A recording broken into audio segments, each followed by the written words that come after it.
The Out There channel. Please sub and share.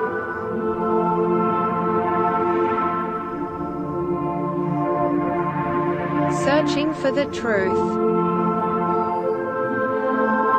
UFOs, aliens, greys and ufology. Real images, real stories, real videos, real cases, researched and investigated by professionals in the field and cutting-edge discoveries. Multiple witnesses, abduction accounts brought to you by Team The Out There channel.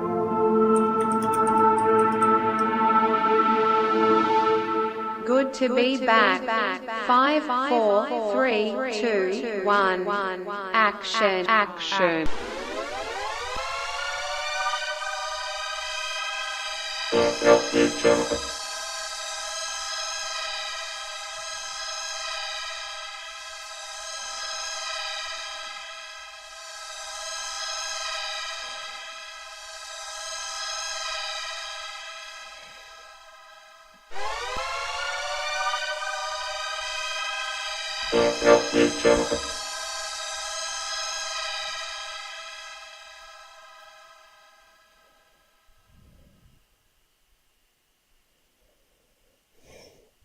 Yo, I think we're up and running. We'll see how we go. We're streaming to 6 places at the moment. Bitchute now has live streaming, but it's a piece of crap. They don't have proper side chat at all. So I decided to leave that one off for the time being. That will get scraped off YouTube and updated there probably a day later. So if you want to join the streams, best to either get onto Rumble or YouTube still, and Pilled. They're the 3 top options. Yeah, I don't know, they've done a hack job on the live streaming side of things. But yeah, it was hard getting out of bed this morning. But I'm here. So yeah, I haven't fully got everything up and running here. So I'll just sort that out now.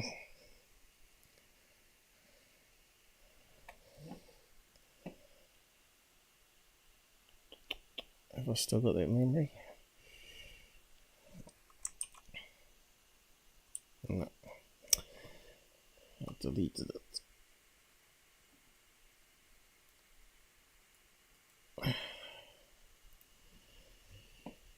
Yeah, I'm not sure how many people are going to be joining me. Again, it's a bad time for UK again. Daylight saving screws up everything.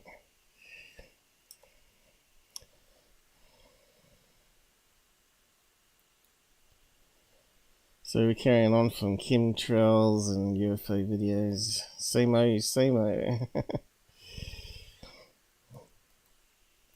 Drama. Drama-rama.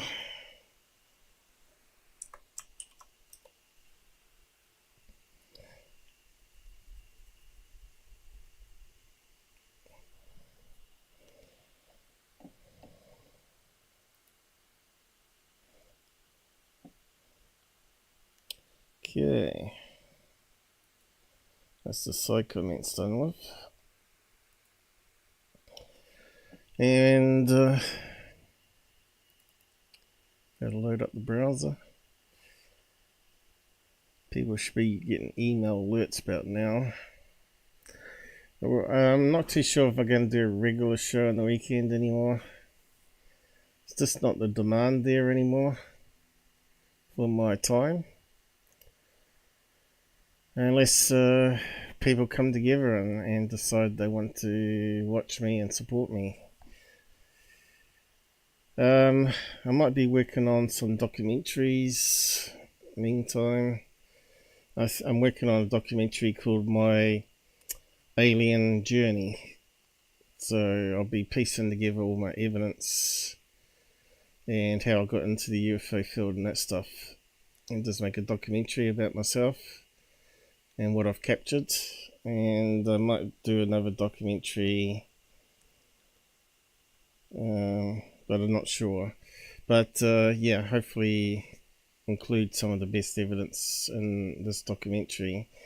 So I'll see if I can struggle and do it with my eyes. As you know, I've got cataracts, and I live on a limited budget of $200 US a week. That includes living expenses. So yeah, probably the poorest YouTuber UFO creator out there.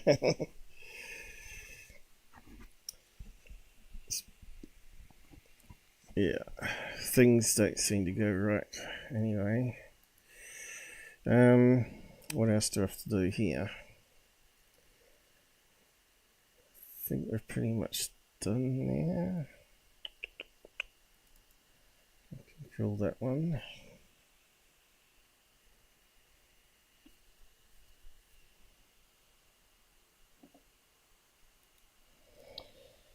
How's everybody out there today? We're heading into winter here, so it's getting a bit harder to get out of bed, especially when you're paying 3 in the morning. And you can actually switch your brain off.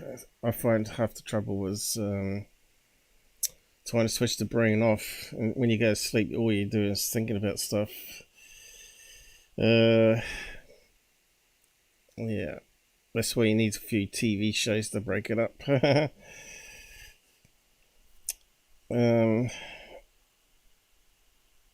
Yeah, subs started going up. Not too sure why. Maybe people are getting behind me.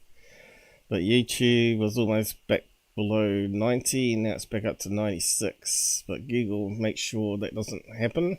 It will try and sap them away.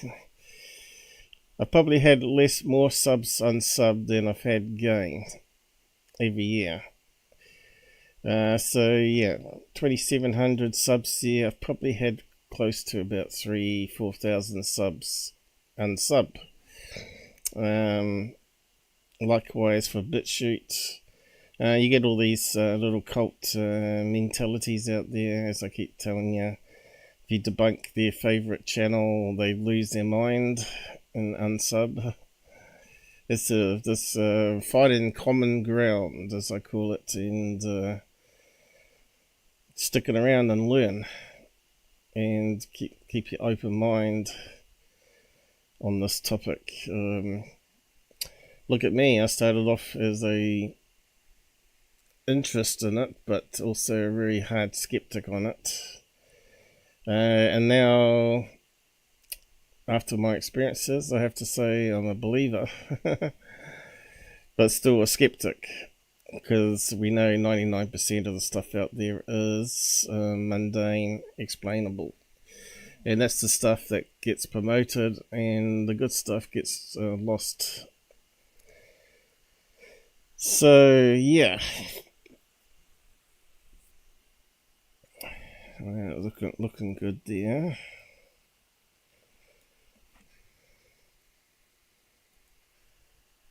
What have I forgotten? How's the audio sounding? I better check it, I suppose.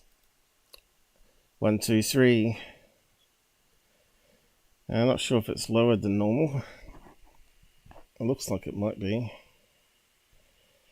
Why is that? I don't know. Hello? Gotta talk really loud. Oh well, you might just have to turn it up your end. There's always changes happening, as you know.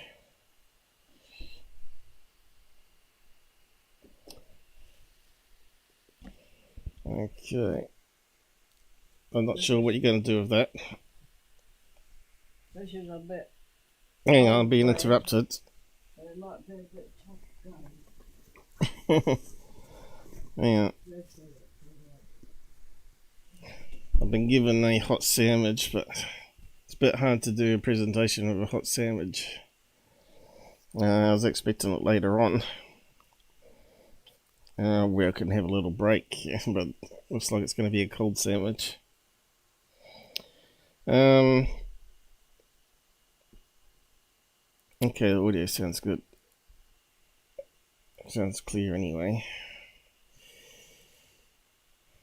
We've got pop out. On the way. Go away, pop out. What have we got here? Right, I should be using up there. Who we got up there? Morbo 33. We're out here. Thanks for joining us on YouTube, by the looks of it. Yeah, better check around the other ones. Some auto kick and start playing once the string kicks in, and it uses up some CPU here. So on Rumble, I think we got a couple of the people there. Let me just, they got really small counter on it for some reason, instead of being nice big bold so you can see it from a distance. I'm hoping this chat program will add in stats at some stage, as much needed. A stat stock, because he scrapes the comments. He must have scraped the how many likes and how many people currently watching at the same time. Shouldn't be too much of a big deal. But yeah, he's more stuck on other programs rather than updating this, unfortunately. Twitch, we've got no one up there at the moment.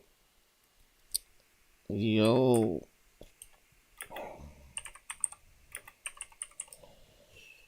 Twitch is dead. Odyssey is generally dead as well. No one watching there. Killed. So got that playing auto. I'll just pause that. Hey, we got someone up there already. Hey. Let me just reload a few things here. Unpilled. Oh, we got 3 likes already. Haven't really started yet. 23 views. Oh, well, we might get some support today, huh? So who we got there? 31 Thero. How come I didn't see you in the list? Did you scroll off the top when I was pasting? Why can't I see you in the list? Oh, there we go. 33 Hero, is it? I don't know. I can't quite read it. But yeah, good stuff. Thanks for joining us. Hey, thanks. Let's join it. Okay, looks like we're all up and running. Now I can come back to my main screen here. I need like a production manager.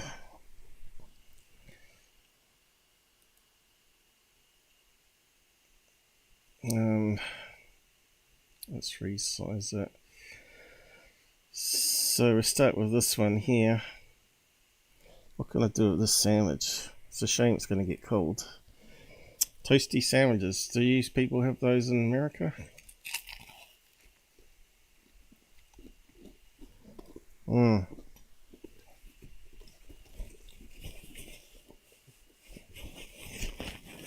I just nibble on bits and pieces while I can. Tastes good. It's got some red onion in it, and cheese and red onion. It's just that I don't get time to get anything to eat before. It takes half an hour or 40 minutes to set up the live streams. So yeah, so what's doing the rounds? Quite a few things are going. Before I push the chemtrail stuff to the end again.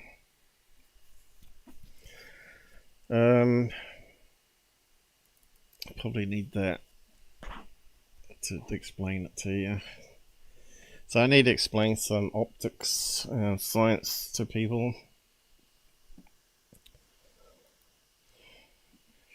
So, believe it or not, the Vegas thing, which is clearly a hoax, is back.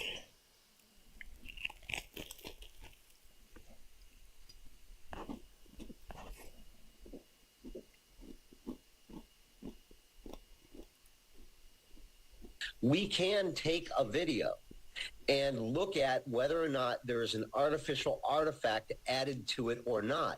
And in this case, we can definitively say, to a degree of scientific certainty, that this entity, this thing in the video, is there in the physical reality in which the Kenmore family is also there. Like, this is so critical because you can clearly see through the slots in the fence that there is a leg motion moving from the right to the left side of the screen. And clearly it is behind there. So this isn't just like a head floating in space.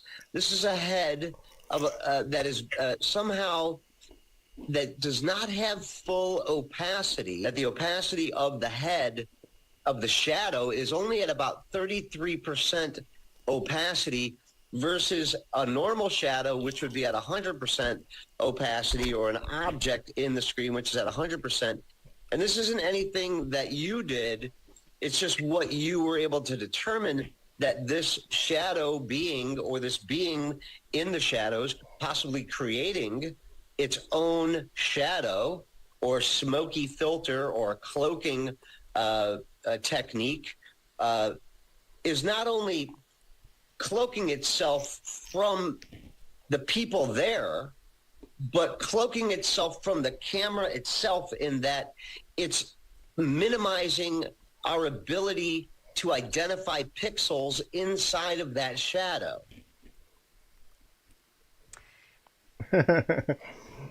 So I'll probably go over this. I thought that'd be a good opportunity to munch while it's playing. We can take. So this expert they got on here, I'm not sure where he comes from, is saying that there's a dark entity on the other side of this fence here. And they're drawing a graphic here to represent what it is.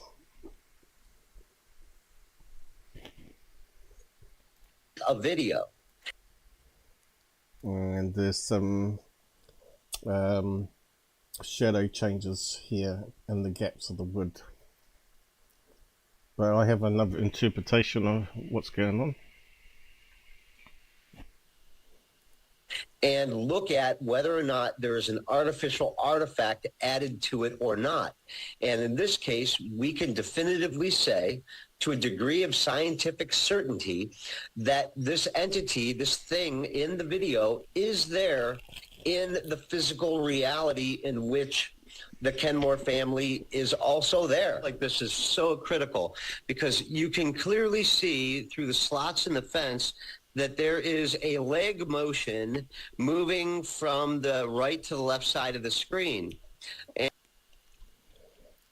And yeah, so what should I say here? Yeah, so if you watch the motion of this buoy here, and when that thing appears, you'll see it's synchronized to the motion. Clearly see through the slots in the fence that there is a leg motion moving from the right to the left side of the screen. And clearly it is behind there. So this isn't just like a head floating in space. This is a head of that is somehow that does not have full opacity, that the opacity of the head of the shadow is only at about 33%.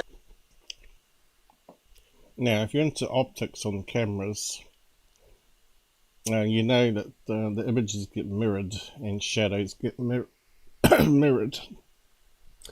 Now you can see this cameraman, his shadow of his head is on the back of the buoy here. And that can only happen if there's another light source behind the cameraman. So the cameraman's illuminating the fence here and the side of the kid. But there's also another light source behind the cameraman that's casting a shadow on the back of the buoy, right? So there's multiple light sources in this, where you're going to get strange artifacts of lighting. Now, some of the light of the camera behind the cameraman here is bouncing off the fence line here. And the reflection of the extra light, the white light, is coming back at the side of the head here, which is then casting a dark shadow on the cameraman's lens here. So as that boy moves this way, the mirror image is going to come back this way from the shadow that's been cast with the reflections coming back this way. It's very subtle, but it's not a shadow man. So let's just keep on watching opacity versus a normal shadow, which would be at 100% opacity, or an object in the screen, which is at 100%. And this isn't anything that you did. It's just what you were able to determine, that this shadow being, or this being in the shadows. And you can see the light reflecting here is also a boy in front of him here is casting the shadow between the slats of the fence, Possibly creating its own shadow or smoky filter or cloaking technique, is not only look down here and you can see the shadows, right? From the people there, but cloaking itself from the camera itself, in that it's minimizing our ability to identify pixels inside of that shadow. So whoever that is talking garbage. How do we get back to small window? So let's just draw what's going on here.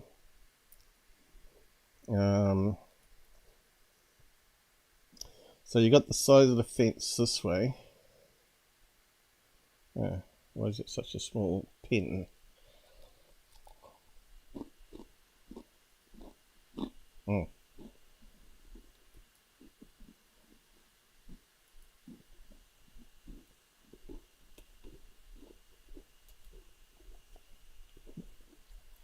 So we've got fence that way, fence this way,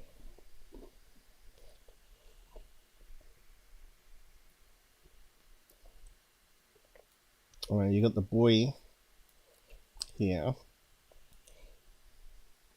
So we got to think of a 3D world and a 2D representation on the camera. You normally would have to put all the subjects and fence into 3D CAD, right? And show all the light sources. But they're claiming entities coming up here.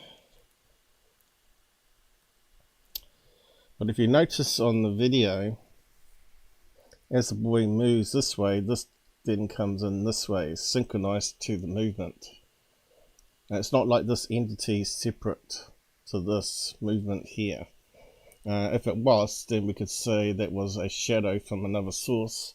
But you can actually see as the boy steps this way, this shows up.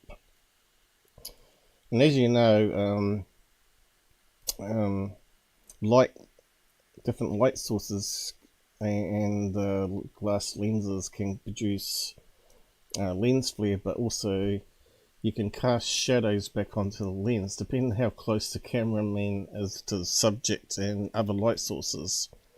So if we got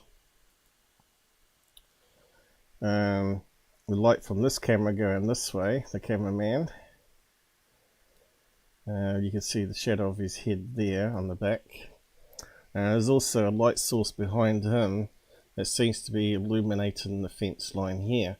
So what's happening is the light's bouncing off the fence onto the head here.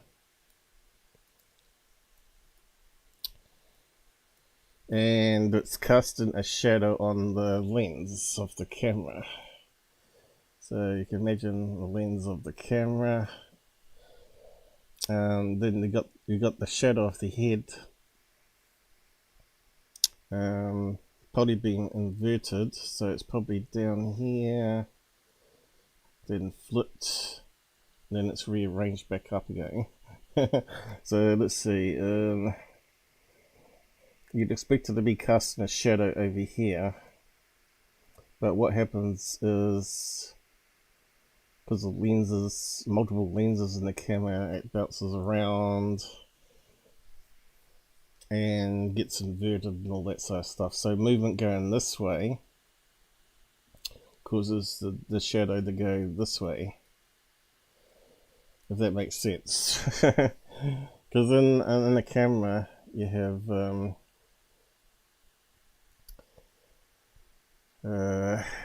multiple lenses inside the camera like this before it gets to the sensor. So you got light coming in, but what happens is some of the light bounces back off the lens here, going back this way. So that causes lens flare, but also you got light that can come in on the edge of the camera and cause other artifacts, and also you got inconsistent lighting across the lens because of multiple light sources. Green's terrible colour to see though. So how would you draw it three-dimensionally? I don't know.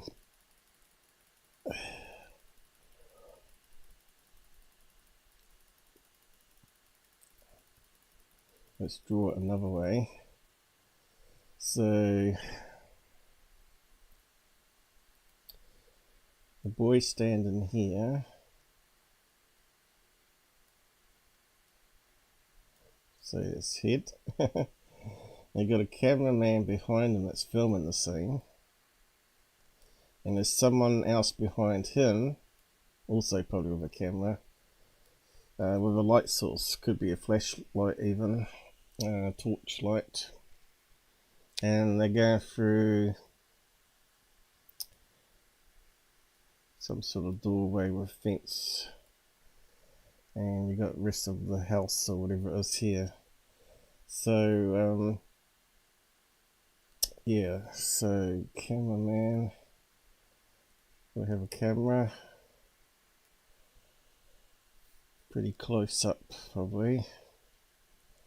So the light here is bouncing off the head here onto the camera lens, and you also got light reflecting off the fence this way, coming back at the camera lens. So you got multiple sources. So the light from here is going up here, bouncing off the fence.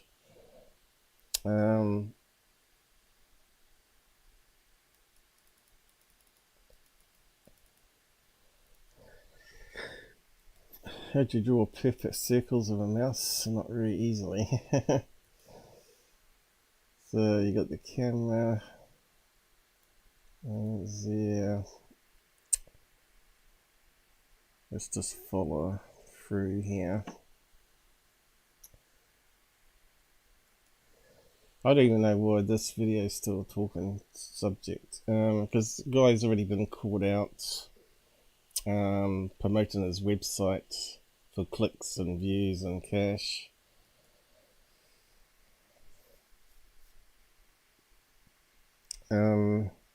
So we got the light source from this person going this way, and that's some of the lights bouncing back, and of course goes around the edge of the head and around the other side and top, whatever.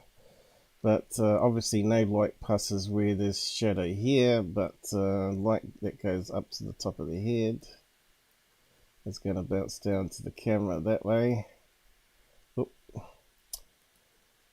And light that's coming this way, it's going to bounce off the head onto the camera lens that way. Okay, does that make sense? Plus the camera's also filming the back of the head going that way, which is another light source. Coming this way, off the head and that back to the camera that way, right? So you can see there's going to be a lot of problems with this so-called clip being a shadow person or a 10-foot tall alien.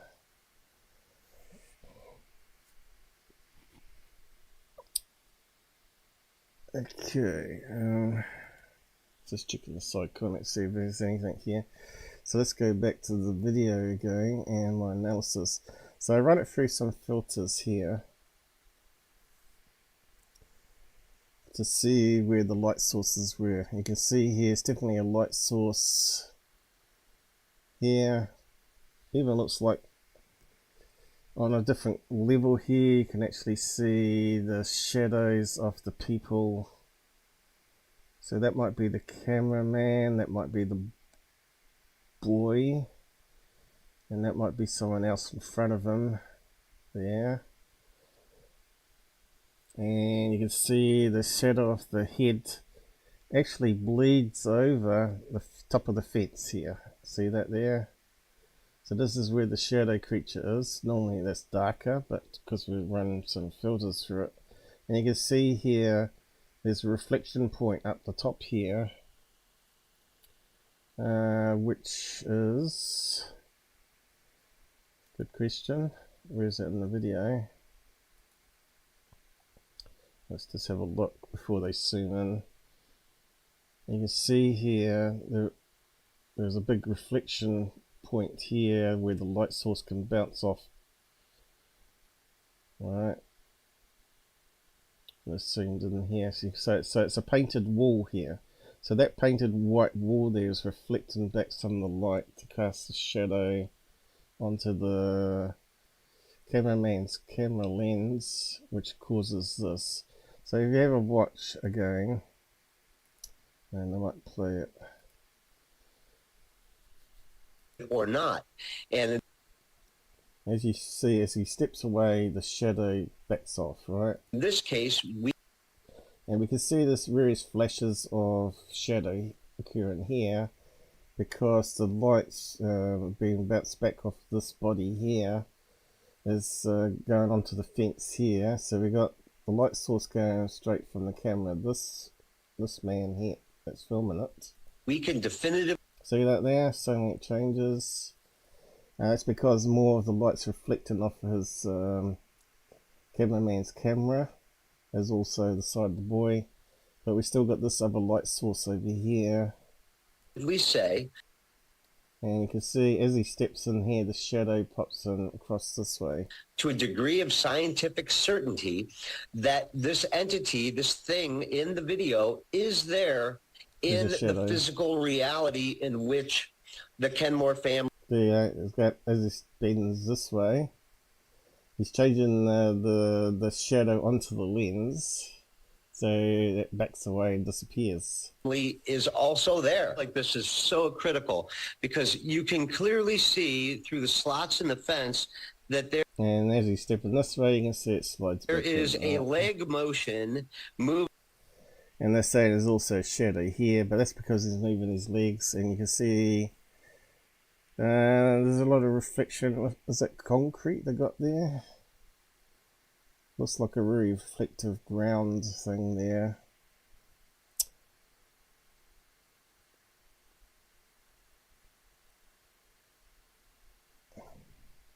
Moving from the right to the left side of the screen. And clearly it is behind there. So this isn't just like a head. Okay, so my filters say otherwise, because we can actually see some bleeding off some of the shadow onto the top of the fence. Floating in space. This is a head of that is somehow that does not have full opacity. That the opacity of the head of the you see steps. Boom, boom, boom. Shadow is only at about 33% opacity. Anyway, that's the best I can do on that one.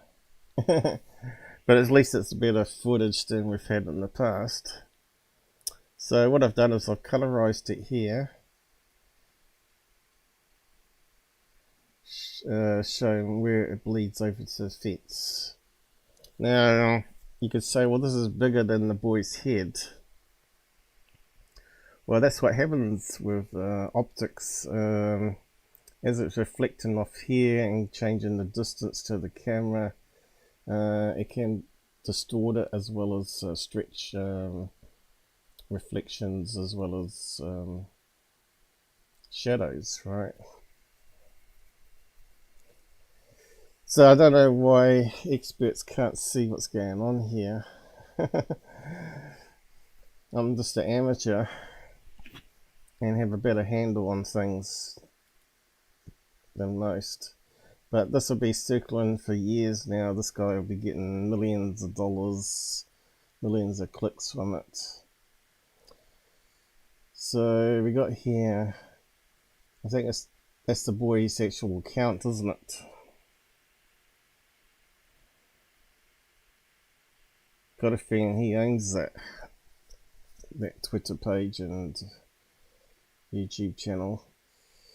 The original Aliens in My Backyard Las Vegas event occurred back in January 2023. Despite the sketchy details surrounding the UFO crash, which basically was a meteorite coming down prior, and also some fireworks being let off, the key witness has maintained steady fast in his account. Of course he has, as he can be sued for creating a fake, right? All that police resources gone to waste there. However, crime scene reconstruction expert Scott Roder's analysis sheds new light on this. And that must be the guy that's doing the talking utter crap. So this shows there's no real such thing as an expert in optics, because we found out that Travis Taylor's got a master's degree in optics and he can't tell a fly flying across a camera lens. Well, this is another guy that crime scene reconstruction expert. I'm not sure how he come up with that analysis there, but normally when they do reconstruction, they normally do 3D models and show how the lights, all the different, and list all the different light sources and where the reflection points are. So, you know, I think you've probably seen better on CSI New York, whatever it's called. Well, pareidolia may play a role. There's ample room for interpretation. So that tells me that he's just guessing. Interpretation, right? Mine's based on just some basic facts seen in the video and some filters to try and see what's going on. But yeah, if you apply the filters differently, you can see layers and layers of light reflections at different points, because they cast a different slight whiteness, and that's how we can do it with the editor software. Now, all I did was still got it open. Did I close it? Oh, I closed it. Haven't got it open here. I'll just open it up and have a look.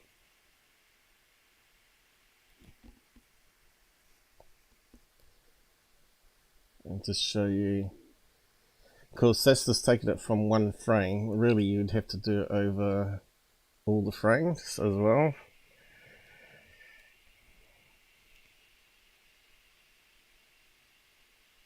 Did I not keep it?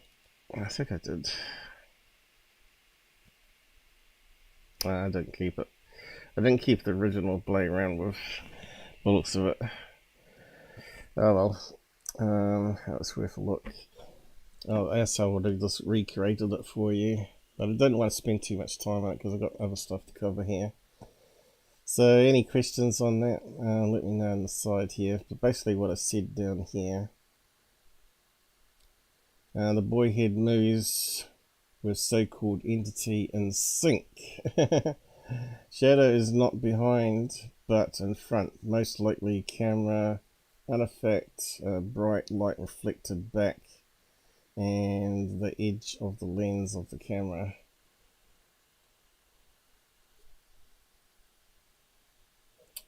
But anyway, not one person liked it, and we had 39 views. But The same old bullshit will keep on going. What I'll do is I'll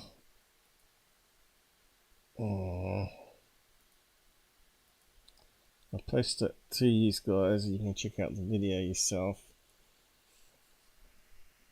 Of course, it's News Nation that's promoting this garbage. So yeah, will it ever end? I don't know. And we'll just keep recycling around. Hey, Shogun's here. Hello dudes, what's up? You good? I've got a new PC. Haha, finally. Have you got a new phone? You need a new phone so you can get on Discord and stuff and get messages. So Vegas alien again, believe it or not. I thought we got rid of that, but no, it's back again. Expert is wrong. Oh, why is it scrolling up?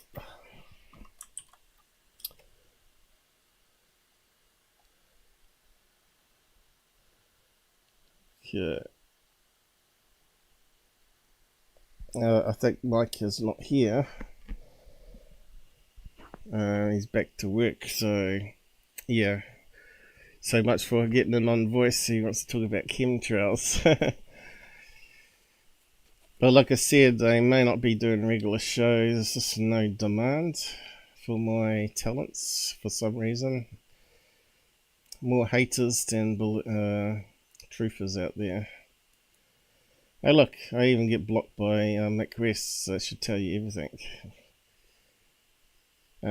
He also did the New York analysis and said it was a balloon, but he said it was a #1 balloon.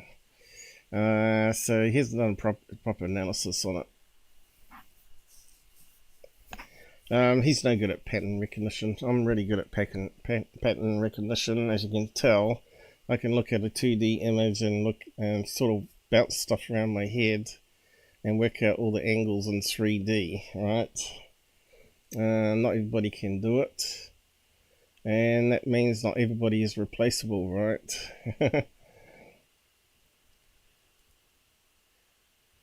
And so yeah, everybody's got their skill sets and shouldn't be ignored, and everybody combined.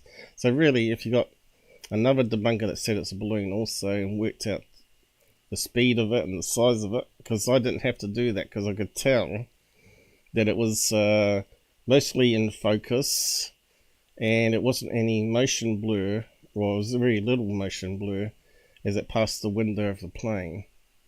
I think I've got it coming up here. So I knew it had to be something small closer to the window and parallax, right? And that fits like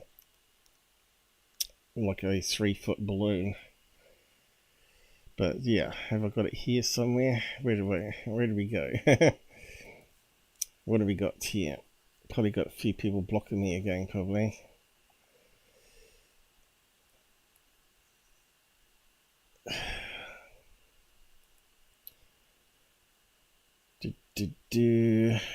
I've got it here somewhere, but I've probably been blocked.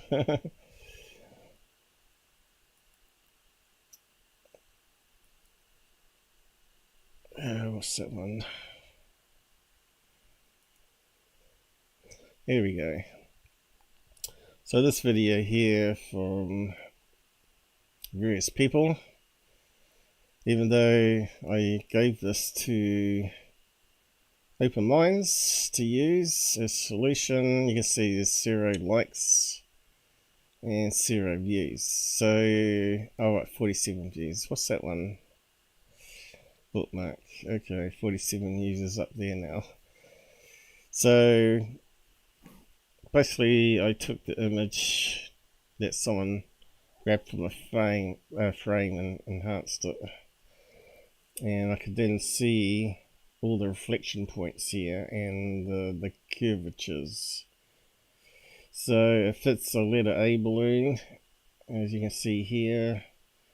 Most likely this one here, because you can see it tapers off. And you can see it's got a hole here. that matches up, and it probably goes all the way up here a wee bit further, but we just don't see it because of the angle. Seems to fit the size of the A in between here. Alright. And this has got stretched in me trying to rotate it, so this is actually deformed a wee bit on the ends, but yeah, we've done this one a couple of times already. Fortunately, because we are becoming pretty much our Enigma the primary from Myrtle Beach, a lot of the details coming into New York. So submitted to Enigma, isn't it the competitor app from not from competing with MUFON? Who put that one up? Was it Ivy Loeb's group of people? So people have now started submitting it there, as well as MUFON.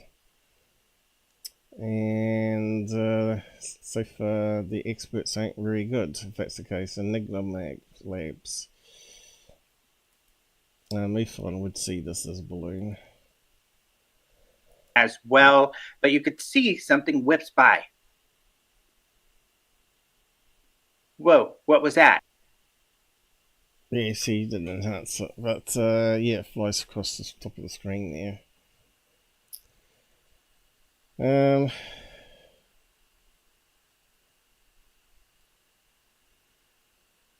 So we've had someone.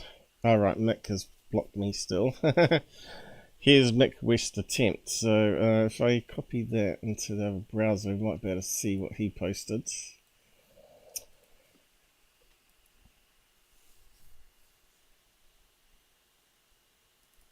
It's a bit of a hassle, isn't it, having to do this.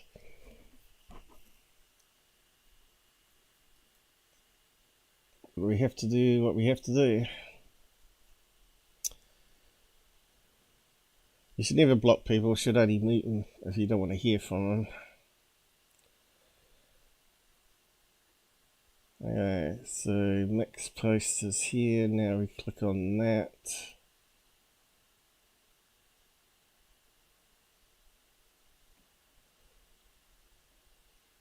No, did I click on the wrong bit? If you click on that. Here's Mick West attempt. So he's run it through Photoshop. What was the function called? Where it joins all the frames together for you. So he's managed to get 5 frames from it. And he's done some mathematical calculations based on camera spec and speed. So what he said is that object transverse the field of view in 5 frames. I thought it was only 4. So he must have found the better quality video to what we're seeing on those other things. In a single frame, 1/30th of a second, it goes about 4.3 times its own length. So the distance between that one and that one and that one and that one is 3.4. So you can calculate how fast it's moving. So if you had like 60 frames a second, we would have got more of this, and even higher frame rate would have even been better. So he's worked out using these calculations, the speed of it. 240 miles per hour is 352 feet per second, or 11.7 feet in 1/30th of a second. So if we hypothesize it's a balloon, it goes 11.7 feet in the time it moves 4.3x its length. So the length is 12 divided by 4.3, or roughly 3 feet. Consistent with a balloon, like, for example, so again, it's just brought up the number 1 balloon. which is pretty sloppy because he could have gone further like I have done and actually posted. So I had to post it on this other account so at least others get to see it. So no likes and only 18 views compared to this one here, which is an ad, is it? Let's sort of the ad. Mick West gets almost 700 views on his one, 700 views on that one.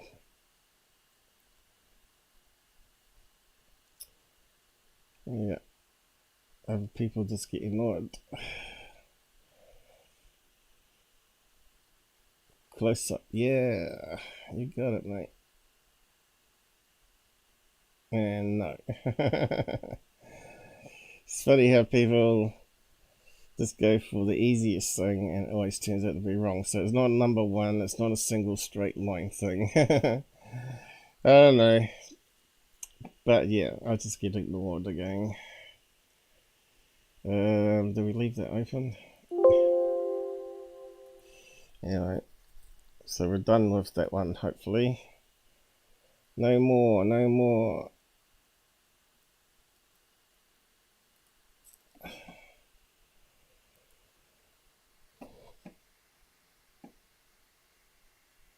But 2 people in 8 billion in the world will know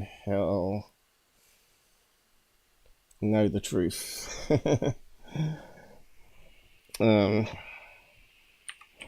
But yeah, wouldn't be too hard for some of these debunkers to actually retweet some things and say, yeah, I agree with this.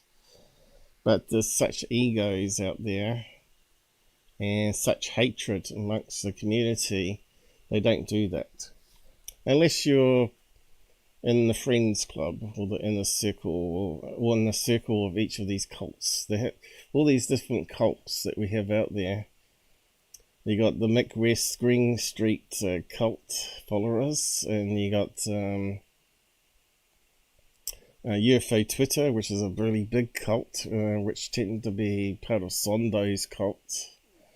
Whatever cults we got out there, we got Angelie, mythical creatures that she saw with no actual videos or even any videos of the cave entrance, let alone anything else. Cult. Yeah, if you want to be believed, you don't just create a story and say this is what happened without any proof. It's just crazy. At least prove there is a cave entrance there. Especially when you had your smartphone with you. So yeah, what other cults are there? There's all sorts of little cults in the community, and they keep it pretty much amongst them's little selves. And they keep talking about working together and all this, but that doesn't happen. And then you got the shills. You got the shills that are only interested in the clicks and living off their YouTuber channels, and that's the cult of Third Phase Security and UFO Man and Mr. MBB and Scott C. Warren, and you got Darcy Ware and James Fox, sort of cults. So yeah, what did I put down here? New York City. So I didn't actually do the frame and draw around it last time, so I just included it this time just to finish it off. Alright, so you can see what I was talking about, the balloon being rotated.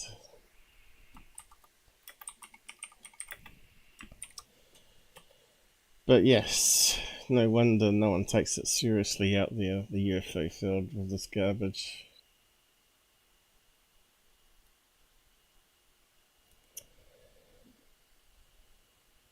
Okay, moving on. So, looks like we've been blocked on this one. What was that one?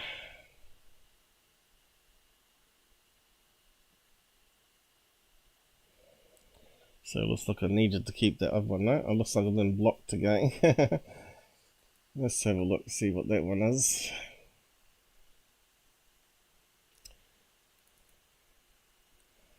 I should eat rest of that toasty too, shouldn't I?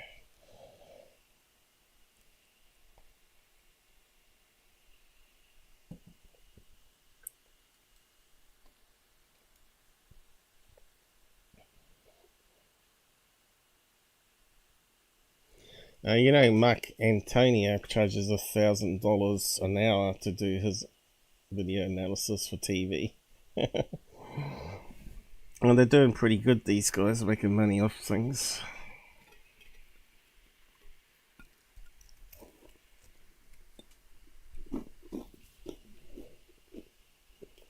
Oh, it's Mick West. Alright, okay. I suppose I should keep that open.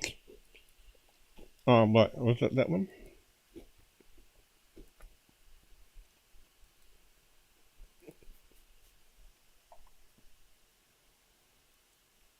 Yeah, it was Mick West. So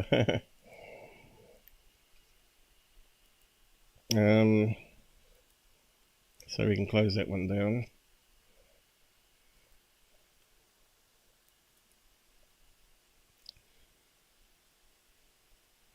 What's this? Right. Last time I was talking about that really good thing the black man was doing in Canada, building sheds in his own garage and putting them around various parks where the homeless were. It was called Someone Lives Here. I was trying to find the name of the documentary. Go and have a watch of it, it's quite good. And it shows you what hypocrites local government are that were destroying what he was doing, instead of trying to figure out a solution of where to put the huts and move the homeless from the parks into an area where the huts were. Naturally, you would probably buy maybe a car park somewhere in the city, because I suppose most of the land would be for car parks and making money off them, right? The council could have bought a building and knocked it down and said, yeah, there you go, you can put these individual huts there. Instead of building one big building with multiple floors, the homeless people didn't want to go into these centres because there was a lot of abuse going on. And they didn't have their own little safe space with these little boxes that he made. Not sure if he's got a video, a trailer. Here we go. I think he might have a trailer here. I wonder if it's safe to play it.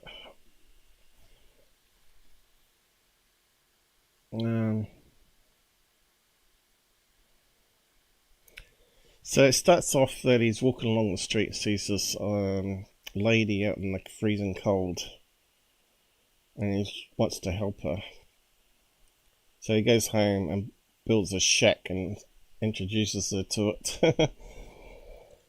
Basically, she went to hospital and asked if she could be euthanized because her life sucked. And the nurse said, no, it's a long procedure, and it's only for people that are terminally ill, euthanasia, not for people that are suffering from depression or whatever. So just play the clip. I'm not sure if it covers that bit, but let's see what happens. I was third day on the street and it was really cold. I didn't have much energy. So I went to hospital to get a jacket and ask about assisted suicide.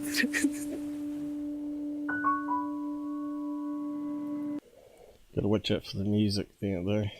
So she asked for assisted suicide. That's how desperate someone becomes once they lose everything in their life and end up on the street. The City of Toronto tells us they are currently providing shelter to more than 7,500 people each night. But according to the latest city data, many of these shelters are at over 99% capacity. So obviously they need more buildings and they're unsafe and unclean.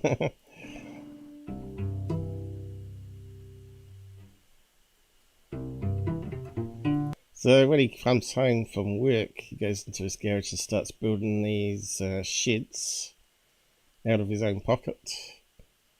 And then he delivers it around the city to people that are homeless. Let's move on to a story about a carpenter. His name's Khalil Seabright, and he's the guy who built some Toronto tiny shelters. So you can see they're just using compressed plywood, is it? What do you call that stuff?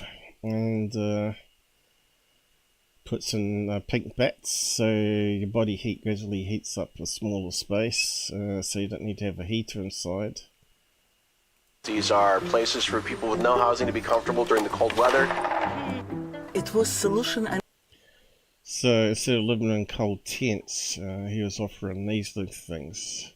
This box looks a wee bit more, you know, if you had a whole row of those, would look a bit better than have a load of tents. But because this is on a park next to a rental area of high rises, they don't like seeing this outside their windows, so they're always complaining to the council about it.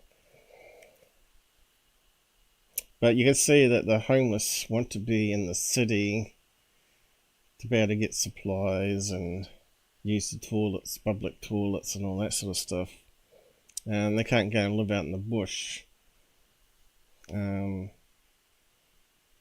Probably most of them haven't got enough tools to even hunt or whatever. They're probably not even allowed to hunt. I never thought about when you explained how it works that it uses my body temperature. Oh, so now I'm the heating device. I'm the one who makes this adult a home. These encampments are not safe, they are not healthy, and they do not... Yeah, so this is the local government kicking in here in Canada. ...not belong in public parks. There was not a fire safety inspection done on these shelters by Jim Jessup or anyone from the fire department. And for you to say that they are definitely not safe is a complete lie. Yeah, so I won't play all of it, but you can see it's quite an interesting little documentary, well worth checking out. Nothing to do with UFOs though. It's just something I watched in between doing UFO stuff, where you got to think about other things. If you've ever been in a bad situation, you can relate to the whole documentary and all the hypocrites that you come across in your life. This movie covers it all. So homeless.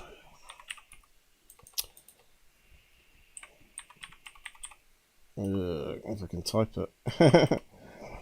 Homeless. And it's called Someone Lives Here.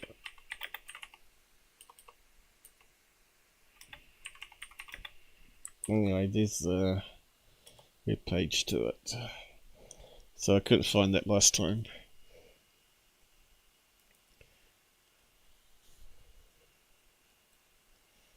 So I'm not sure what they're doing with the funds here or not.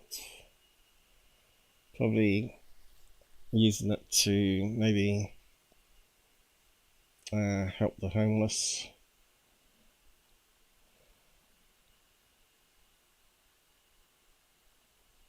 What's it saying here?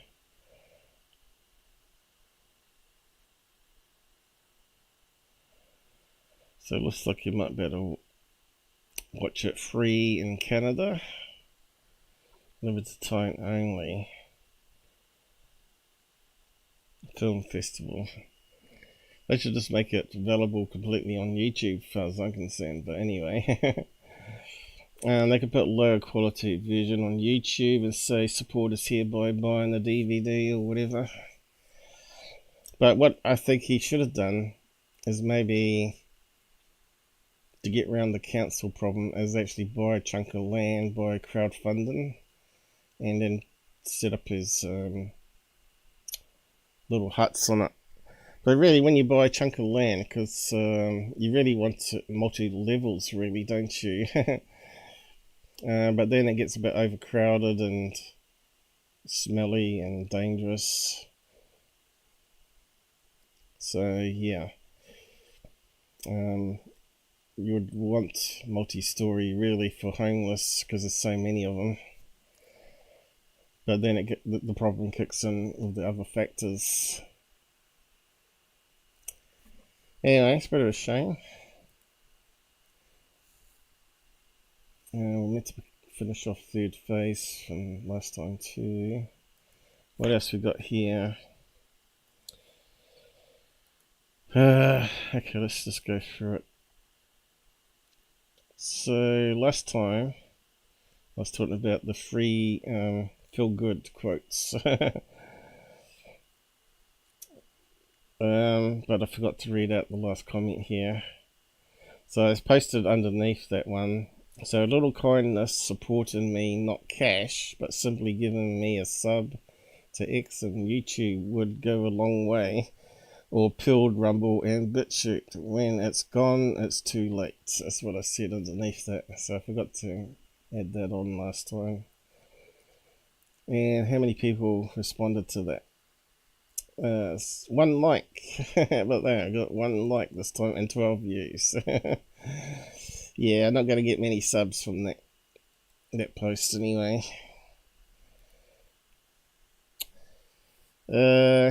John from Blackvault, another one that sort of doesn't talk to me. This is an amazing show of how many people simply read what they want. Okay, so he did a trick. Let's see. So he's talking about COVID here, and he posted this up, and I read it on the phone. And when I read it, I read as I said in 2021, and it's still something I firmly believe. I know this is controversial, but I'm 100% in support of mandatory vacations. And what I did is I read that as vaccinations, because when you heard mandatory, when they talk about COVID, you expect that to be vaccinations, but your brain naturally disinserts the word. Vacations for everyone and booster vacations booster, and of course you ain't going to say booster vacations, right? You're going to say booster vaccinations every 4 months. Join with me, we can do this together. And I said, you need to listen to Jimmy Dore interviews with lead research doctors then. And so he caught me out on that. A little trick in the words changes, and then he used me as an example here.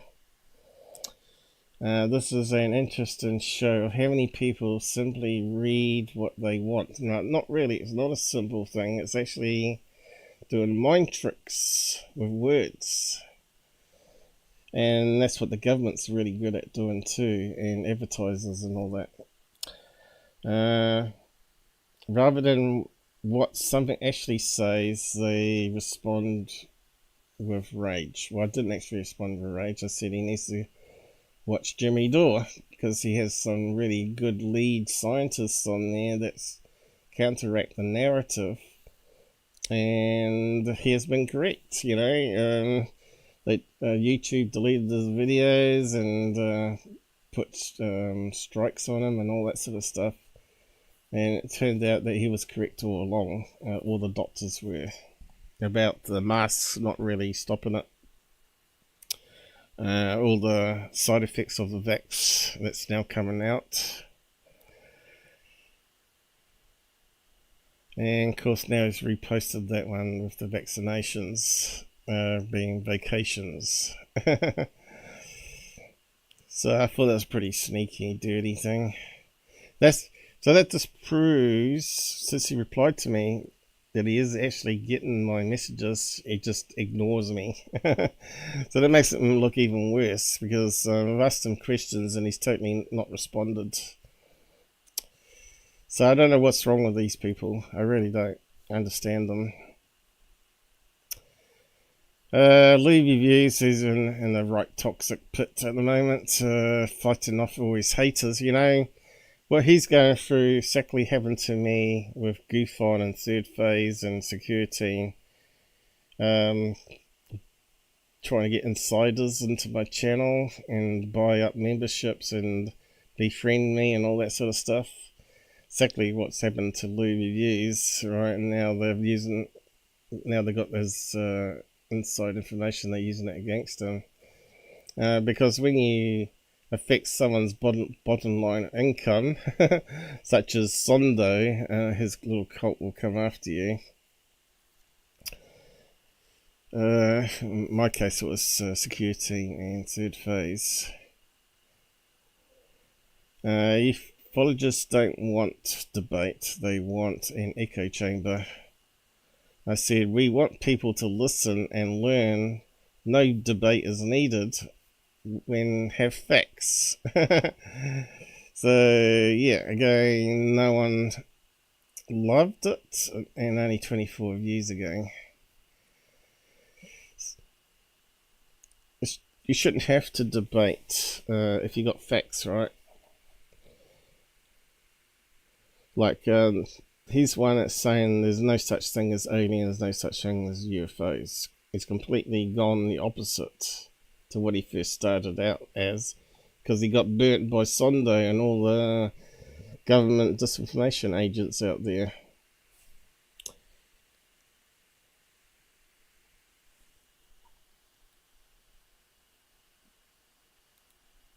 Ufology is very sad, isn't it? Theories of everything. He's sort of now going on to his quantum mechanics and all that sort of stuff, quantum physics and maths. How can you be moral in a society that doesn't value morality any longer? I'm asking you personally. This isn't a abstract philosophical question, but a solicitation of a concrete personal illustration. How do you do it? And I said, I am one voice in ufology with morals, lone gunman to help those being duped. So, 61 views, no loves. So yeah, saying that we haven't got any morals, there's a few of us out there that do, and we just keep on going forward, right? Like if no one comes to listen and talk and learn, they can't be helped. And they're going to be forever in their echo chamber of worldview, where they believe in balloons rather than believe in the real UFO stuff out there. And that sort of gets buried, because the real UFO stuff is often not very well documented, or it's covered up, right? Like it might be multiple witnesses of reports of seeing a UFO from 300 feet away, but because no one's actually got a picture of it, it doesn't sort of make the press, so to speak. It doesn't get posted around because it's just a story. Oh, these 10 people saw this craft from 300 feet away. Right, it's just their imagination. You know, we need some pictures. We need this and this. But as I keep telling you, aliens control it all. If they want you to take pictures, they'll let you take pictures. If they don't, they make sure that they get destroyed later. Delete your memory card or whatever. And that's why you have to make it as hard as possible. Once you've got some image, first thing I do is I back it up into 3 different places, including the internet. Because you know, they can delete things off certainly SD cards. You don't just keep it on there. You've got to get it off quick as soon as you spot it.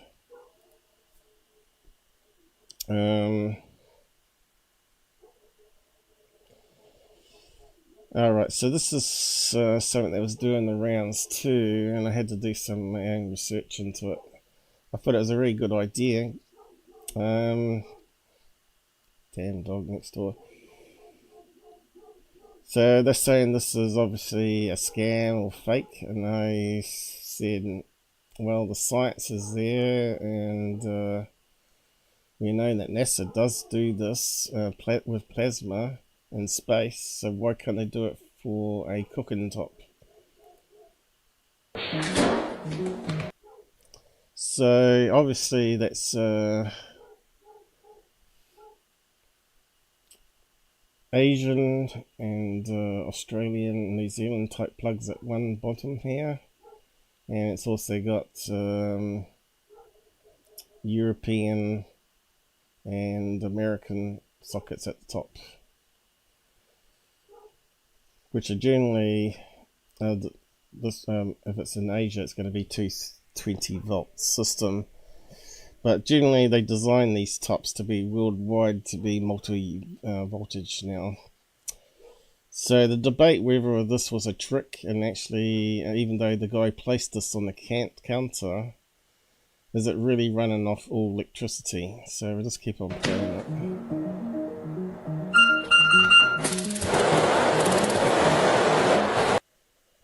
Okay, so it's got two knobs and one that sort of starts it.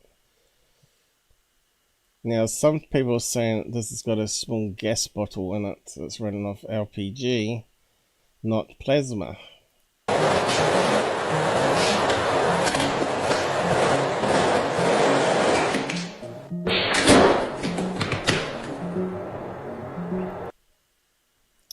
And it's not the only model out there, of course.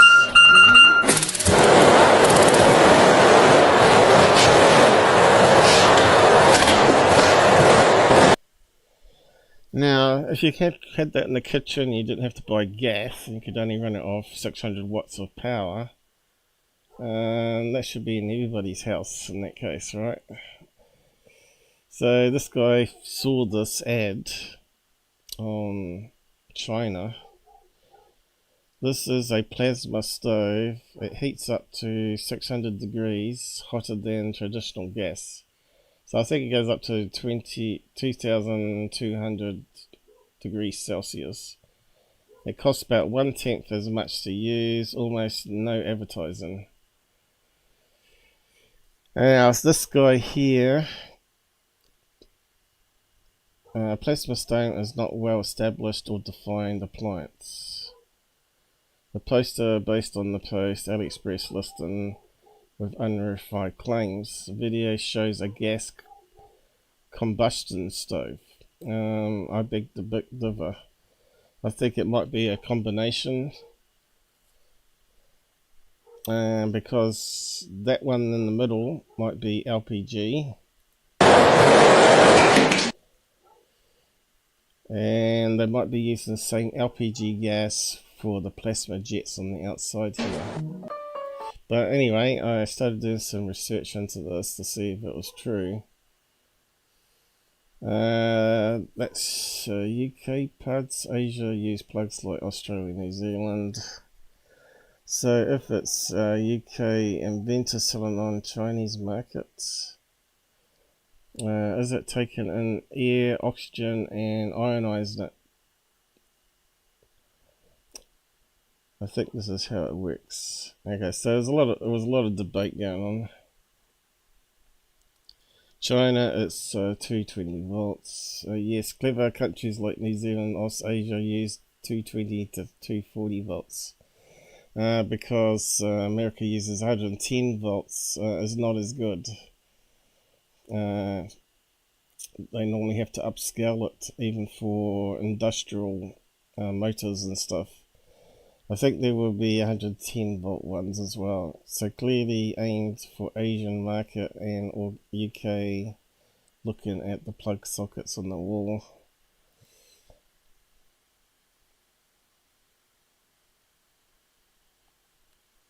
And of course, that wasn't all the comments.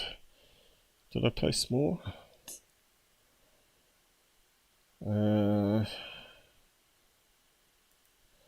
There's a lot more debate on this. Where can I find them?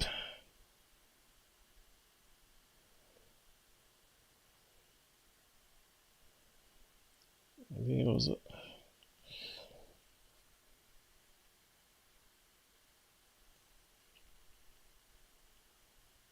No. Where can I see it?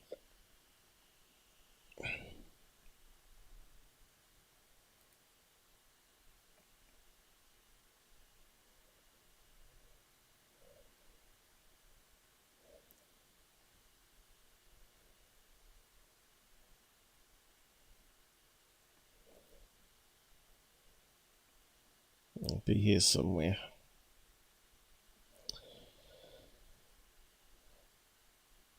You can see there's a lot of discussion. This is a scam.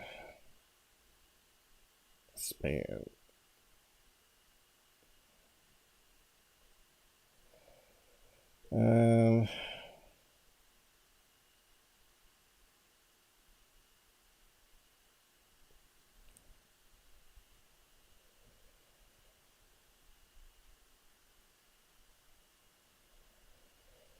Yeah, some have gas added to them. See how it has some here. Okay. You can see it's not really thick to have gas line though.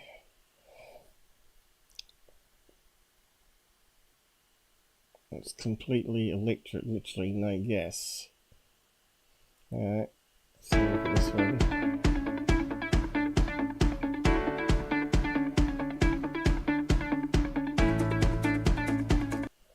I think it needs special cookware though.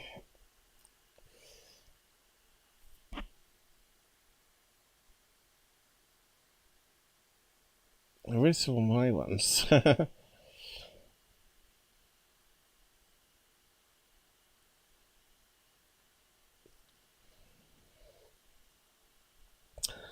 So essentially sucks in air into the chamber here where high voltage causes a spark gap that ionizes the gas coming in and ejects the flame out the middle, right?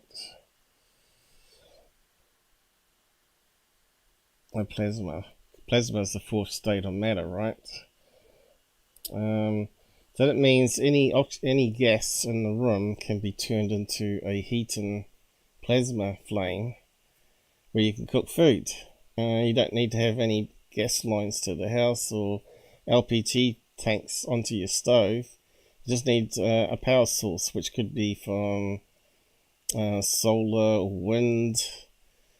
Go into a cabin or whatever underground, and you can cook forever in the day, as long as you got air, which can be any gas. It can be CO2, oxygen, and whatnot. It's a really clever idea, and I wonder why it's not being used. You know, it's a bit like talking about climate change and all that. You'd think they'd be rolling those out and saying, replace your cooking gas with this.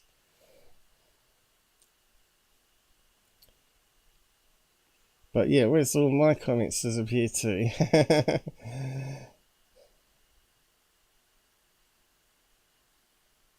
I actually did find a company that tested them.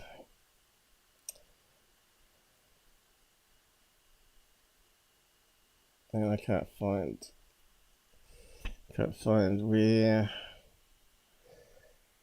it was now. So let's just go back here. Let's see. I wonder if the guy's deleted me.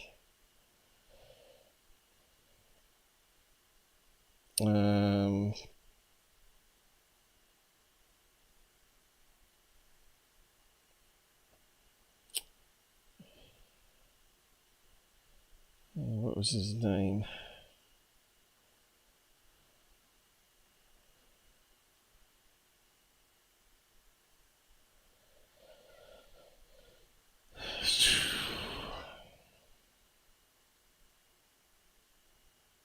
Maybe the guys realized he was wrong. Deleted it all. Oh no, here it is. So in the end, I got fed up with the guy. I said, look, I've had enough of this. I won't answer anymore. Thank God I can't hate debating with someone that can't even identify a gas flame when he sees one. And if you read all my comments, I covered it all. So, let's see. Where does it all begin? How's this guy? So I went there.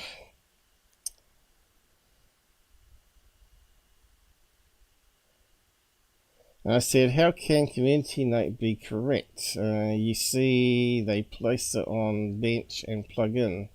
Zero gas line or bottle. The pipes such in normal air to ionize. The pipes, I think it's meant to be suck. Suck in normal air to ionize. They wouldn't charge thousands for it if it was fake. So they're asking like almost like $3,000 New Zealand for it, 2.5 actually, and AliExpress would have to refund that if it wasn't true what they were saying. So what's the point of advertising something that's going to be a scam or fake? Because AliExpress would just have to, because it's got a 35-day refund policy, they'd have to refund it. Or actually you can go to your bank and get it cancelled that way too, right? They're not going to get hit. They're going to get hit with bank fees, so they're not going to do it.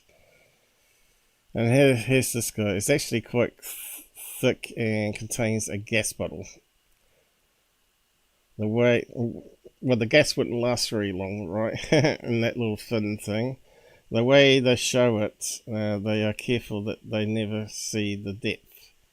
Also, if you look and listen carefully, you can see and hear the typical propane burner spark and lighter. Like this one here says no gas tube or waste gas, but of course it may have replacement compressed gas cylinder. So the problem I had in it would have to have some sort of compressor to suck in the air to pump it into the combustion chamber to get a flame like that, I would say. So either it would have a little tiny compressed air tube that you put on the side of it, maybe, which means you'd have to keep replacing it all the time, which would be a pain in the ass. Or more logically, it'd have its own air compressor in there that goes into refills the what you call it, the cylinder, and then uses alternating cylinders to light the top of the thing. So this is another one I found, and then he goes on to say it's using a thing. But as you know, LPG produces blue flames, and plasma produces yellow flames, I believe. And he's saying that video is deceptive too, and you can see it's a different video.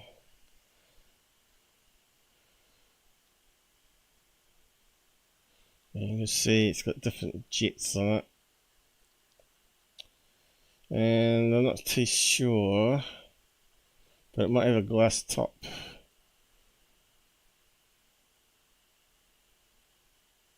Going on there, let's have a look.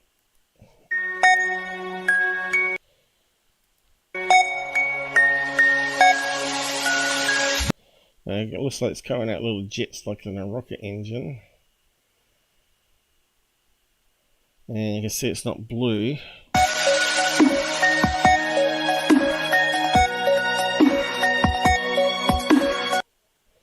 And it looks like they're just cooking up some cabbage with garlic, by the looks of it.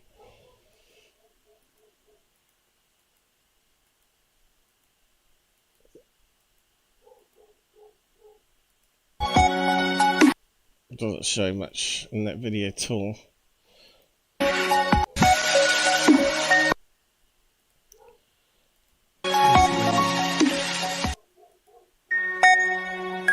I think that was the key part there. Oh, come on. Get that closed down.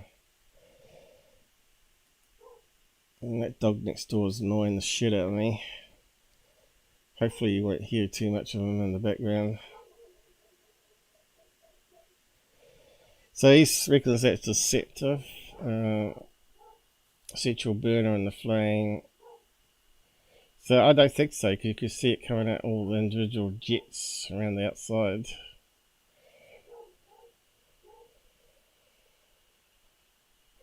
Yeah, it's not, of course it's not the same stove, mate.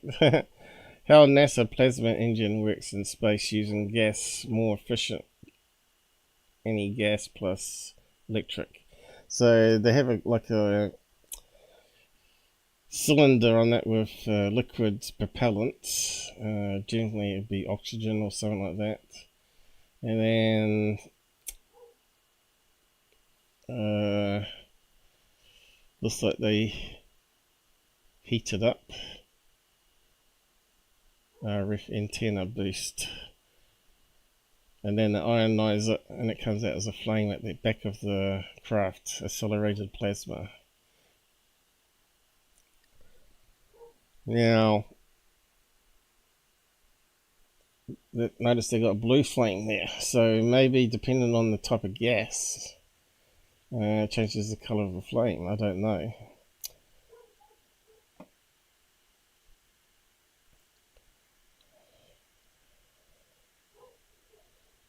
Sure, it doesn't change the fact that the stove shown and blah blah blah is not that the gas stove is shown in the video you linked. I don't care personally, but the community notes was correct. No, it's not. It's a plasma smash gas stove, if anything, but even that wasn't proven because the advertising was saying zero gas. This corp has tested them, seems they are legit. Could contact them how it worked and if it uses gas small cylinder or compressor. So you can see they're using one of these. It's even thinner. Maybe it's the same thickness. It's only a single element on it. And if you click on that, it goes to a different web page, which is in Sweden or somewhere like that, Denmark.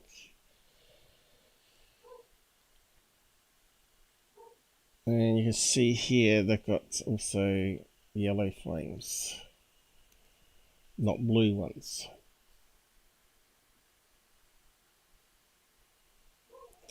It would make sense to do a combination one though. So if you had a power cut, you ain't going to be able to use plasma. So you want to go back to normal gas. So you want one that does both.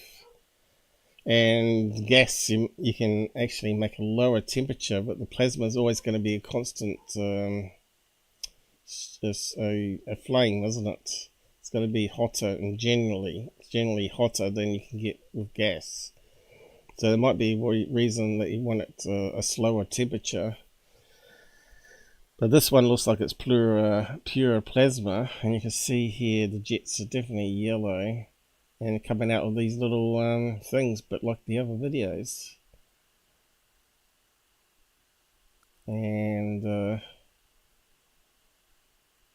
looks like that's where it's being created down the bottom here, and then it comes out the jets at the top. And if you read the blurb, it sounds like they're testing out these new plasma ovens from China. Somewhere there it says.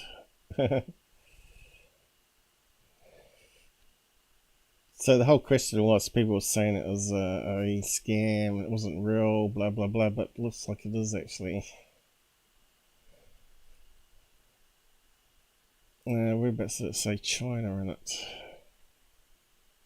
Safe, efficient use, different from induction stove, using plasma technology, plasma known as the fourth state of matter after solid, liquid and gas. Plasma is superheated matter, so hot that the electrons are ripped away from the atoms forming an ionized gas. And it says it goes up to 2200 watts. So yeah, when you start hearing about climate change, because this episode was meant to include that today, and chemtrails, then why aren't we using this technology? Is the question, when it's only 1/10 the cost. Why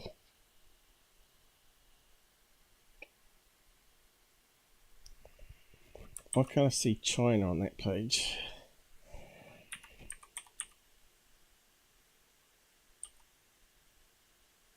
Here we go. Thunder is an example of plasma. Brand of the plasma stone is Dragon Driver and manufactured in China. Power consumption of the stove can be adjusted. Is there any more? Where's the search thing disappeared to? Alright, it's only got one reference with China. Maybe Chinese, maybe? No.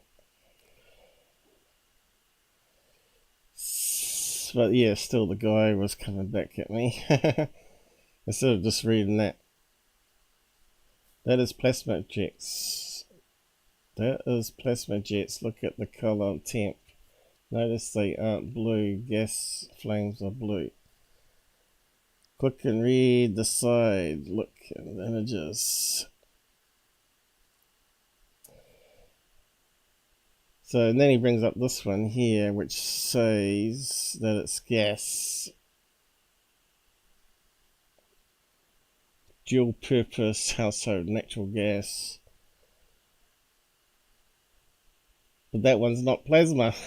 So that's not the same one as in the original ad, I don't think. It's just a variation of it. Anyway, I just wanted to know if they were really true and why they weren't being used. And I think that's what a lot of people were asking, especially the first poster. And now they're trying to say that one's actually gas. I don't think it's the same one, is it? I don't think it's the same one. What he's saying is in the ad.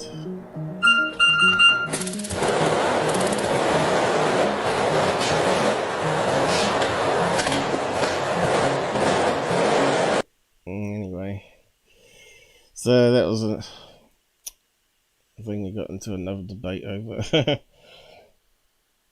I thought it was really good. So just look up, do a search if you want interest in it. Just look it up on Google. They're fairly new. They haven't been out that long. The first one showed up in 2021. So when was the first one come out from Dragon China? But there's now two other type ones out with combination of gas as well as plasma variations. So you can put in plasma stove and you'll see that only AliExpress is selling them. New product, US dollars, $1,500 US dollars. And it's so new, there's no one's bought any. And that's the one I showed him.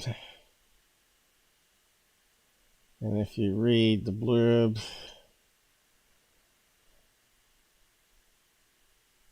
smart electric flame stove.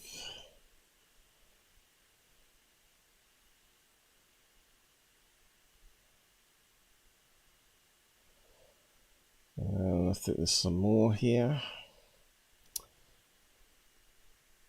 Wisdom electric flame pots. Electric plasma flame cooker is newly, obviously it's Chinglish, newly science innovation for people. Safe, healthy life. No need gas tubes with power that you can use it directly. No any other radiation and waste gas generated. Otherwise you don't get the leak in gas and kill everybody in the house. High heat and efficiency, absolutely safe.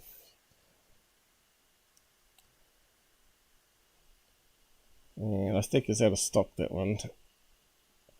So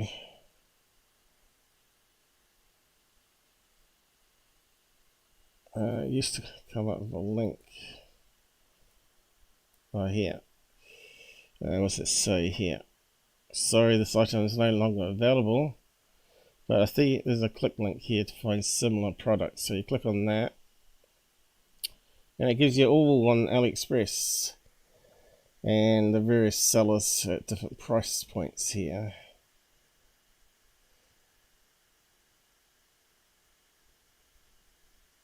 And you'd have to click on each one to see what they are talking about.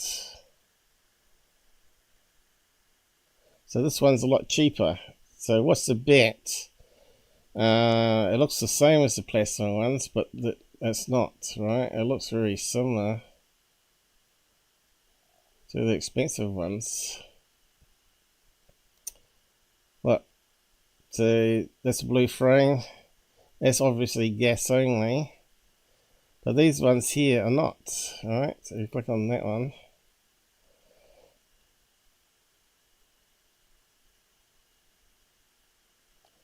This will have a load of blurb, 100% electric. So this is where the confusion is. Zero emission.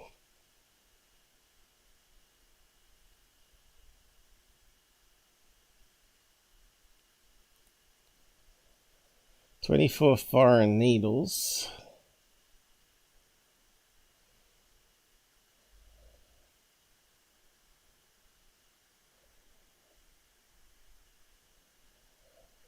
Multi-level firepower, 80% thermal efficiency, 20% higher than traditional gas stoves. Steamed, fried, roasted, fried, stewed. Looks like it's got various settings here that you rotate around.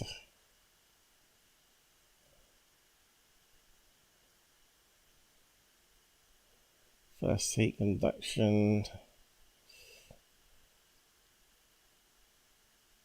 Plasma fire is generated by electricity, which is magically connected to the iron pot. And the combustion is more efficient. So maybe the iron pot is part of the how it works. And you can see it's not a blue flame.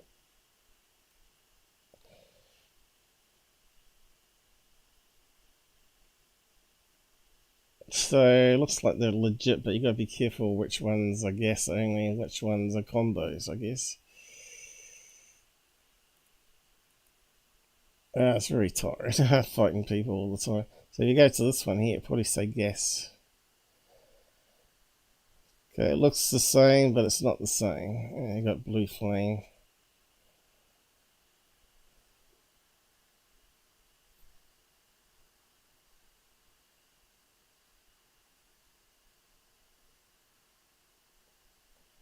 Let's have a look. There you go, gas. Liquefied gas stove. There you go. That one's clear as. So I don't see what. That's what I keep telling people. Why would they lie about the advertising being plasma? They may have just used the video from a combination one with the plasma only one. It's probably, you know, Chinese are pretty sloppy like that. What's that one there? It's got to be gas, isn't it? High brightness, red, green, lead traffic signal. It's not even a cooker, is it? It's some sort of light system. There's not even an oven, so even I'm not sure will that one come up in searches.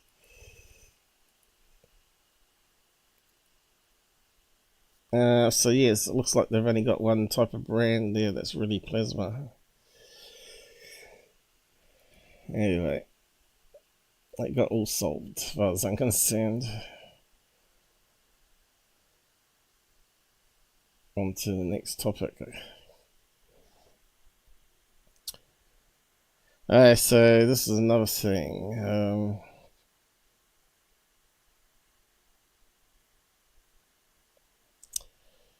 Steve Green Streak. So there's a new whistleblower that's come out called Jayson Sands that was meant to be featured in James Fox's new movie, but he's come out blabbing, and James Fox is really pissed off. Tell him to shut the F up. Sounds like he might be removing him from the movie now. But the guy's come forward talking about a load of crap. That he's saying the same nonsense as Corey Good, that he got time regress back, called it the 20 and back. And he said that he killed a blue alien and all that sort of stuff. And we know the blue aliens are all made up because Corey Good has admitted it in court, that it was his invention. So, yeah, this guy's not looking like a credible military witness to UFO technology. And I said, Steve, you know he's fake. He went to Goof on Radio and Dr. Greer show. They all work in shells, grifters in each other's pockets. He even uses a fake name on the show. Claims killing a blue alien. Well, blue aliens came from liar Corey Good, who admitted to court he made those aliens up as his IP claims.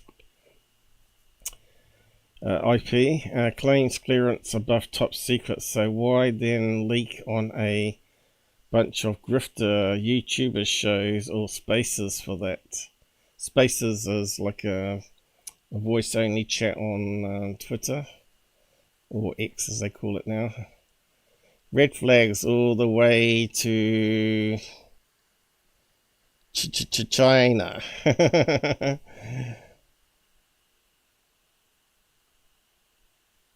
So yeah, so you're going to start hearing a lot more about this Jayson guy. His name's not spelt Jayson like that, but has a J-A-Y, I think. But anyway, stay tuned for more garbage on that. Another disinformation agent. Yeah, he first showed up a year ago on Goof on's radio on a panel show. So that straight away he's lost total credibility, and here he is on the panel show with all the grifters, Alien Girl 111, Goof on, so on. And there he is there. So, good reason now to give Skyfire a chance to be UFO news.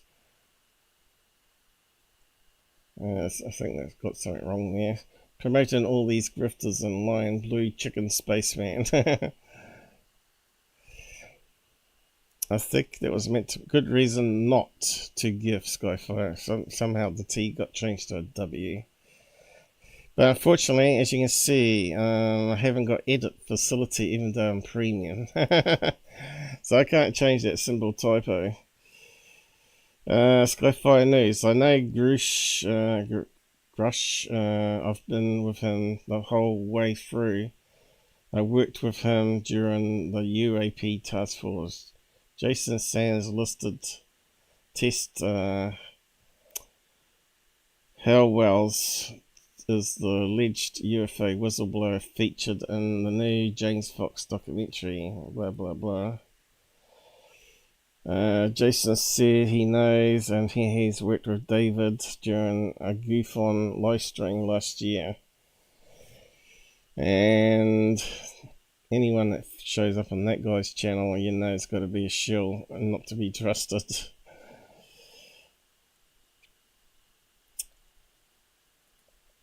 So I know Grush, and I've been with him the whole way through, but yeah, he's really pushed for that. And I know that that's one thing that I'd love to see his work.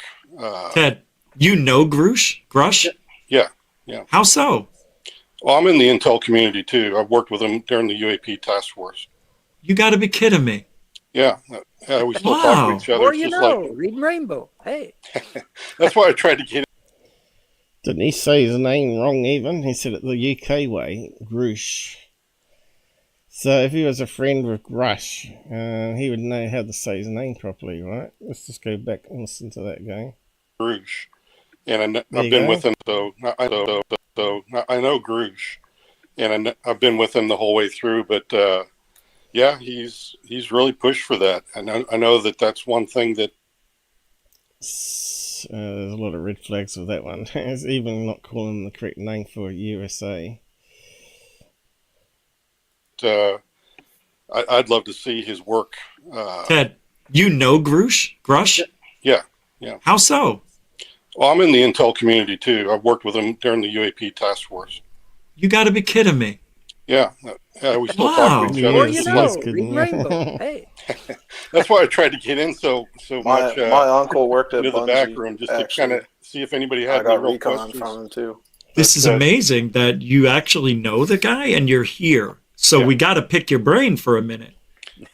So I know Grush, and I've been. Anyway, I better catch up with the comments if there's any. Unless there's 2 people watching on YouTube, how are we going? No comments by the looks of it. Better check. Is everything working still?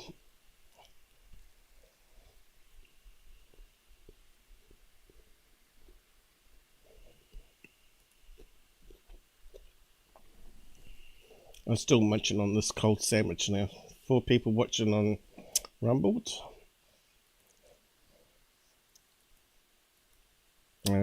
0 watching on Twitch. Same. 0 watching on Odyssey. Same there. Pilled. You're our last hope, Pilled. How we going on Pilled? Let's have a look. We got 7 likes so far, that's good. And 65 watches, that's a bit better than normal, and 6 currently watching. Thanks guys. Pilled, you give us hope that there are actually real UFO people out there after the truth. And of course X has gone into its strange mode there, where the screen's gone blank.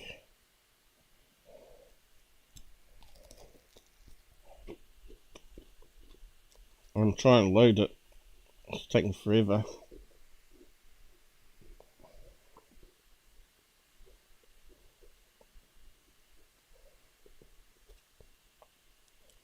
Alright, what do we got there? Oh, we got 3 people up there on X, Twitter. Thanks for joining us, guys. You know you can join the side chat. Make sure how you click on it. So if you click on watch the live show, you might just get the player, but if you click on the side panel, you can actually get to see the show as well as get the side chat up. It's really confusing, I know. Probably I should show you.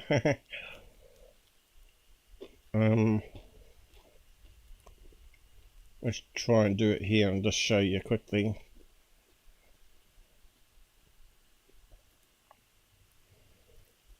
So down the side here, you normally get live. If you go there and find me there, and click on it that way, and you get the side chat. I've also posted it in the feed here, saying that I'm going live, and it comes up like a player. No side chat, right? But if you click down here on the title, it's like clicking over here, and you get the side chat. So yeah, so if you're on X and you want to come and say hi, you do it that way.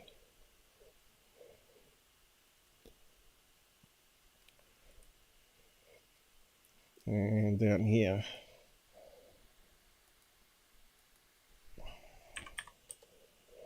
and you can see it removes your comments after a certain time. So it's not as good as YouTube, but I suppose it's alright for a backup.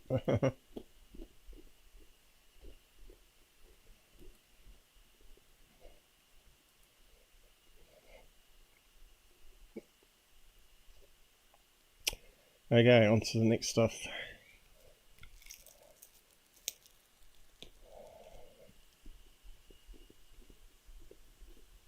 Okay, so Skinwalker Ranch has come out with a new season. The first episode was really bad. So I said here, new episode of Skinwalker Ranch. As expected, episode 1 is a letdown. The objects caught looked like bugs, birds, and mylar balloon or drone. Now, where was their own drone at the time too? They had it up. So I just wonder if they caught on camera their own drone. By, you know, how stupid mistakes they make.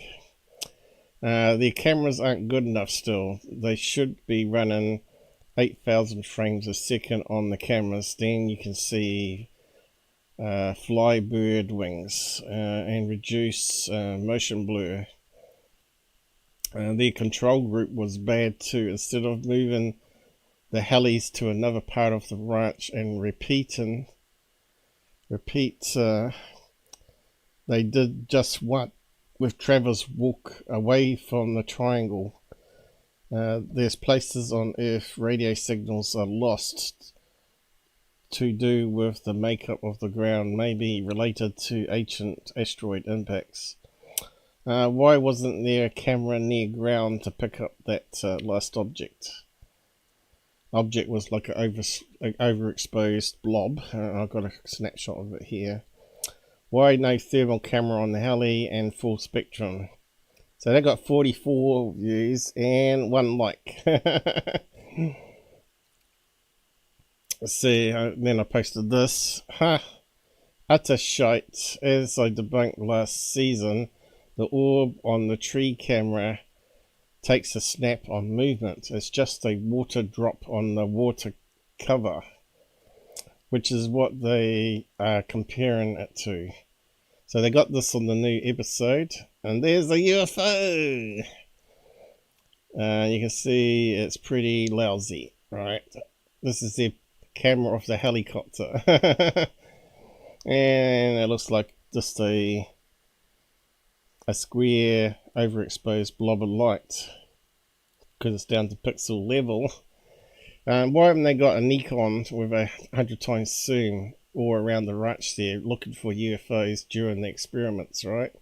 They should have like a team of people looking at screens, not just one Eric, whatever his name is, looking at a whole bunch of TV screens. You need a whole group of people with remote control Nikons with 100 times zoom ready to try and capture these so-called things. I think if they did that, then they'd prove to themselves they're not catching anything abnormal. They're just catching bugs, birds, and balloons. And I don't think they want to do that. They still want to create a show and make money from it, right?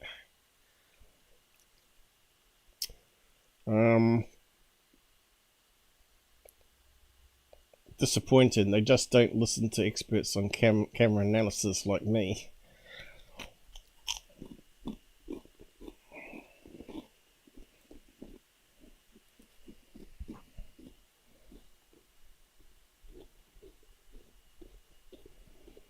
Okay, so I put this out.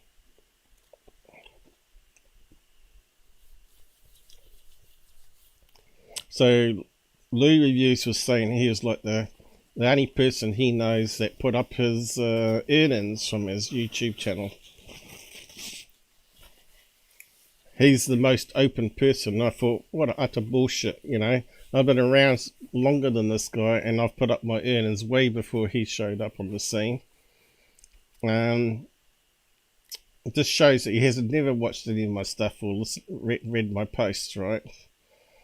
And he has the audacity to call my show boring when all he does is similar to what I do occasionally sometimes, because I don't always do episodes this way, right, where I read out Twitter comments and go over them.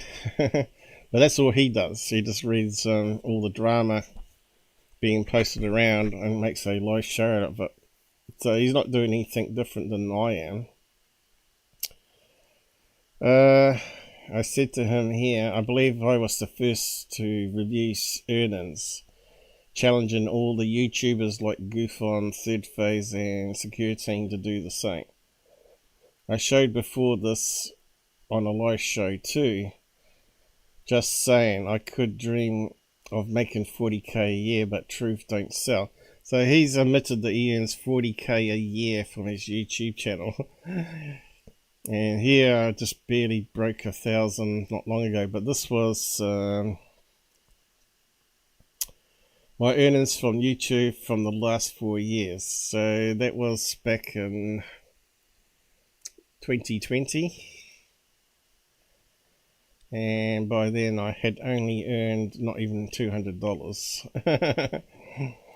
So back then it was all based on ads. About 2020 they then brought in super chats, and that's why we suddenly could boost our income, right? And underneath that one I posted an update.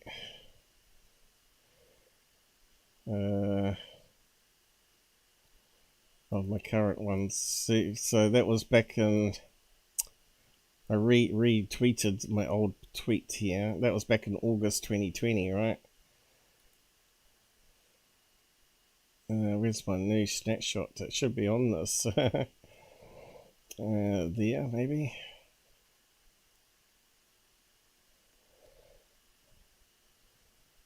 Alright, here we go. Here is today's earnings for 8+ years now. Just made it over 1,000. So I don't do this for cash. I do it for the topic and finding answers. I have to live on 200 US a week and fund my channel that runs at a loss per year. If I didn't debunk and told incredible stories and says all UFO videos are legit, then I'd be probably making 100,000 a year. Alright, so yeah. So that was like a couple of days ago. And mostly that's from the generosity of Michael King and Shogun and Jasper, I think it was. I think it's pretty much all I've got this year from those guys. I don't think I've got anything else. And of course ad money added on to that, which is only like $10 a month. So yeah, someone did actually reply, which I was a bit surprised. Lou didn't even reply to it, but here we have. You have our full supports. We have even given up on YouTube because it doesn't distribute truths and we only saw what is already known. People don't like truths because they have lived in lies since the beginning of humanity. I said cheers, but sadly the support I had is gone and people aren't coming to lives, and it's lots of work. I think I corrected down here. But the damage was done by Dr. J Radio with Google YouTube's help. That allowed him to strike my channel falsely for copyright when it was clear fair use. 3 months no lives on YouTube. People didn't switch to alt media, only 1/5 did. I had to start again. It's funny, I debunked New York City as a balloon, but I also matched it to a letter A, but not even Rojas retweeted it. And Mick West just came up with the number 1 balloon, and people pay attention to him. I know UFOs are real and aliens, but I know 99% is disinformation and misinformation, and it's sad to see so many Generation M's all crying for Tyler's bullshit videos, and they never learn. Ufology is clear intelligence problem, like IQ, as we got plenty guff intelligence, dumbing them all down on X. So we got Richard Doty up there, we got Corbell, Sondo, and Angelier, whatever her name is, all ex-government employees for the defense or CIA even. It's funny though, what's happening to Lou happened to me, but it was the big shills trying to silence me, mainly Third Phase and Goofon. I also had people befriend to bring me down. It's all about money on YouTube and being mates with each other.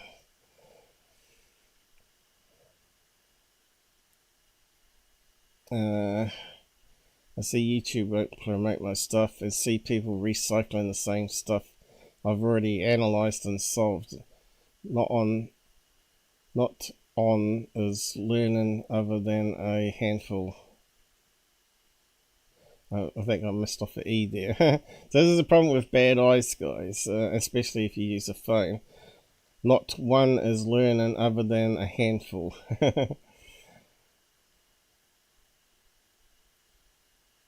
I've been following UFO facts since 2004. I think you should do like them, invest here in X. You follow the same line and respect for the truth, and isn't this Elon Musk motto?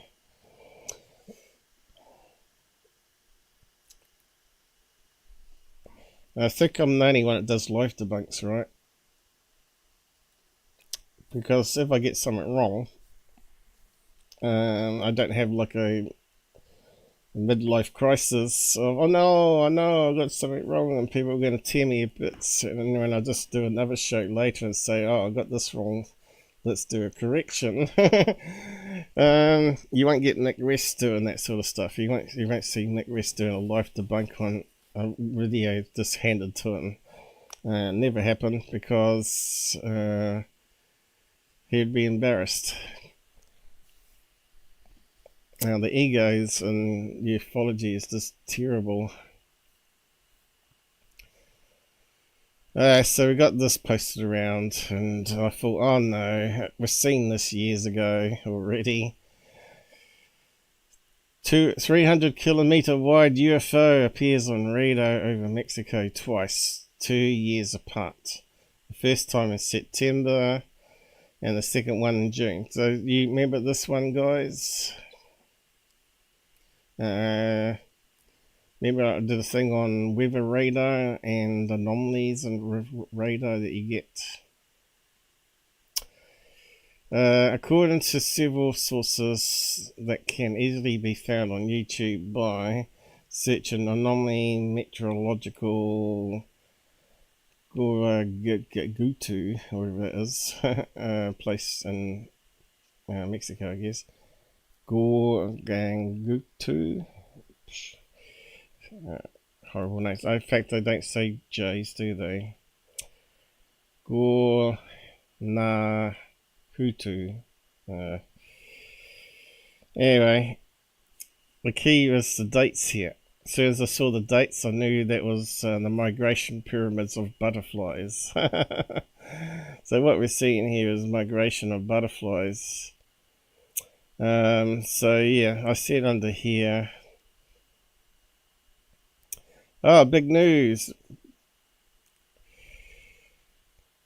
This is big news. Journalist Ross Carhart previously revealed clues to location of buried UFO so massive it could not be moved. He says if he discloses the location, it can be stormed like Area 51. Oh, it must be in Mexico is what this guy is suggesting. Oh, because it's on the map here. That's the big UFO. No. I said here, butterfly migration. I got 2 loves. 2 loves out of, look at this. That's the biggest number I've seen for a long time. Almost 7,000 people, only 2 loves. I said every year as it gets colder, North America monarch butterflies, or Canada, migrates south between August and October. So what was the first date? September, smack in the middle. October, September, October, November. So they start leaving at September and head off down to Mexico. And I said here also somewhere. Where's the rest of it? There. It's on this one. I really hate the commentary on thing. I said here, spring migration begins in March. So an announcement comes from Mexico when the monarchs are on their way. After living off their fat reserves all winter, tens of millions of monarchs head northwest. So in winter they fly down to Mexico, feed on all the stuff there, and when that starts to turn a bit colder, then they fly back, or it gets warmer back in the northern hemisphere, they fly back to it to mate and then die. And let's say it's down here. As the migration progresses from March through June. Okay, so what was the other date up here? June. So 1 year they caught it of them coming down, and another year they caught them flying back up.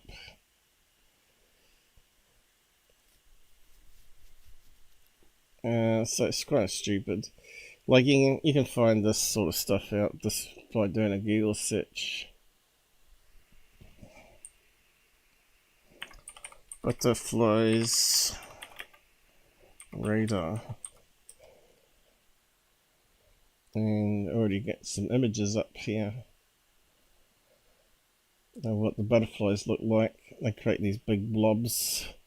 Now because it was in June, that means that 1 month has passed, so that means there's not going to be so many butterflies in June, so it's going to be a smaller group.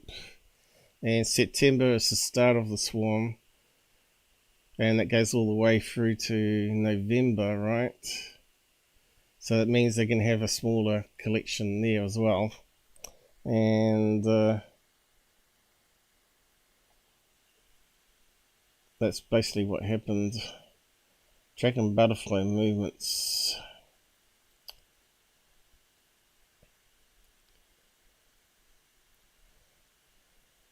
Dragonflies and dragonflies as well, by the looks of it. Painted lady. Tiny radar devices has real patterns. I think we have to put with a radar.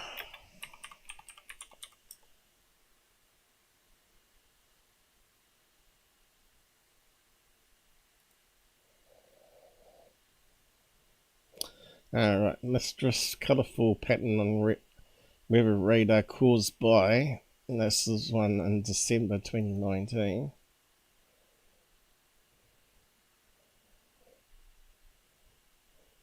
It kind of looks like it's a circular shape happening.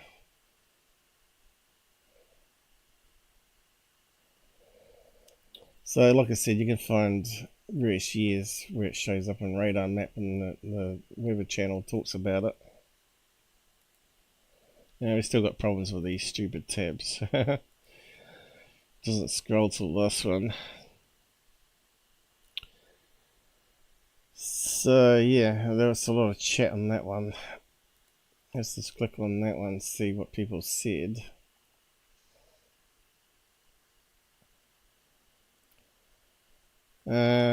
These are cloaked motherships. No. This is almost certainly a radar issue. Not a radar, no. It's just like a mass of butterflies that reflect in the radio signal. No wonder Will and Jeff are already on the way with a Microsoft 98 virus, whatever that means. I'm voting radar anomaly. If it was a craft, I don't think you would get a detailed pattern of a return from a structure like this. Let's see. Breaking anomaly is back. Okay, we're talking about that stupid what do you call it? Glitch in the sea height data, right?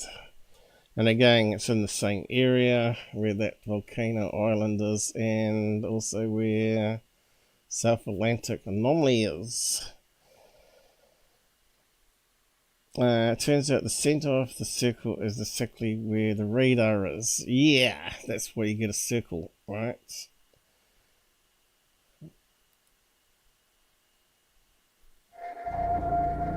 El primero de servicio meteorológico.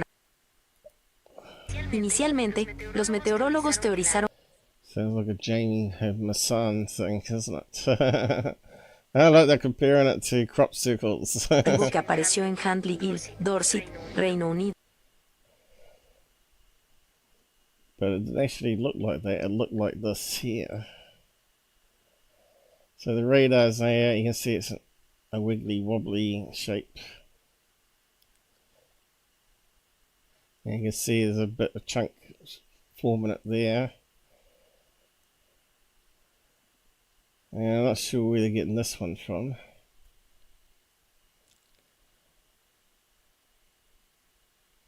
But it looks nothing like that there, does it? That's the picture of CERN, isn't it? The collider? I don't know. But anyway, you can see the butterflies are forming into a mass here. Fly with numbers, right? Is safety in numbers. It's not saying when you get school of fish.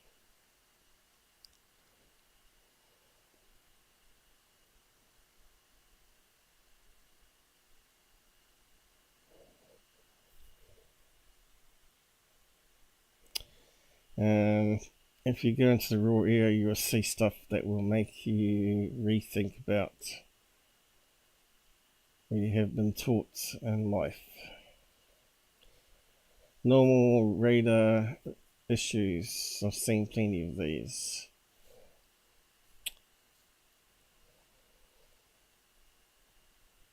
What's that one?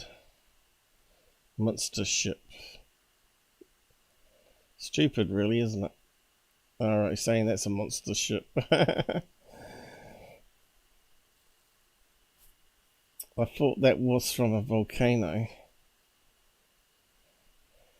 That could be why it's formed a circular pattern too, right? When you think about it. The butterflies are all taken off around the volcano and grouping. That would make sense, wouldn't it?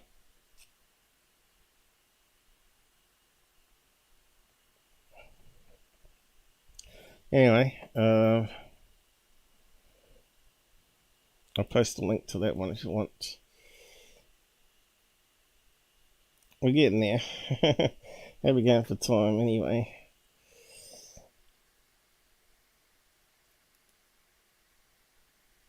Uh,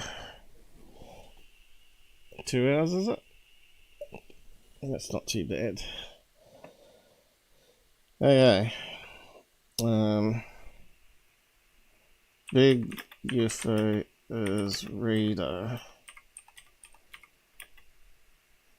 Bugs. Just say bugs. Anyway. The radar can, because it's calibrated to pick up small droplets of water in the atmosphere, right? It picks up small critters as well. But it won't pick up planes. It's able to remove the planes from the data. So the firmware, it does all that sort of stuff. The airport uses a certain wavelength for detecting larger objects, so they can discount false positives, right? That's why NORAD had to recalibrate its radar systems for balloons, because they calibrated it above, so they wouldn't keep having to get alerts on weather balloons all the time, right? But then once the Chinese started using spy balloons, then they had to recalibrate it back down, and people thought it was a bit strange why they weren't doing that anyway. Well, when you think about it, most objects that are under 40 foot, like 32 foot for balloons, is probably smaller than the smallest plane. Let's see. Well, maybe they didn't really worry about small planes too much. What's the size of a Cessna? A small plane. How big are they? What have we got here?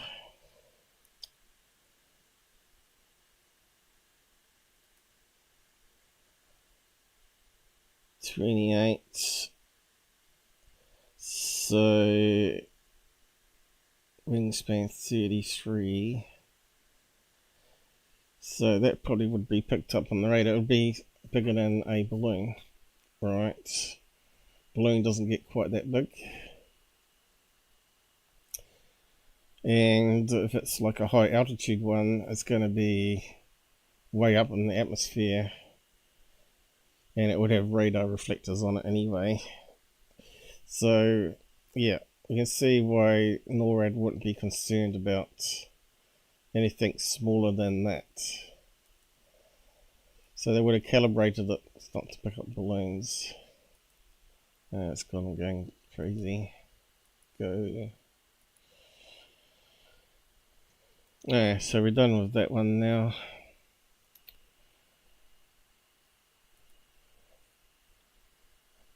What's this one? News Nation.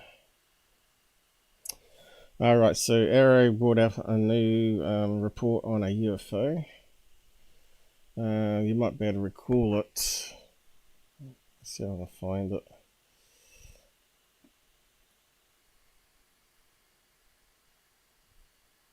There's an original report.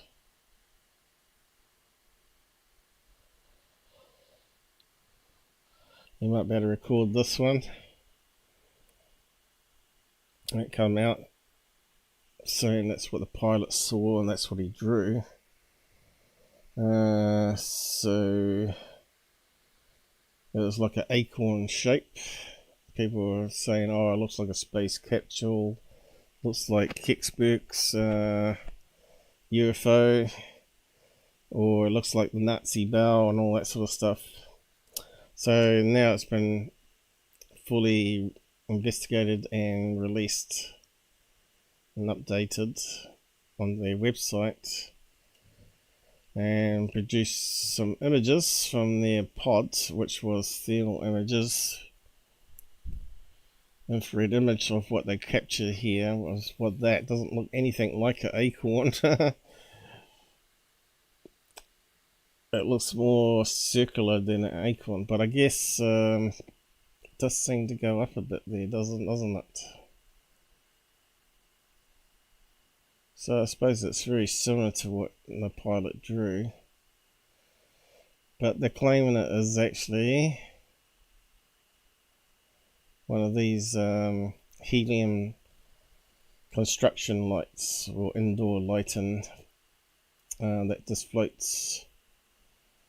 And you can have a cable going up to it to power it. How's that one being powered? From the ceiling downwards, probably.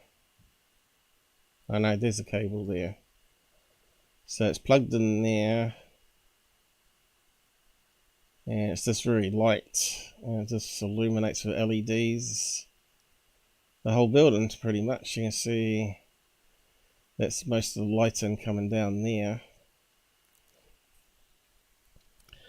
But it doesn't look like the picture, does it? but it's a close match. Looks like it's got some sort of hood going upwards. So that's what they believe it is. Something like that. Helium light balloon that escaped a construction site, and the pilot saw that. But in the report there, they said they couldn't be conclusive because the images are not that good.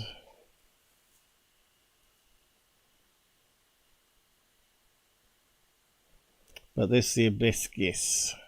And that's probably what I would have come up with too.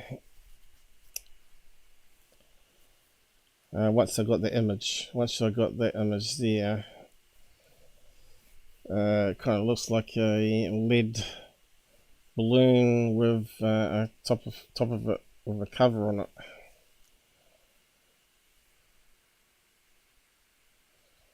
And we know that those ones are in construction sites, helium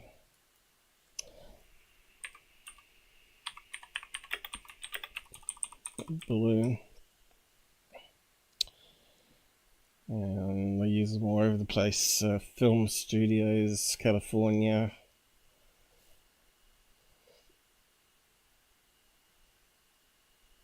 and they use that for weddings. I would have said it was more likely to come from a wedding party.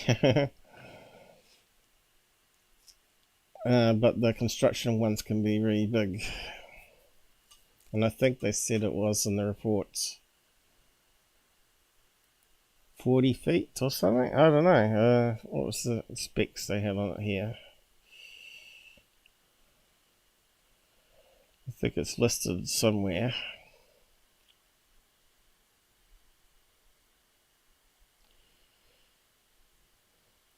I know, 12 feet. Okay, that kind of fits a balloon, doesn't it?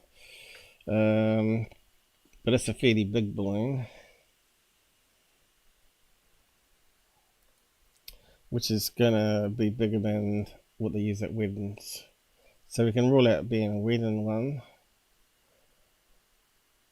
So if you put in 12 feet diameter,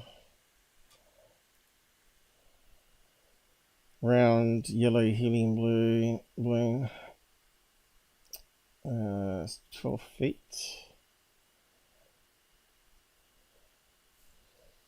It's close. It hasn't got a cap on it. What else we got? Let's just go images. I don't think they're 12 feet.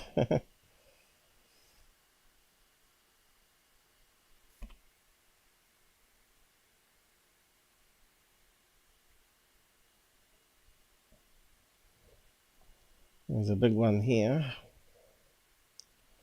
Oh, a big one there.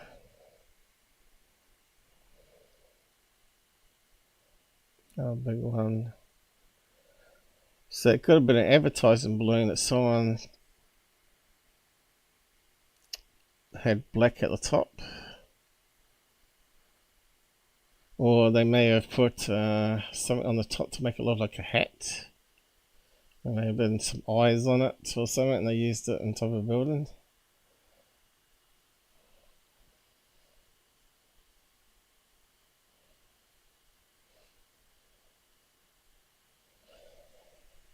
I like these ones here. They've got anchor points going around the bottom here.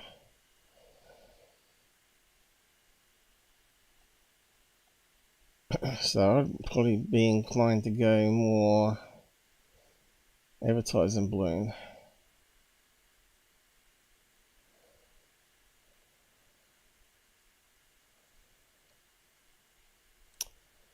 So it hasn't come up with the right ones.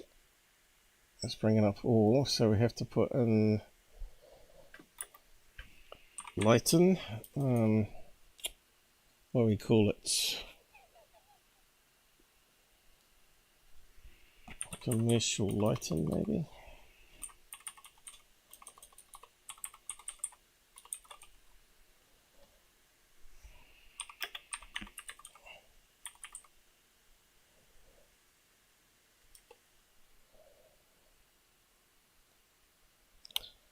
Let's bring up the same ones. Here we go.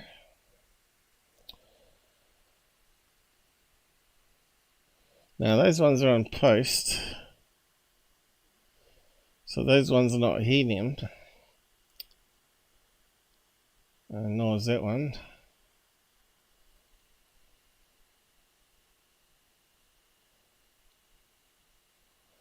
And that's all we got.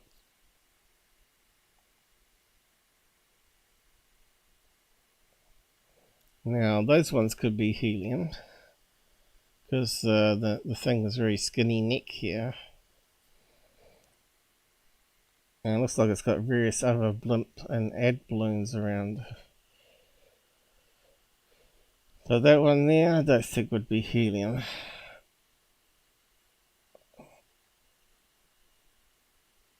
Okay, so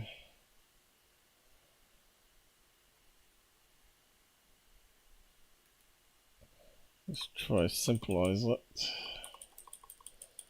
Helium commercial lighting.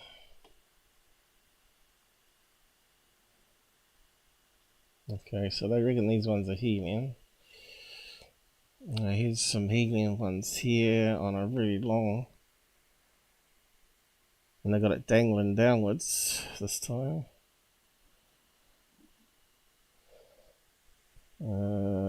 One that's shaped like a moon.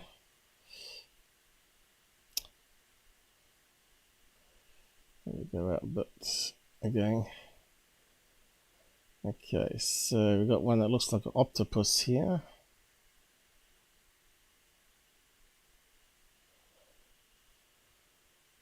And there we go. Air star helium eclipse. Getting closer.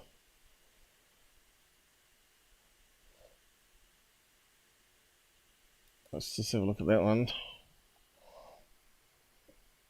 Dubai lead hybrid. That's all we got.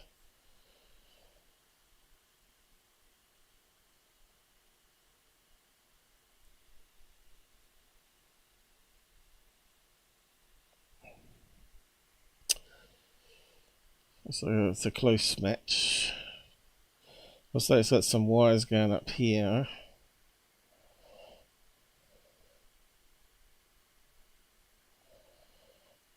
We've got cylinder type ones with the black bit at the top. Blue chip. We've got these ones here. Not so circular.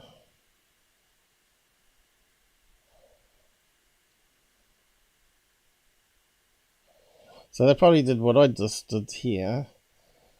Eventually narrowed it down.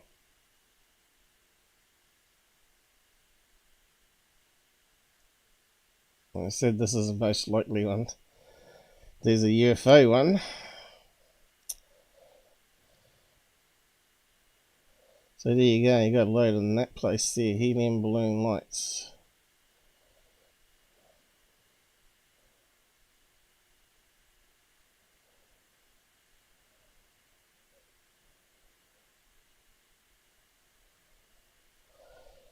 But yeah.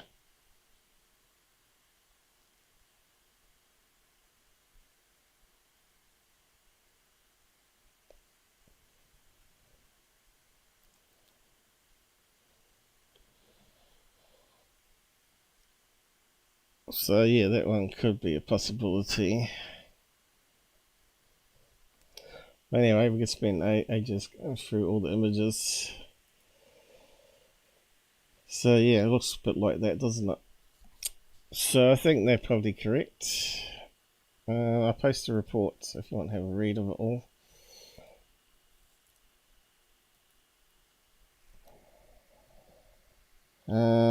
Nobody around still. AARO latest release. As I said, you're not going to get real UFO videos from AARO. You're just going to get ones that are debunked and released. The stuff that they don't debunk is going to stay classified. It's all smoke and mirrors again. People are saying they're being transparent, but yeah. Like Project Blue Book, you mean?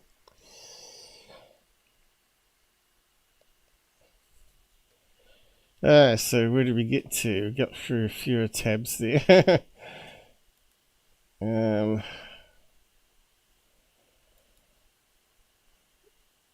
Okay, Chemtrails went to there.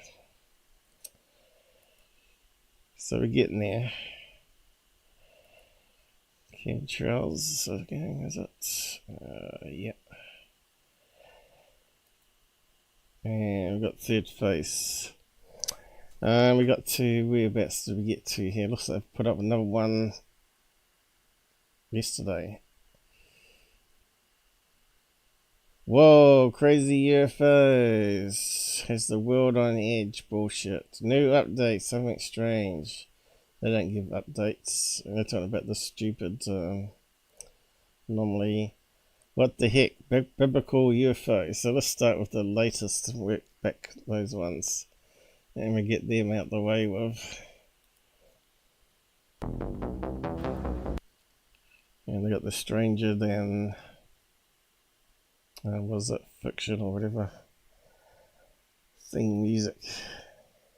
Here, Brent, we're going over the incredible. I'll just minimize that there. Okay. So what's credible about this?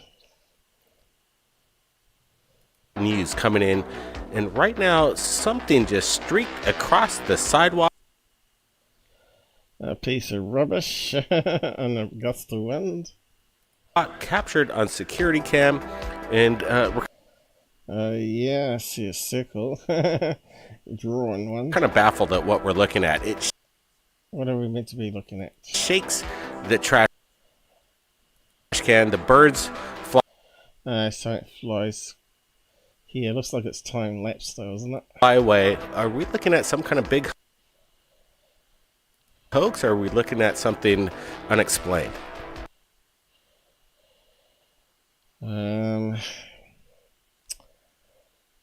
Looks very hoaxy at the moment. We got the vapor trail here. Yeah, Blake, first impressions looking at this, it'll catch people's eyes. They'll say, what in the world are we?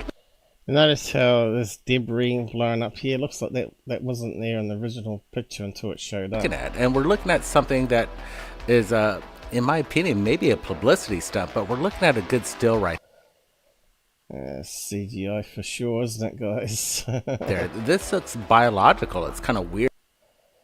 No, it's biological. We have, I suppose we have Dr. J on in a minute. Yeah, you can see how the debris shows up. It's just losing babies. Weird. I kind of like that, but when I'm looking at this whole thing, in the entirety, CGI, guys. I'm still a little skeptic on this. Apollo, she's an expert. Yeah, it's very fascinating thing, I guess. Oh, no, she talks with a deep voice. You know, when I first see this, I almost think.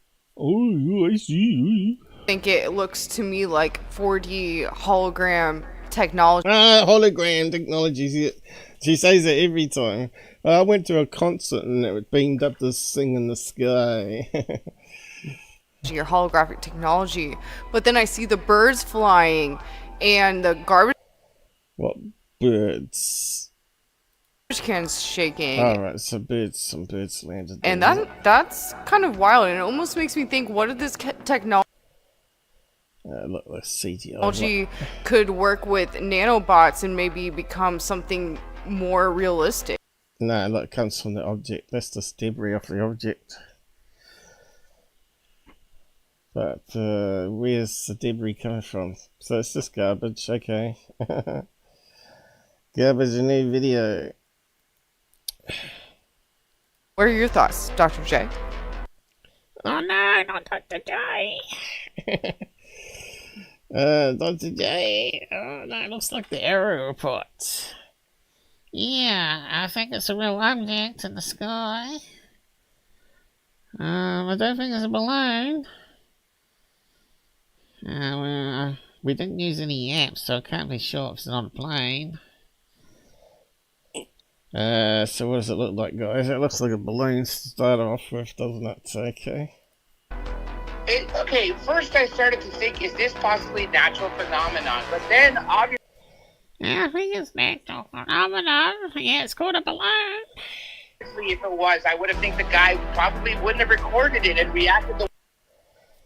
They record anything on their cameras if this guy watches. Wait, he did. And then when he zoomed in, I started to notice, obviously... And where is it? Good zooming in. It was also growing too, and what looks is like appendages, which are not necessarily...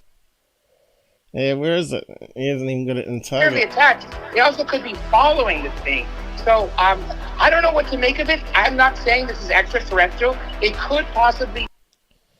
So what is it likely to be? In fact, it looks like it could be two balloons. I see a big balloon and a little tiny one in front of it here. Let's just go there, go there. Let's see if we can bring out some details.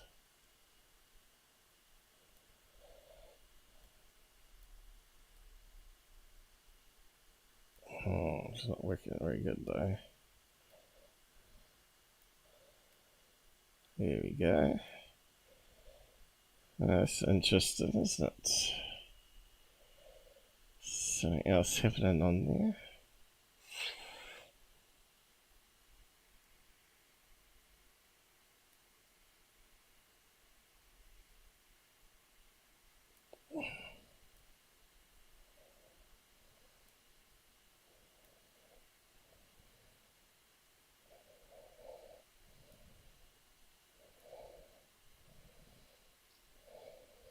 Okay, so that's a reflection.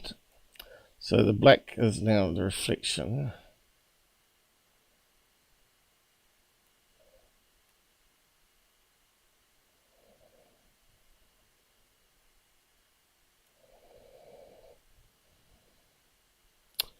So it looks like it's a balloon with a black balloon, alright?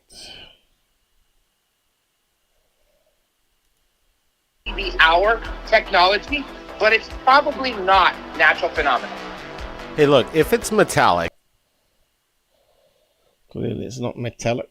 It's two balloons. And we're not seeing any kind of means of propulsion. Okay, we got another angle of it here. Looks like it's 1, 2, 3, 4, 5, 6 sided. So it's rotated around. Prop propeller blades or anything. And he's got it now in focus. Looks like a cube balloon now. Ah, so it's rotated that direction. Like that. What's keeping it up in the air really quickly, John? I think the technology... What's keeping up in there? Helium. So yeah, it's actually a cube balloon.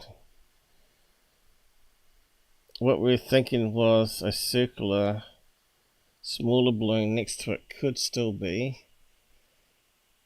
When it has no wings, no propellers, or anything like that. Two balloons joined together. Oh, where's it gone? I've lost it. Oh, it's up there. That is probably what Bob Lazar talked about, and many other people have mentioned, anti-gravity technology, unless it's some sort of technology we don't even... Okay, so...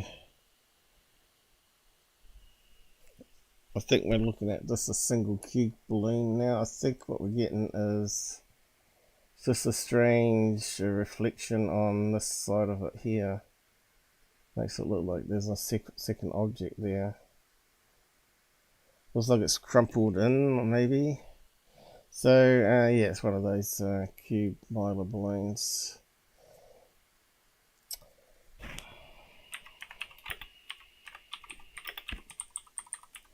Not too hard, really. One of these guys. You can see it didn't have nice straight sides on it either.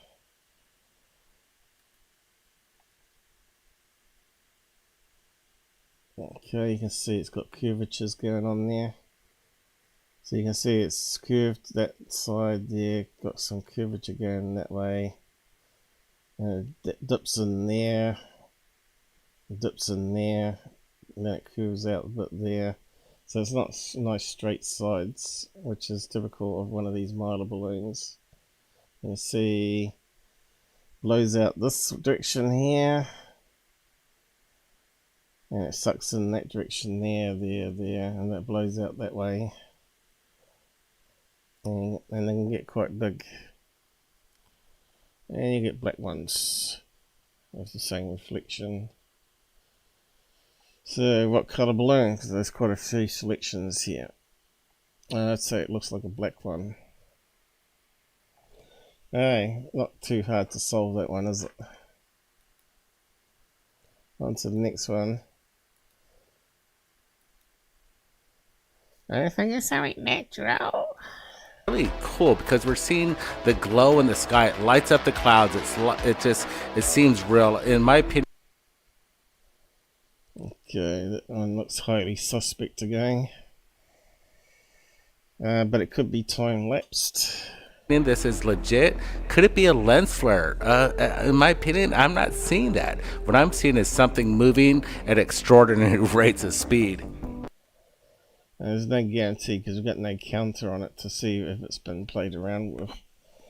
Looks to me like it could have easily been a drone and that someone just sped it up. You know, I think this is the most...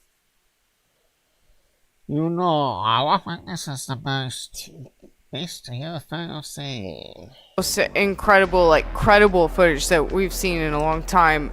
You know, personally, I mean, the way it kind of hovers up and then shoots at a 90-degree angle like that, the force that is going, the speed that is going. So if that was a lens flare, that can happen with a car coming this direction. And as it gets closer, then that sort of lens flare just goes that direction. So it could be a lens flare and also could be sped up. That is not a drone. That's not anything that... Looks like it's going up a post here, like a light reflection. What is that? Traffic lights?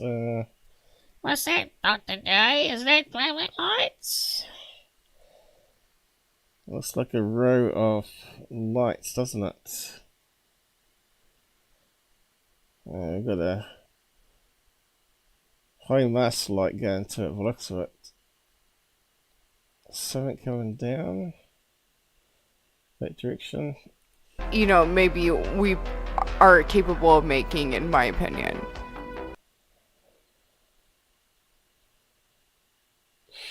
What is it though? What is this?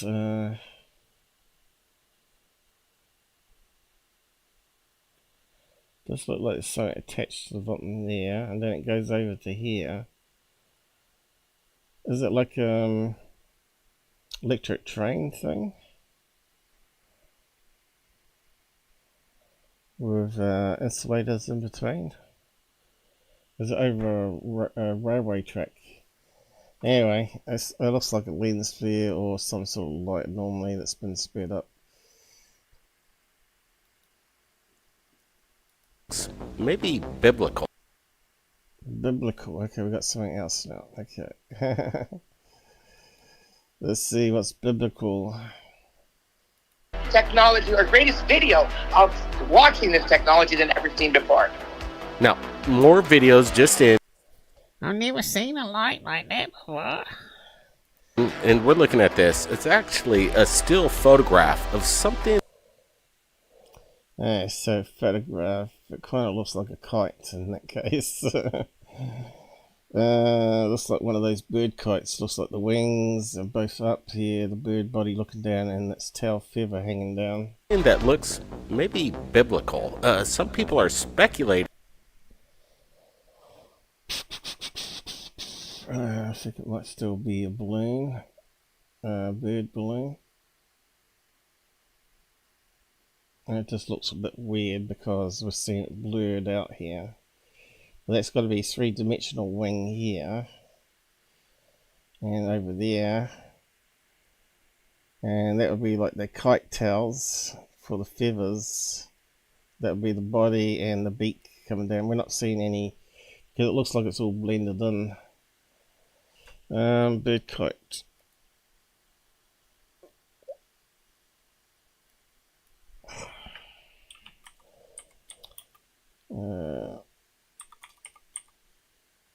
Kites. What does this say? Kites. It's probably going to give us that. Because there's a bird called kites, but we don't want that. Google. How can we get around the kite bird? We want a 3D one.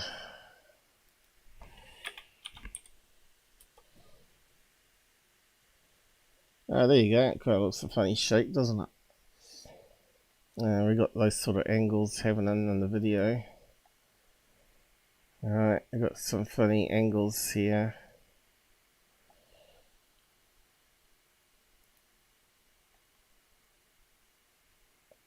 Just like that here.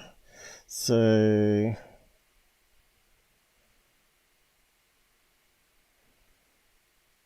that's the wings, that's the beak up this end, that looks like the kite tail there.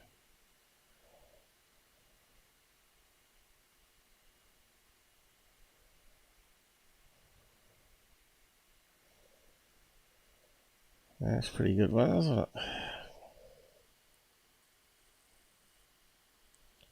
It's going to be a lot more than that though. I have to get images again, do we? Oh, that's meant to be images though.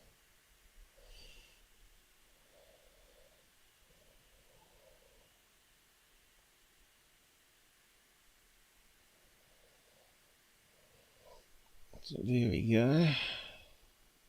See, it forms the funny shapes.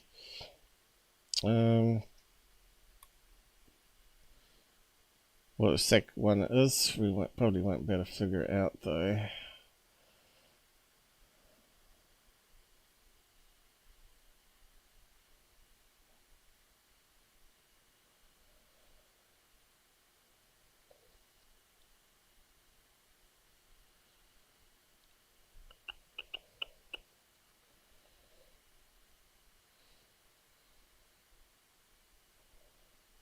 A dragon one here.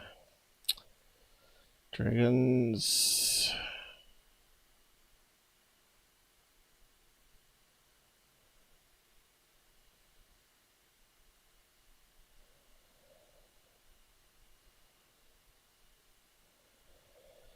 Yeah, so you can see there's a lot of varied shapes there. We did have one that was close to that one though.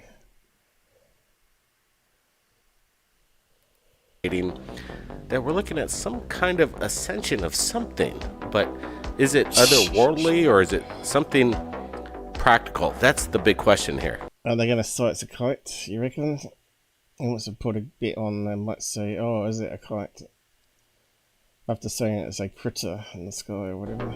Yeah, but like this photo was taken in Latin America. It's been making the rounds. I've seen this around for the past 3 days. People are doing like this AI kind of enhancement on what we're looking at, but what I like is just the original raw data. AI could kind of mix things up and put some sort of pareidolia in it, but what we're looking at here's something off in the distance over the city, and we're seeing something hovering over there that we can't explain. What is this? Is this something otherworldly? Something? There we go. Is he going to say kite? He wants to put money on it.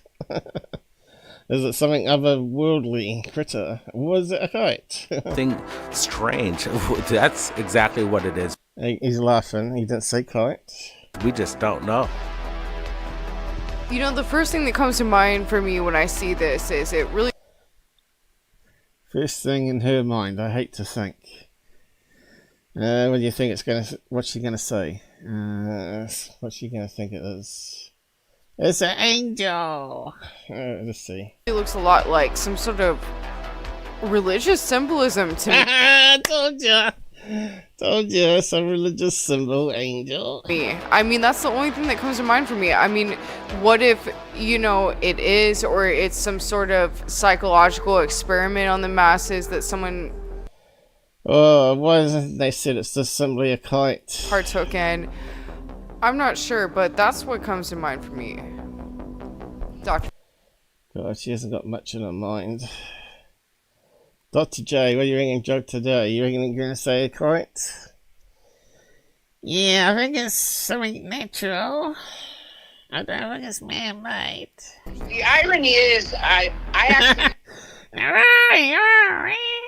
looked at it from a different perspective. You all make great points, but to me, this reminds me of the 1561 Nuremberg sighting, which was actually called What, the Sundog artist rendering of a hailstorm? Nothing like it. carved into a, I don't want to say a wood painting, but whatever they used at that era, which had basically like a Star Wars fight over the city. Everything from... Oh yeah, that looks like a Star Wars fight over the city. What an idiots these people are. What we got now? Again, are we looking at something... Okay, we've got a high mass flight. Red flag 1. This looks like an overexposed plane in the sky. Hey, I even got a video. It looks just like that of a plane flying over the house. Experimental, something off in the atmosphere, or maybe up in space. This thing's cooking. And it's an overexposed plane. It's moving fast. Then we get to see some details. Especially right there. Look at that. Look at that. We can see the wings and the tail. We're seeing the tail and then these appendages. Is this the speeder from Mandalorian? No, it's a plane. I got ones like that on my channel. Lots of them. Let's see. Shorts. Planes. Where's a good one? That's what it looks like during the daytime.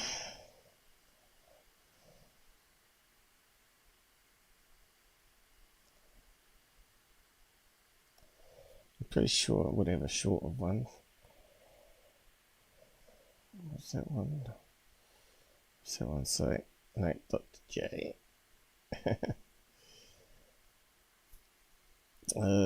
Plane, come on.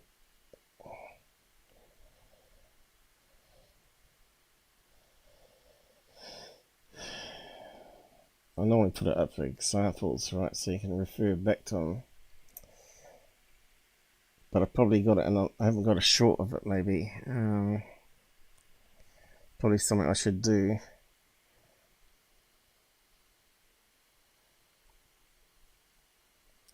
I know I got it in a regular video.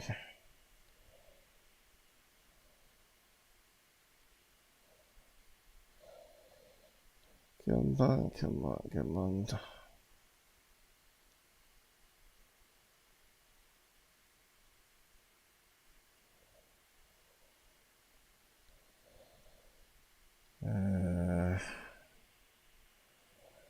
That was a plane going into cloud, I think. Oh no, half moon. Okay, not plane. That was a lens flare. Well, it was actually a reflection of a piece of jelly. That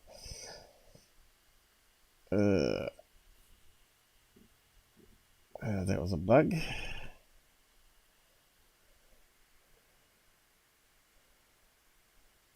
That was the thing that moved across where the star was, which wasn't a plane or a satellite. Jet plane, here we go. Let's see. Jet plane, is it? Hopefully it is. Although it's not right over us.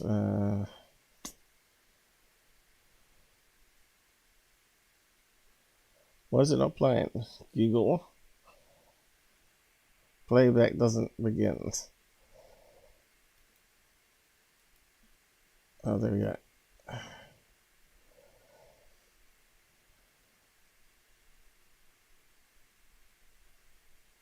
It's only a side view. Damn it. Let's see, videos. What chance of finding it there?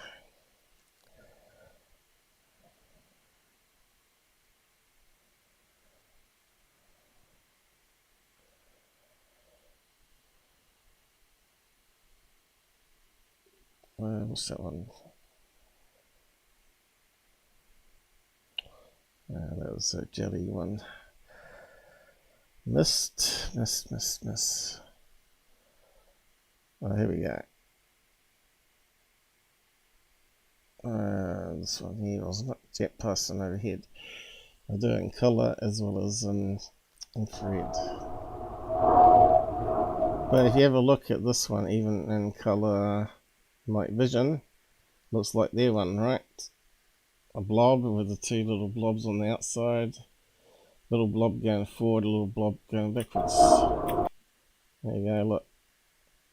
Engine, with the wings in between, a tail, and that's where the big bright lights are at the bottom here. That's why it's overexposed as a blob. It looks just like their one. Except for I don't hide the sound like these shields do that send it into third phase, or they remove it anyway.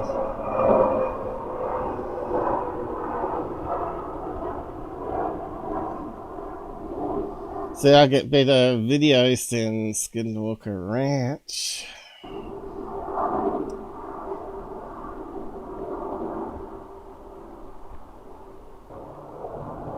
Here it is in infrared only. And it looks like this is a big blob. But eventually it comes out the same as theirs, I think. Here we go, look.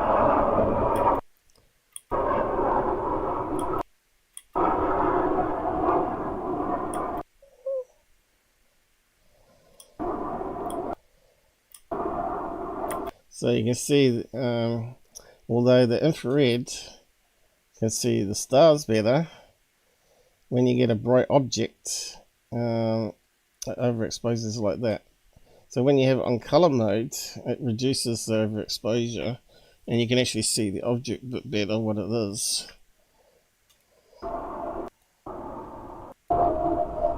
And here's a zoom in. Okay.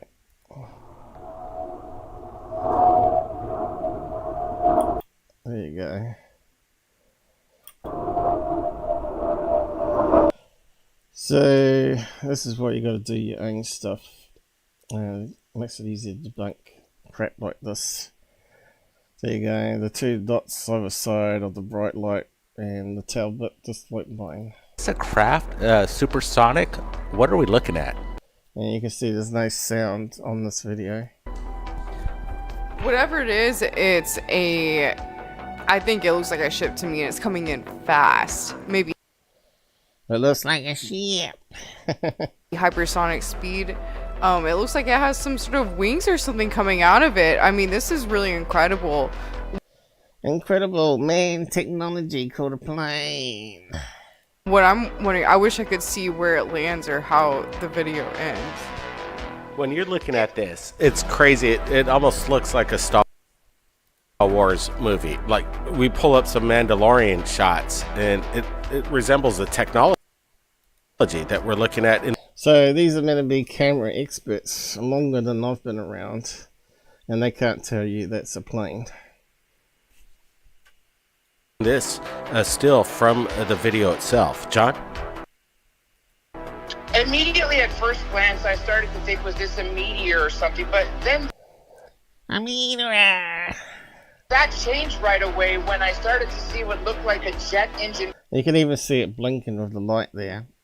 contrail. But it's not necessarily a contrail with smoke because it's more like a glow. And then Well, you can see it blinking, right? when I saw it zoomed up, and you see what... Hey gangs, this would have been solved instantly if you just used your damn flight radar app, mate. Just garbage. Just garbage these guys are peddling. Okay, next one. Something at a massive luminance. Just Something massive illuminance. Could it be a plane again? Or could it be a LED balloon? Yeah. shocked the neighborhood and this little town. It appeared in the night sky, and people were wondering, Kind of looked like a flare going out there, didn't it? what the heck's going on? And we've got the multiple angles of this event. We still don't have answers, but I don't think this is any kind of drone that we're aware of right now. Is this? No. It's a parachute flare going out. Some kind of plasmic phenomenon going on. Something It looks like it's flickering like a flame. that might be biological or something So, red flare. natural. This is the question. I'm not saying there's little green men in this one. Even looks like it's slowly coming down, actually. Yeah, I'm looking at this, and we're very familiar with flares and everything like that. We've Oh, we're familiar with flares, but we're not going to call this one a flare. It's going to be UFO. covered this over almost 15 years here at Third Phase Moon. This looks a little different. We're not seeing it drop. It's just stationary, Not what I saw. It looked like it was slowly falling. and it's very bright. It's like illuminating this purple reddish hue. What I like about it, it's just not dropping. It's static. What's keeping this up in the sky, and what? It's just far away, that's all. So it looks like it's not hardly moving. Okay, let's just move on. Garbage. It kind of seems bioluminescent to me, like it's And we're gonna buy luminescence. something that's from like deep under the oceans, like USO, and the way it lights up like that is really incredible. So I really like this one. I don't know what we're looking at here. I don't think it's in the ocean because it looks like a treetop there, but it could be looking down onto a lake or coastline. But because it's at night time, we haven't got a daytime shot of the angle there that you'd transpose over top of it to line it up to see how high up in the sky it was. So yeah, typical crappy UFO channel. So it could easily be a sea line there. So let's run some basic filters for it at least. Weapons. We want that one. Damn, eyes get a bit blurry. Oh, alright, I don't think it was applied. Okay, it wasn't. I forgot to reset it after last time. Okay, we got two trees. But are we looking in the sky or are we looking down on a coastline? Probably a fishing boat, you see.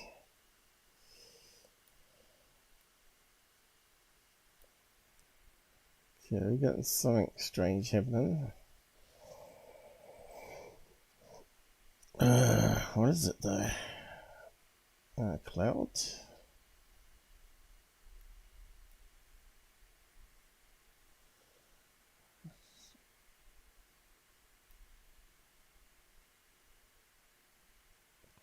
You'll see a lot more once you do that though.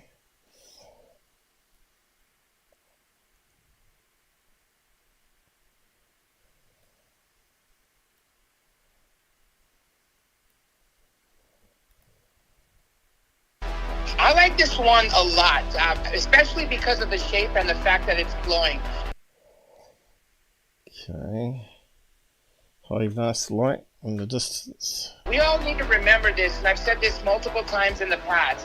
When you have something producing a Okay, we've got between two tree lines. high amount of electricity, such as this, or the S4 sports model, that's in our atmosphere, which is full of gas, hydrogen. Could be just high last night, someone's just filming it between two trees and just wiggling and wobbling around. And oxygen, for instance, what it does is it produces a glow. That's why a lot He's a bit of a smoker, old Dr. J. of times, even His voice is going out there. during daytime, you'll see crabs glowing. And that's what I think is happening right now. We're Just garbage, right? They don't eliminate all the common sense stuff, you know, Oscar's razor. How are we just filming a street lamp? actually seeing technology at work. This could possibly be an extraterrestrial craft, or conversely, an ARV, an alien reproduction vehicle that Oh, it could be none of the above. we created based on ET technology. I don't think it's moving, is You it? know, It's just a camera. when you say that, I kind of think it doesn't make sense to me that it would be. I know, she's thinking, guys. Watch out. So, is it going to be a spiritual being, or is it like a ghost, or what's she going to come up with? One of our own or our government's craft, because why would they make something that would light up so bright like that if it was some sort of spy craft technology they're working on? So why is it so close to the tree lines? It's got to be a street lamp. So it actually makes more sense to me that it could be extraterrestrial in nature just because of that, because obviously it's not hiding. Yeah, good point right there, Paula. Definitely, if the government's trying to hide something, their technology, they're not going to try to showcase it with lights and a phenomenon where the people. Now let's put it back to normal. So we're seeing what it's been like so far. And you can't see the tree line now. Catch it.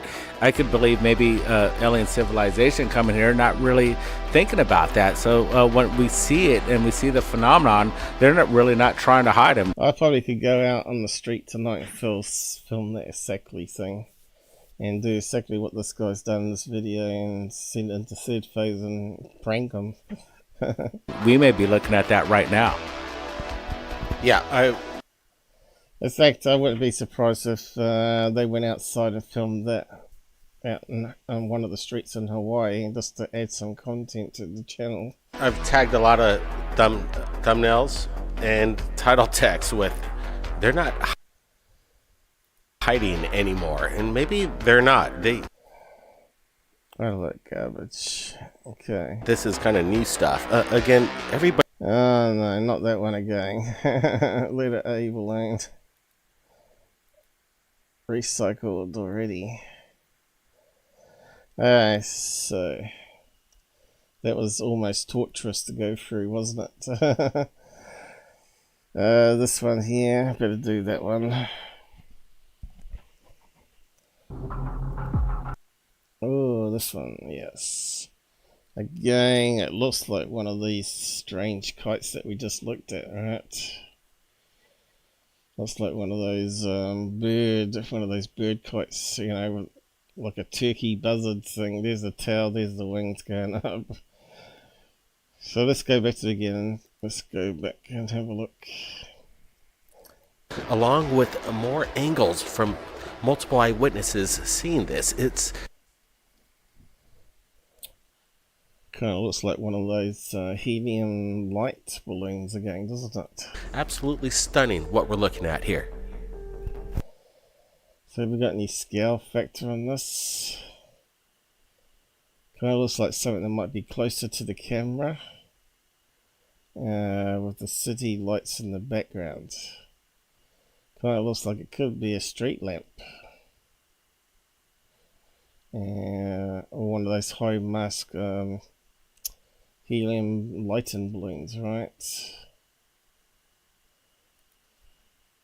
Yeah, Blake, check this out. We got a side-by-side angle. Again, this was captured from P.S. Feliz. He said that this was a phenomenon. He didn't know what it was, and we're looking.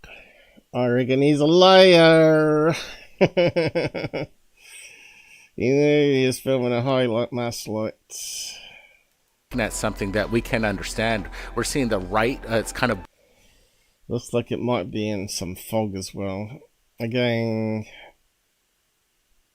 it just looks like a street lamp. Street lamp and fog.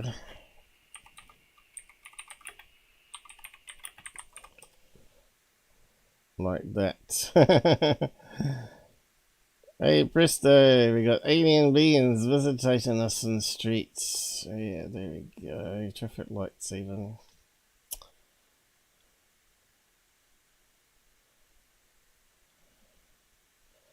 So we want one of those round ones.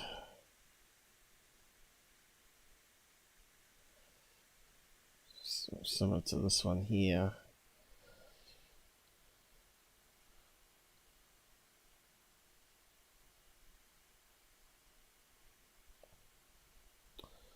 Like that one there.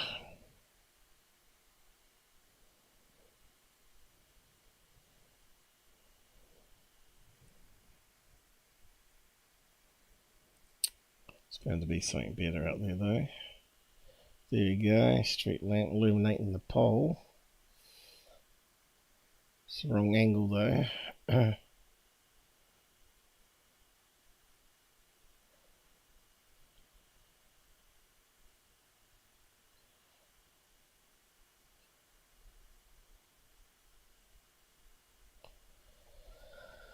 There's got to be one there as a perfect match to it somewhere. Need to have a sip.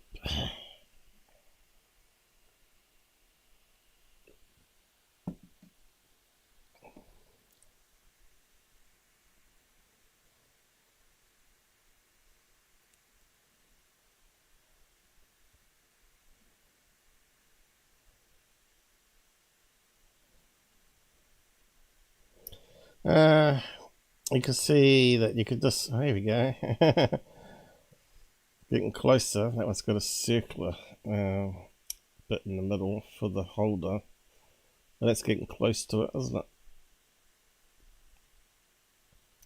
You can see you could create a UFO channel just doing street lights and fog. Make up a story.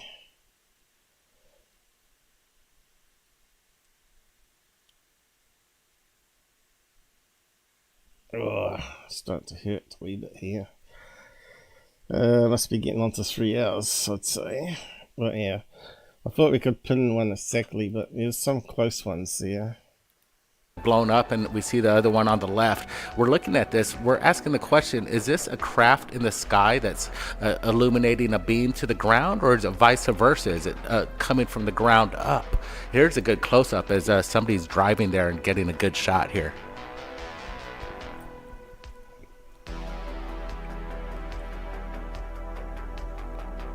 When you wonder what the source could be for this massive luminance of light coming from the sky, like you suggest, Brent, from the ground, it's just hard to wrap your mind around what we're looking at. Is this some kind of new weapon or some kind of weather manipulation, something natural, or are we looking at something?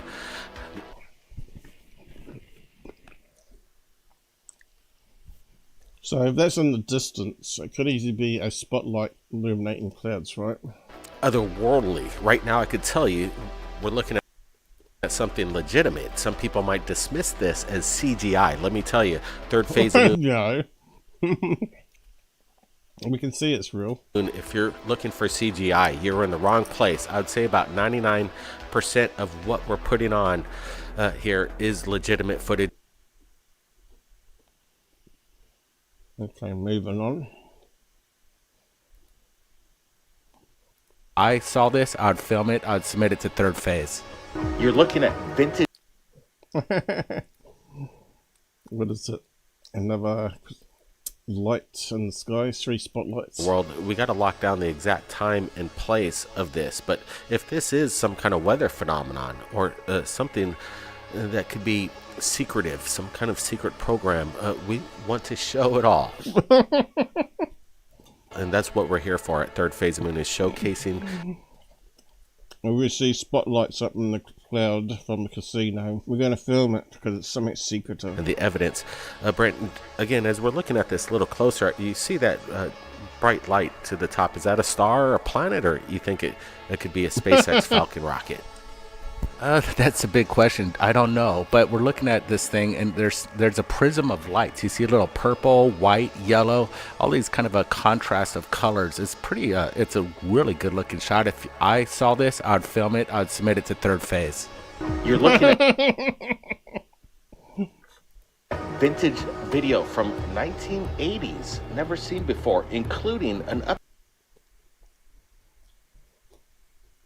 update from the volcano in South America of what looks to be some kind of mysterious orb. We're going to be showcasing this in incredible... That's a distant plane with landing lights, actually, well, actually got fog lights, but it's heading towards us. Detail, including an update from into thin air of what looks to be some kind of celestial event, a UFO. Approaching the sun and changes directions. Incredible stuff right here at Third Phase Moon. Buckle up. We drift into thin air. It's got to put some garbage up from a filter image of the sun, which could be anything. Let's get to it. Take a look at this first video right now.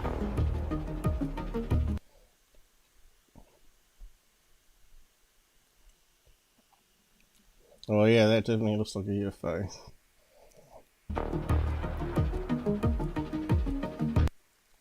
Why is it not symmetrical? Kind of looks like a balloon. Out of focus. Look how focused it is.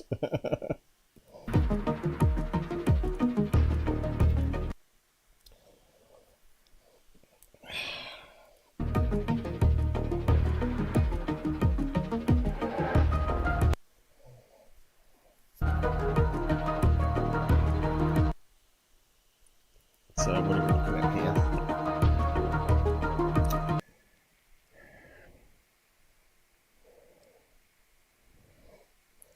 It's out of focus as usual.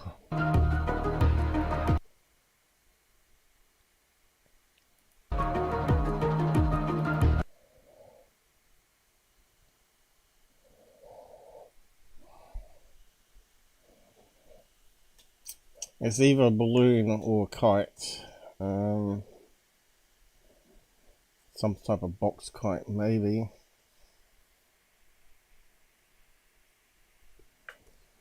More likely to be one of those Globo alarm balloons where they got spiky bits sticking out.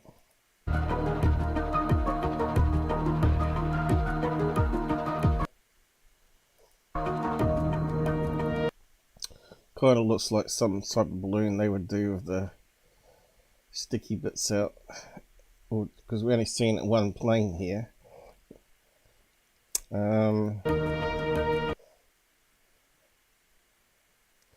Looks like a spiky bit there, and then a spiky bit here, and then a spiky bit there. Or it could be CGI, because 1980s.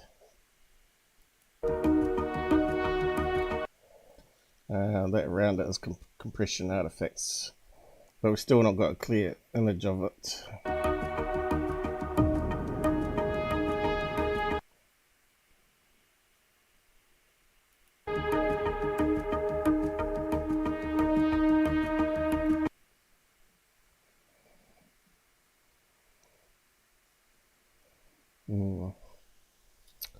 I think it's one of those Mexican balloons. What's the location? We ain't gonna get that information, are we?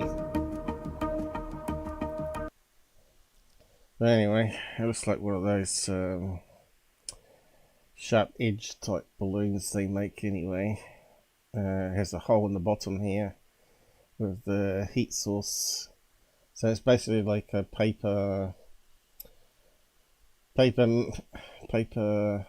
hot air balloon, basically, but like a Chinese lantern.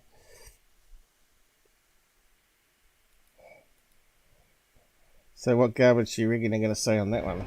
Some depth to it, like there's like indentations on the object. Oh, they got goof on. And it's not just one solid shape, you know, like a sports model type of disc. This has... They got them trained pretty well to show, instead of just saying it's a Mexican festive balloon.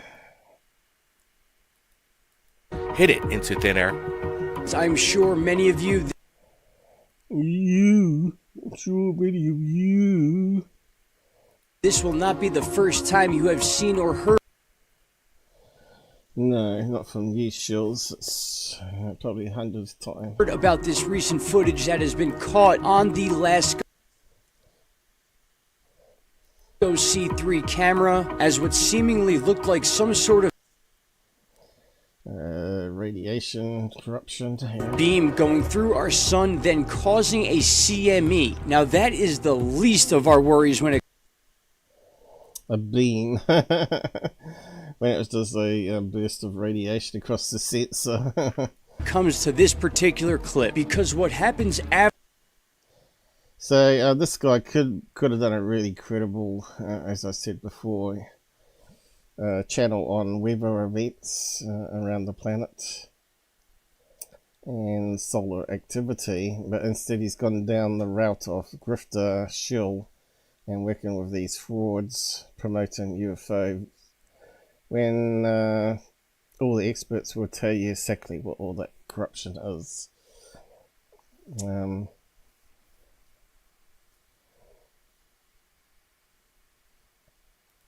After that is something that not many people have ever seen nor can explain. And when I say that, I mean that some of the biggest astronomical and space experts...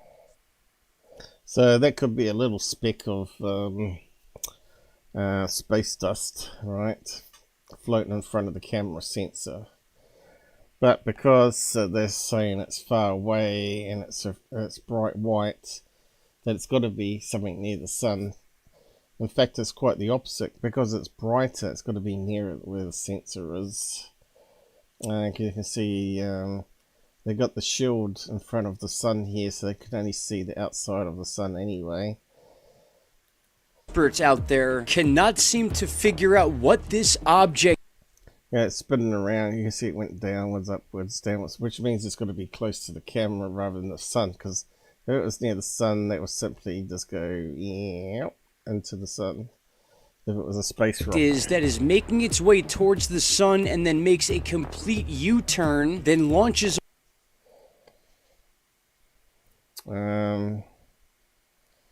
Why would a piece of ice in front of the camera lens or rock suddenly change direction? Well, the sun's heating it up, and it causes some of the gas to vent off the chunk of solid stuff, which then acts like a little rocket booster, and then it changes direction. Away at an incredible speed.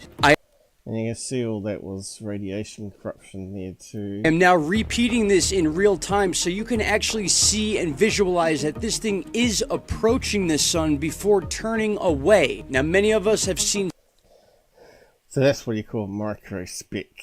The straight line was a radiation burst through the sensor. Just garbage. Okay.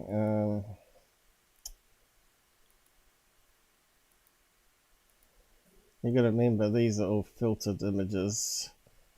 Looking at what you can't see with your eyes, you're looking at infrared spectrum. What happened there? Like the analysis that into... I clicked on something. There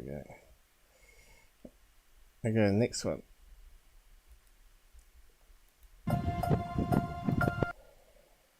Okay.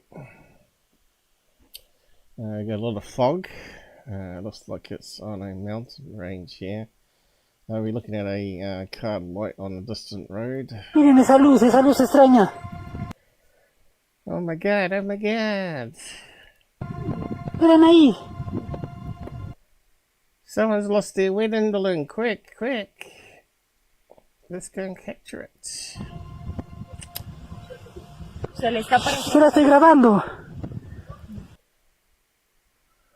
Okay, still could be car headlight opposite cliff face. I mean, in a valley. I got low clouds. Una luz, ahí veo una luz. Me preocupa.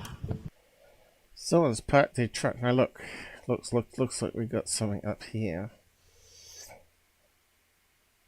Looks like there could be a ridge. I reckon we're looking at. We want to see a clear day shot of that same direction. That's what we really need. Does look like an edge up here. This is going to be a valley in between two mountains. Look, you can see there's a valley here. Then there's another, looks like a valley or peak there. And you always get low fog in between valleys like this. So, are we looking at a dirt road with a truck light?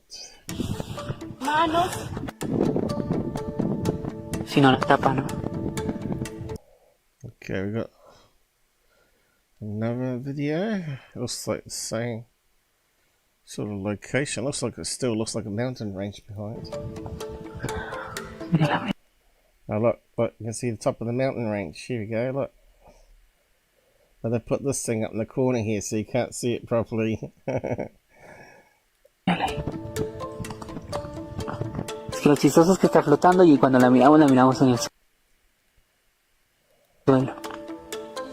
¿Qué será, no? Okay, so we're looking at car lights on a road again. How ridiculous. So that's what we're looking at. Next one. Is away, and they did a really good job zooming in on this thing. Brent, what's your thought? Yeah, really good. Nice and focus. They did an excellent job zooming in. What's here? Is this something mundane like ball lightning, or is this some kind of phenomenon? No, it's just simply a car headlight. Phenomenon that could be biological in nature. Dr. J, when you get reckon, Dr. J? I don't think it's man-made.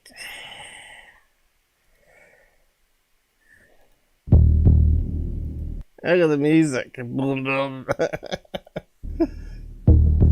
Boom, boom, boom, drama. Boom, boom, boom. Put it on there so we can put copyright claim on Paul. Volcanoes are an active. Okay, so now we're looking at volcanoes. That's inside the volcano mouth. Oh, it's a damn scientist with their helicopter lights on. Area for UFO sightings, and I'm not surprised that they capture something like this in. I'm not surprised there would be a drone there trying to take readings above. So that's steam or fog from a volcano mouth, by the looks of it. And there's the other rim of it going around the outside there. Could be anything. It's definitely not UFO, not aliens. Next one. Can we take any more? No, not really.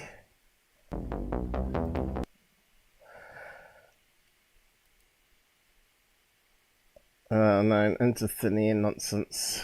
And there's been so much going on that it is actually impossible. Looks like a large antenna system. Of course, this may not exactly be the case, but there is something, absolutely conspiracy is a big antenna on the volcano. Something when it comes to frequency or some sort of powerful equipment down in this remote area of the world. We are constantly seeing anomalies and weird artifacts. Going the conspiracy route. and explained to me that right around this anomaly and even the last time this anomaly happened, they had very severe weather. And as I stated earlier, this ties into what's going on. So it ties in with the Atlantic anomaly. South Atlantic anomaly, as it's called. On with our weather radar here in the United States, because it messes around with the data, yeah.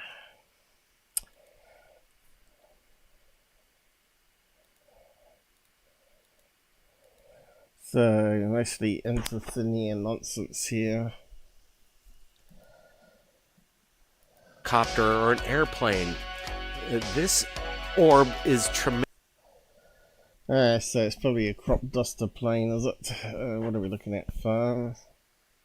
Tremendous in its brilliance of light right now, and again, illuminating on. Could be a crop duster drone, even. The surface itself and just kind of hovering there. The dogs are kind of enjoying the snow, maybe. So it's reflecting off snow. There we go, that explains it. Oblivious to what's going on. I kind of remember looking into this one years ago. It turned out to be like an RC plane club there. And what we're looking at is probably planes from the remote control club. To the right of them, but let's watch it again. We're gonna get a closer look, guys. I want to get. Yeah, that's an old video recycling again. I think it's you can see people walking around. It's out of focus, and they're flying around their drones and planes, RC planes. This thing, it's just illuminating the ground there, and it's almost touching it. What's going on here? Is Russia pulling off new technology? Are they? Well, is it just people getting together to fly their drones around? Yeah. Here we go. What do we got? What do we got here? Is it a fishing balloon? Is it a false horizon? So we're looking at the sea edge here actually, and that's actually a big container ship in fog. So we've got two levels of sea, is it? Is that another boat here?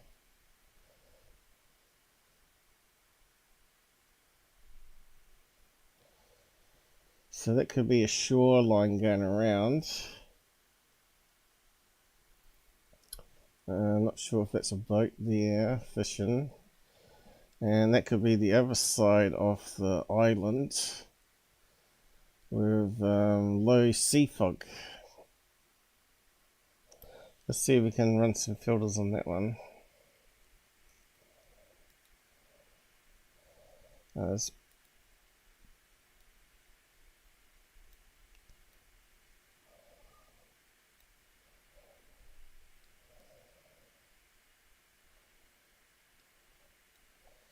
Yeah, it kind of looks like there's two tones happening there. Sea fog, and then there's the horizon there, and then there's a cloud above.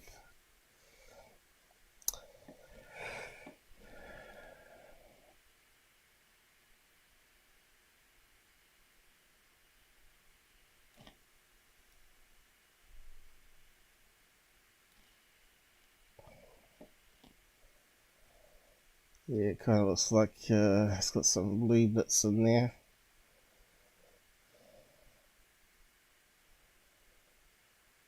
Does look like an edge going that way.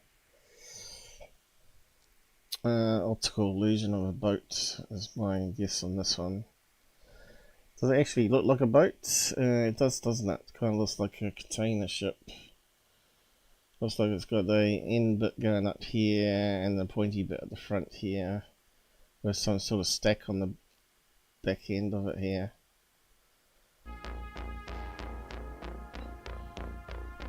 Nicely focused in, of course.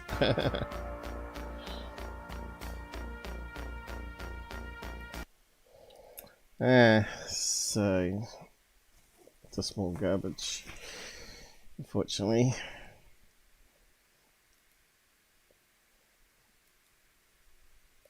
So Again, I'm trying to get a closer look on that. Bobbing like a normal balloon would. Okay, we've got something else. There we go. We've got one of those spiky balloons again. Again, Globo Alarma balloon from Mexico. Unbelievable garbage.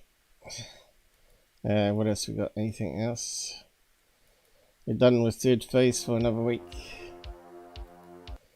Okay, we got some night vision, color night vision going on here.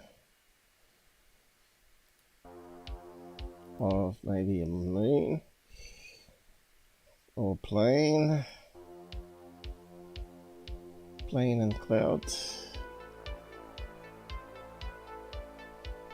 I got a video like that. In fact, it's moving at the speed of a satellite there actually. But see how it went backwards? But that's because they're doing digital zoom and they're moving the camera so it looks like it's going backwards when it's not. So I'm pulling the video up once again and zooming in about... See how it went back there? You can see how the digital zoom it looked like it went backwards there for a time being. About 50% to get a closer look. And I'm looking at this bright orb. Going into the cloud cover there. I can see that it's high up there in the atmosphere. And you can see a little twinkling going on there. That's the flashing lights on the possibly the stratosphere or maybe space. I'm not sure if this could be a satellite. I'm not seeing any... because it went to the cloud there, it makes it a wee bit difficult.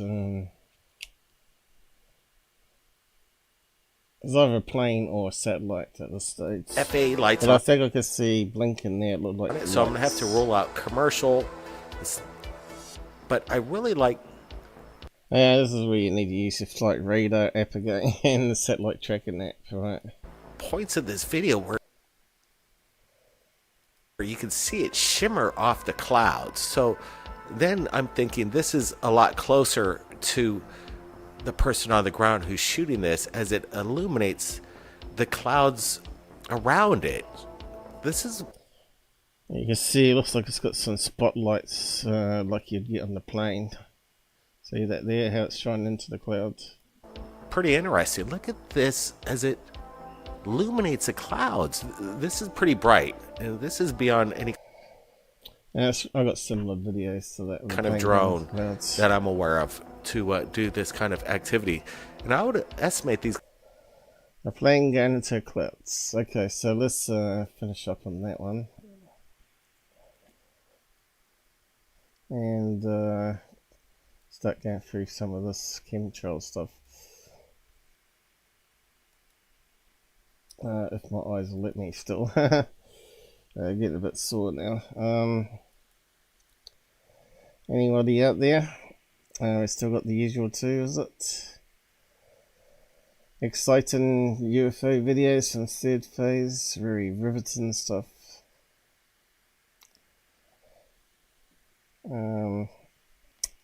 Let's just do a look around, see who's out there first. Here we got 7 on Rumble. How's it going there, guys? I don't think anyone's commented there yet. Twitch. Hey, we got one person on Twitch. Who's there? I don't think they've commented. Thanks for joining us there on Twitch. Odyssey. Who we got going there? Anybody? Zero watching. And Pilled. There should be a few here still, probably. We've had 75 pass through and 4 currently watching. Thank you, guys. Very quiet there. Remember, if you can afford to donate, do so. It helps out the domains itself, because they take a cut to be able to pay for the hosting. So if you can afford a little donation, that'd be good. Doesn't help me much, but every little bit helps. And we got 3 still on X, it reckons. Okay, so moving on.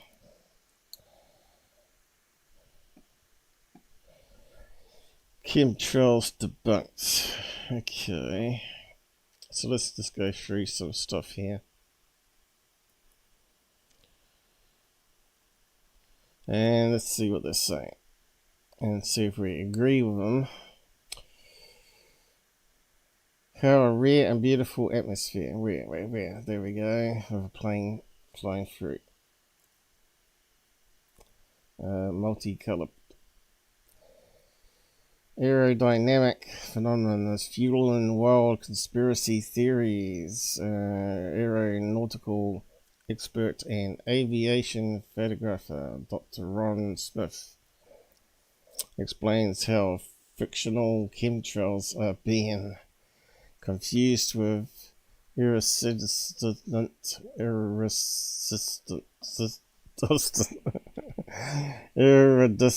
I can't say it.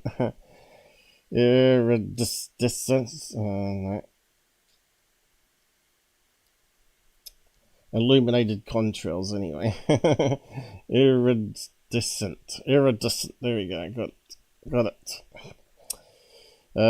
Dip into any social media account that is vaguely related to aviation or aeronautics, and one is likely to be accosted by various posts claiming that some undefined agency is using air transport to spray the Earth's population with various chemicals. This process is either described as chemtrails or geoengineering.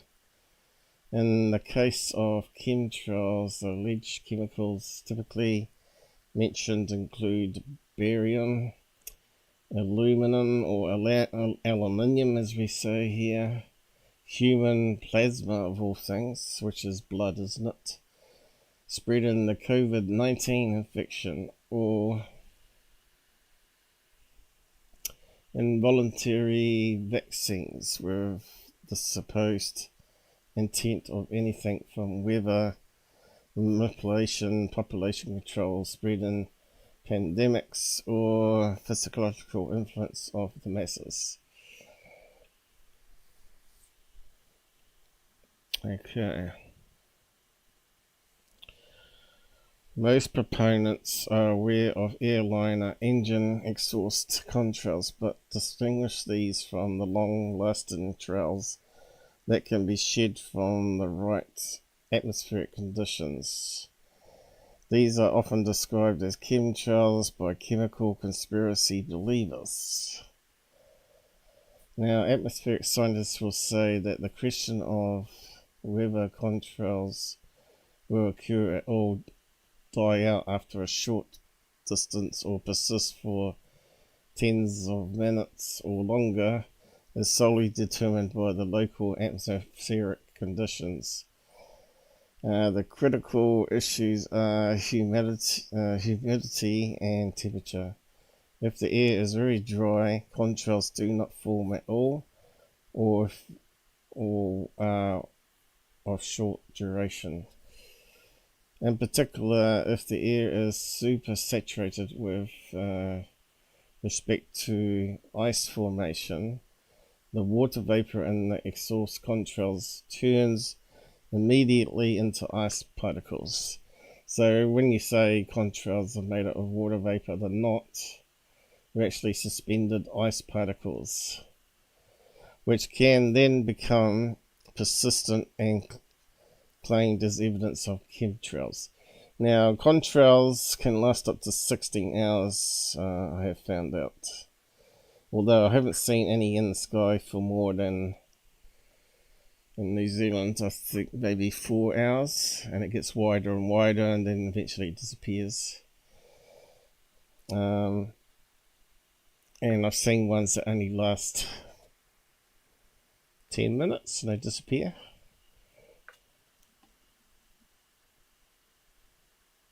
So these are all different contrails here. That's one here, where it makes these little fluffy balls, like this. There's another one behind from the other engine by the looks of it.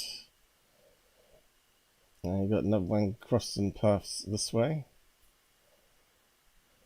And that one looks like it's a Contrails as well, which didn't go very far.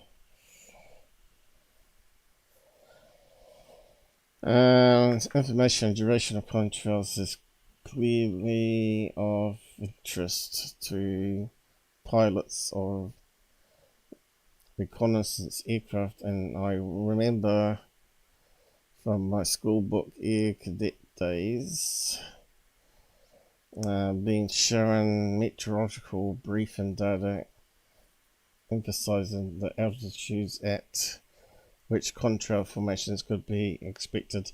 So you won't want to fly your plane in those layers of coldness and humidity in wartime, would you? Because it'd show up your plane, because you'd see the contrail. So you want to avoid those heights, right?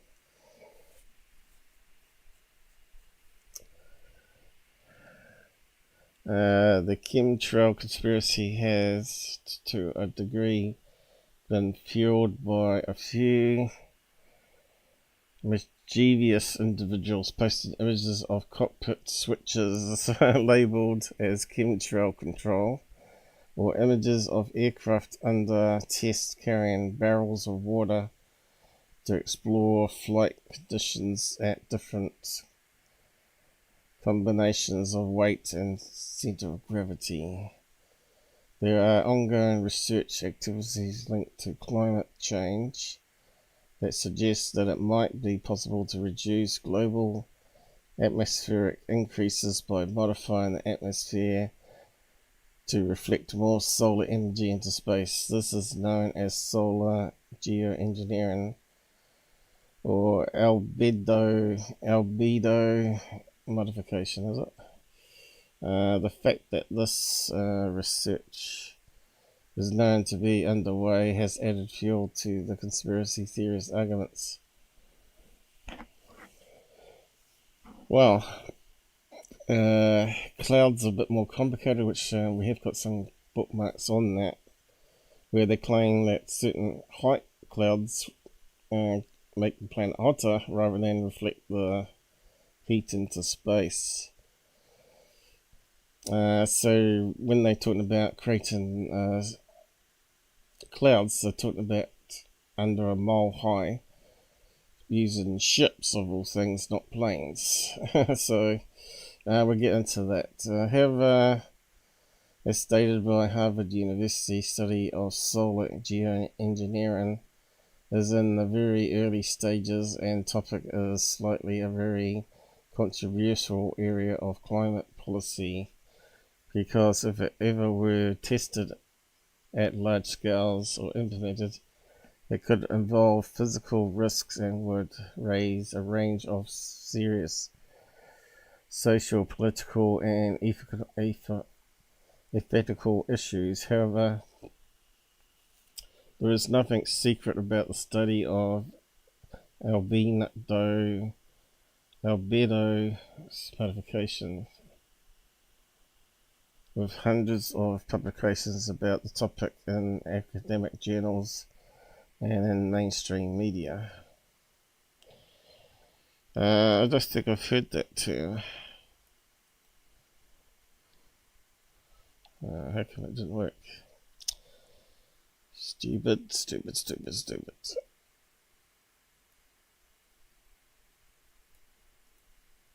Yeah, it's not going to let me do it.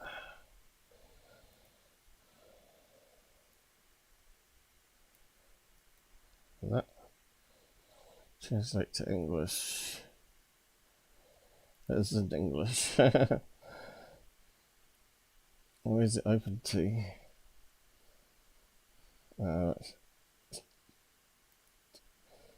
Didn't work. Okay, let's type it in.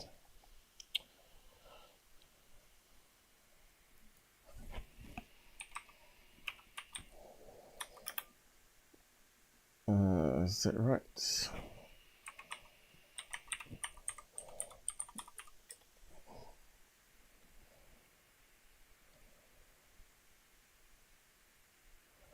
climate model studies show that albedo modification is supposedly effective. I've said in many. Okay, what's this one?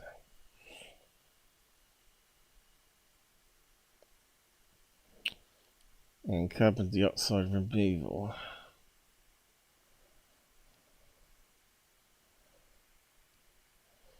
So they got cloud here reflecting sunlight out, which is what I've always said, and you got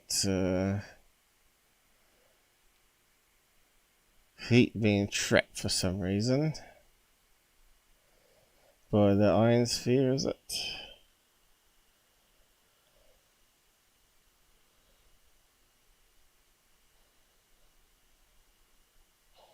No clouds, the sun comes straight down. But now they're saying that model's wrong. That's what I mean, it's always changing. I don't want to do a lot of reading here though.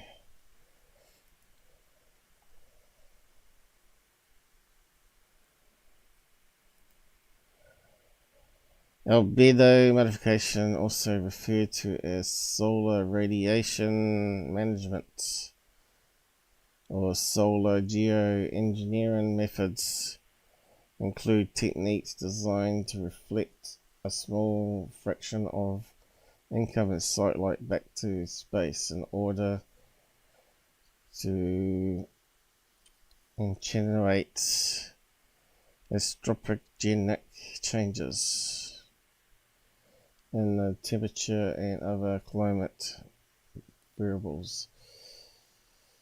Okay, so that's what it means. Surface. Well, there you go. I never heard of it before.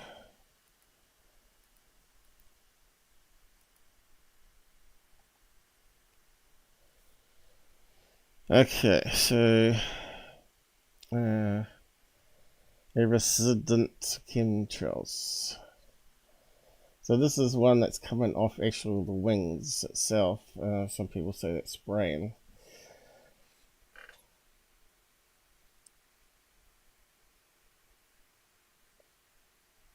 And there's ones that come off the engines. Normally they start back here.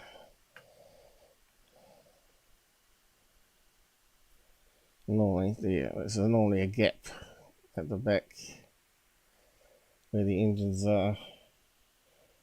But those ones look like they're coming straight over top of the wings here, look. Rather than underneath.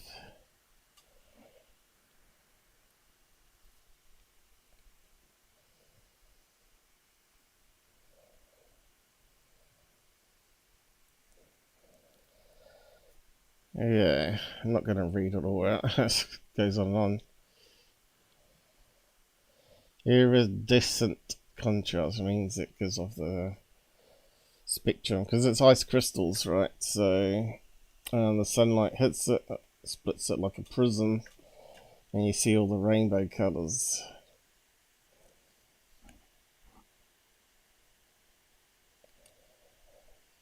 But we know that jet fuel is fumey and it does produce carbon emissions out of the engines as well. The question is that ice pure? Probably not. It's probably got some hydrocarbons mixed in with it, which are chemicals in a sense. But is it boron and aluminium? I don't think so. It's more likely going to be carbon, or combination of carbon monoxide, carbon NO2 and all that sort of stuff.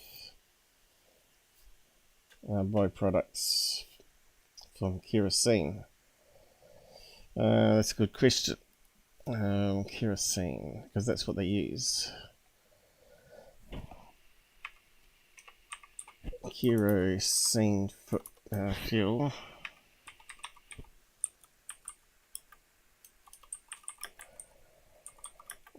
Byproducts. Let's spell it right. Some kerosene lamps emit fine particulates, carbon monoxide, I said that one, Nitric oxide, I almost got that right, it says CNO2, but this is NO2X. And sulfur dioxide, yeah, because you can smell that sort of sulfur smell from when you got a car in the garage, right? And the catalytic converters,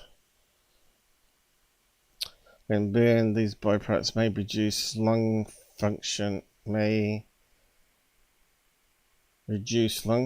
increase risks of asthma and cancer. That's pretty much everything in our environment though, isn't it? Food even does that. Kerosene and paraffin.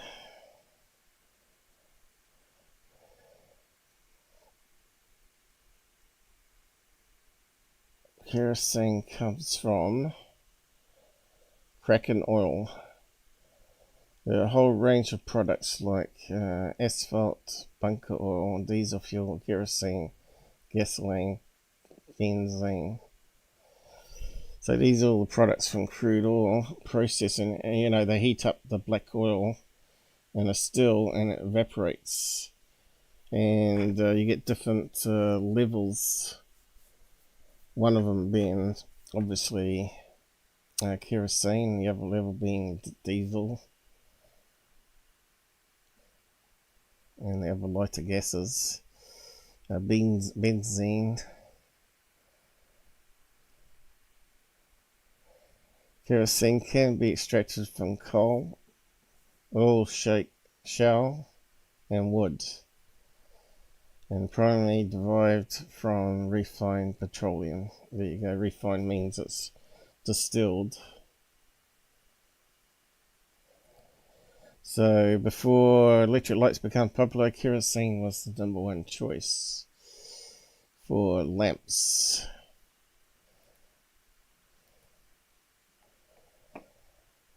So anything else you want to read about from this guy? So I didn't mention anything about barium and what was the other? Aluminium being in the samples. And you could prove that, right, by taking the source samples from anywhere on the planet and measuring what's in it. I'm not sure if we can actually get a sample of soil. What is typical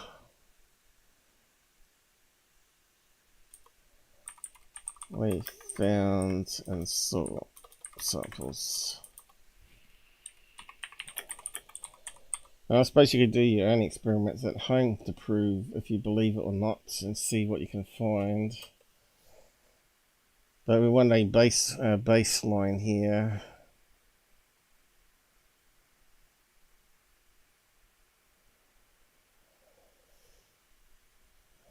Okay, is it going to give us an answer there? I don't know.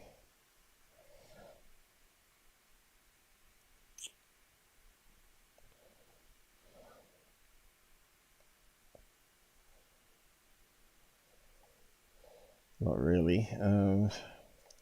So keep looking for what we're after. What is mostly found in soil? Soil is material composed of 5 ingredients: minerals, soil, organic matter, living organism, gas, and water. Okay, what substance is found in soil? Magnesium, iron, calcium, potassium, and other minerals are widespread in soil. Water, second most important component.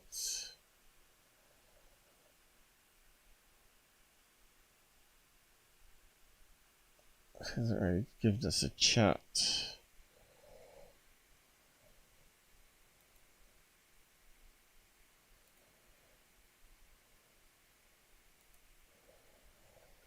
Three chemicals. Okay. Phosphorus, nitrogen, carbon, and major cations, calcium, magnesium, sodium, potassium, sulfur, trace metals, and elements. So these are trace metals there.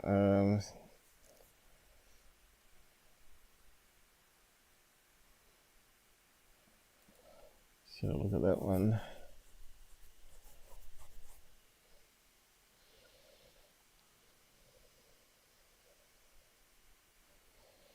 Phosphates, sulfur, trace metals. So what's it got listed here? MO? What's that stand for? Magnesium? No. B. Cu, Zn, which is zinc. Cu is copper, isn't it? Mn, magnesium. Iron, and is B barium? 0.5%. So I wish I'd used the full names there. What symbol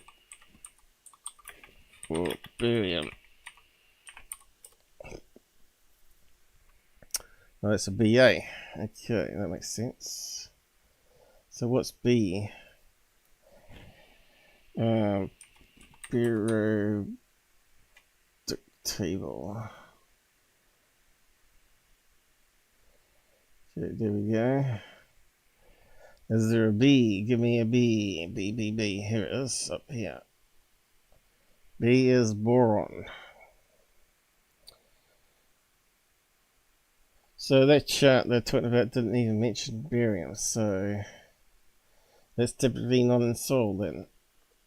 So if you get that, then we need to explore where it's from.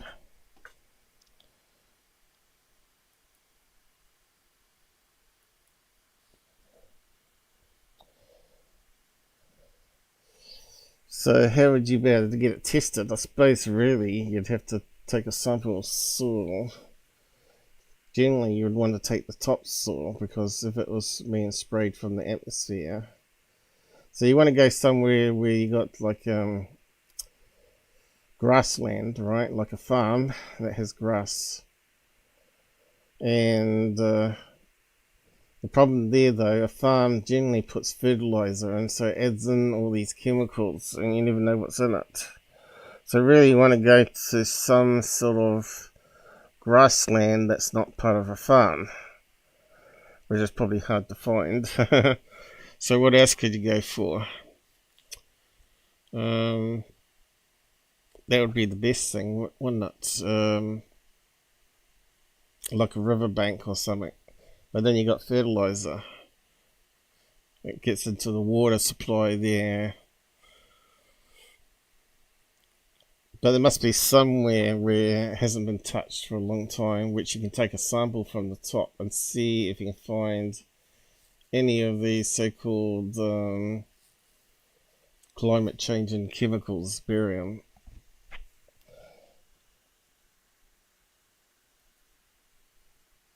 Okay, so let's have a look.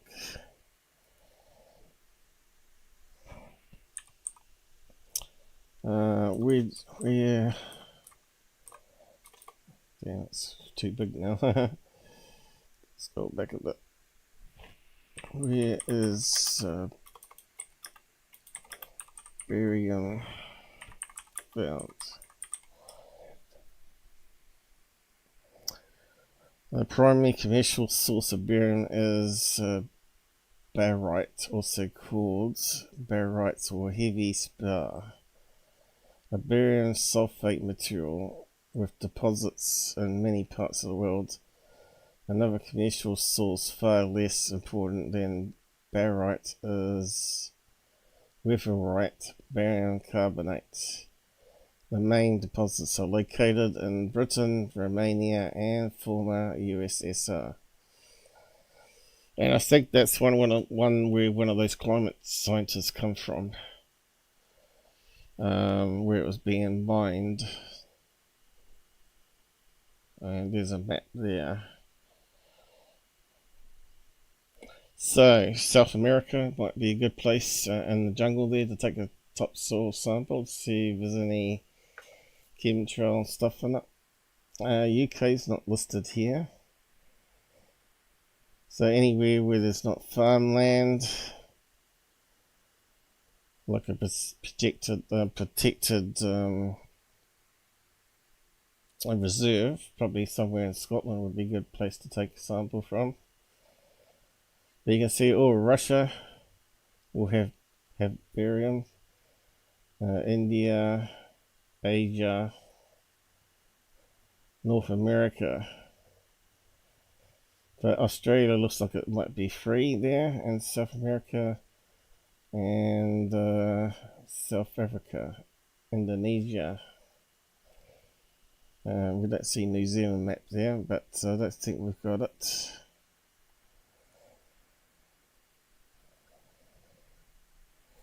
Soft, silvery, metallic, alkaline earth metal is never found in nature in its pure form. So if you found it in the pure form, then you know something's going on. Due to its reactivity with air, well, that means it will never ever be found in its pure form. So if it reacts with air, what do you get?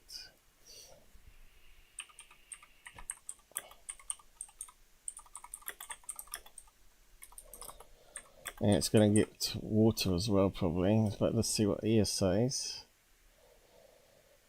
Once ignited, barium metal burns in air to give a mixture of white barium, BOO, oxide, barium nitrate, Ba3N2. So these ones are probably what we'd have to look for in the soil. Barium oxide, barium nitrate. And what do we get with water?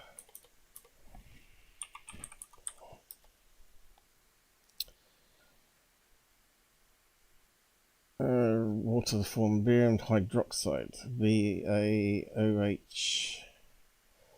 So those three things probably. He's got a machine to measure it for us. That'd be a good experiment to do. Everybody gets samples and see what's in it. Who can measure? I suppose if you need the guys on the Curse of Oak Island, they got a good couple of machines they use now. Micro, whatever it's called, microwave, what's it called? Spectrography, something like that. Who can measure chemical makeup of soil for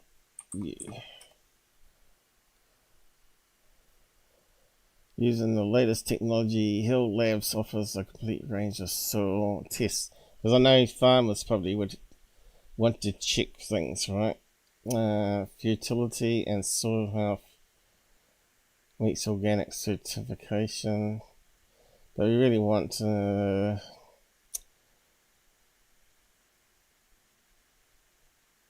all the chemical breakdowns.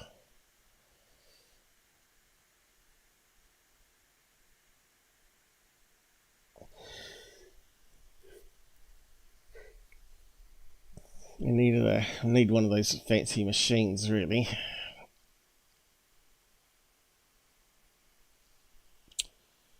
New Zealand.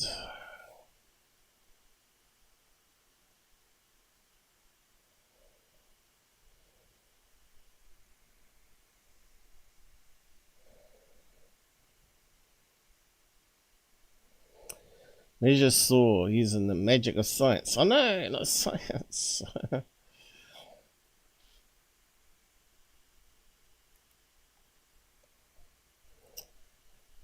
Shame you can't get a little device you can plug into your USB port that can do it. That would be kind of handy, wouldn't it?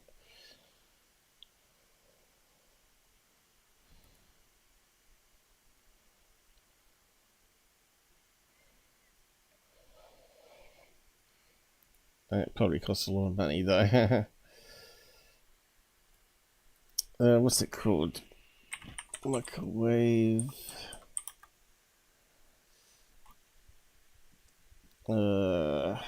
spectrogram or whatever. Spectrography. I believe that thing there.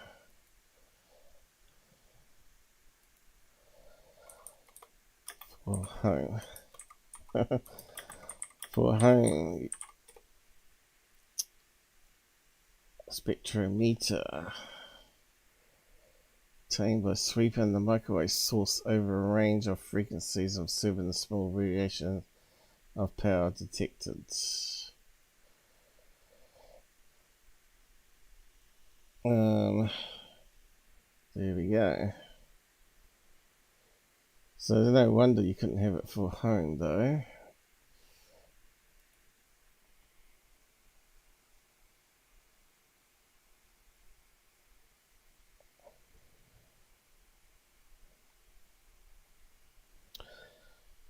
Home lab. You must be able to buy them.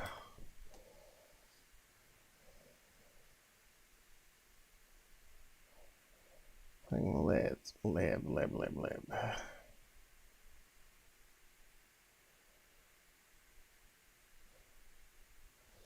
So if you got spare 100,000, I mean 10k actually. I've taken painstaking time for redundancy.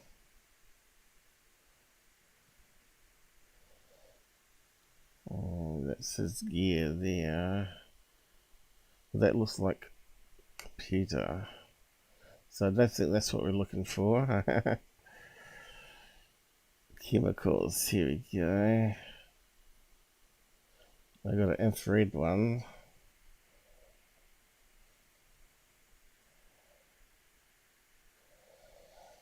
You must be able to buy some sort of gadget for your home computer, surely.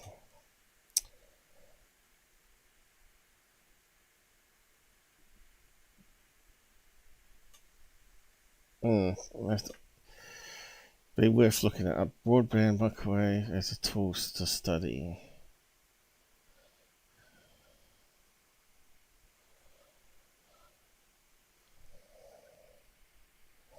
Yeah, I suspect it's going to be a few thousand anyway.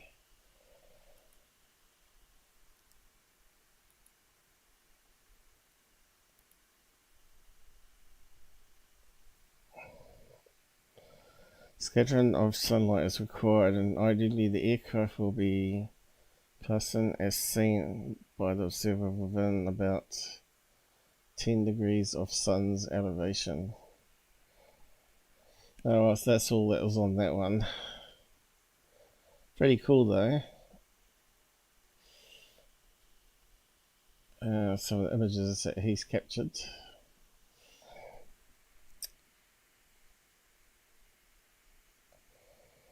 Still doesn't sort of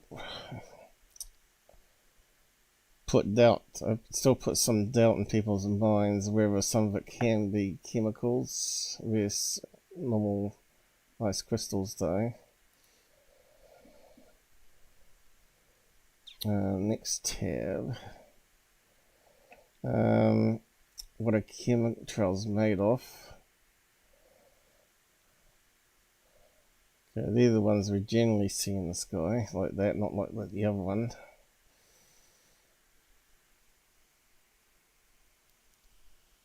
There's another website. Short for chemical trails, or what some call the white trails you see left behind as planes passes overhead. Believers in chemical aspect of chemtrails say those trails are actually clouds of chemicals used by the government or some other large-scale entity for nefarious purposes, from weather modification to human population control to sterilization to mind control. The theories usually claim that normal jet plane output should dissipate quickly, so any clouds that do not disappear immediately must be full of additional undisclosed substances. Chemtrail theories are not only a US-based phenomenon. Almost 17% of respondents in an international survey noted a belief in the existence of a secret large-scale atmospheric program to be at least partly true. To address this concern, a group of 77 scientists published a report in the Journal of Environmental Research Letters after digging through the supposed evidence of intent to poison us through chemtrails. These scientists are experts in atmospheric science, including contribution of aircraft to the atmosphere as well as atmospheric processes like how quickly or ununiformly chemicals fall through the air to the ground. Of those 77 scientists, 76 said they found no evidence of a secret large-scale atmospheric program. That's 98.7%. Instead, they found that the data cited as evidence for such a program could be explained through other factors, including well-understood physics and chemistry associated with aircraft. In other words, the evidence pointed to the trails being simply the normal expected results of planes flying through the air. As for one scientist noticed that in one remote location, the levels of barium in the atmosphere were unusually high relative to the levels of barium in the soil. No claims were made that the reason for those elevated levels had to be a large-scale chemical operation, but since that scientist was not convinced of a clear reason for the barium to be higher in the atmosphere there, they left the possibility open. I think they found out later there was a mining site upwind from him, or downwind, or whatever it is. But yeah. So that's another question.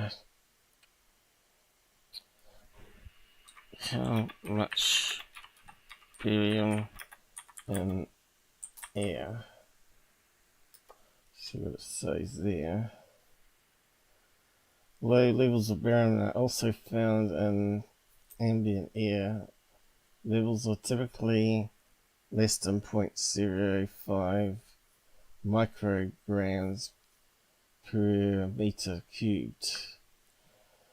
There is little quantitative information regarding the extent of barium absorption from inhalation, oral or thermal exposure.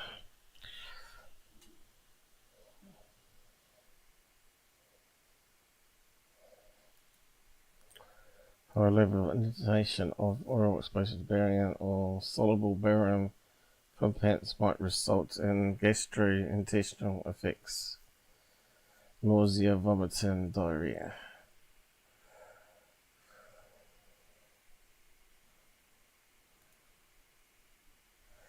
Barium enters the environment naturally through the weathering of rocks and materials. Anthropogenic releases are primarily associated with industrial processes.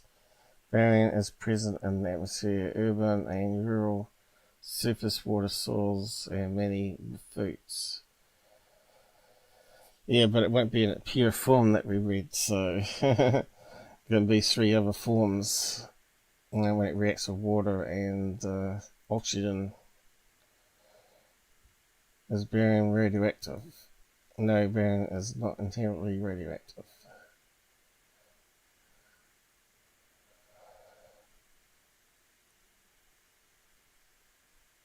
So you got some information you can go for, where you could take an air sample, see what's in it, I guess. How would you do it though? I suppose what you could do is put a piece of cotton up and just leave it up there for an hour on a dry day or on a windy day and see what chemicals are trapped in the cotton wool. But again, you need one of those micro microwave scopes to analyze the chemicals in it.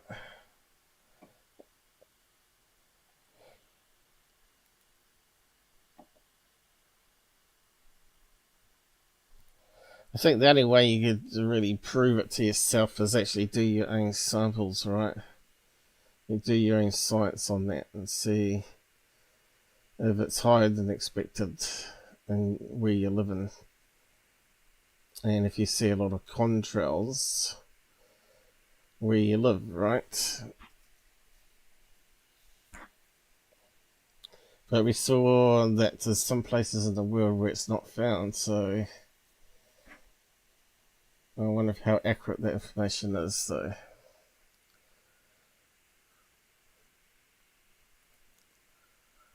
On to the next one. Chemtrail facts according to the Air Force. So again, it's going to be probably a lot of reading here.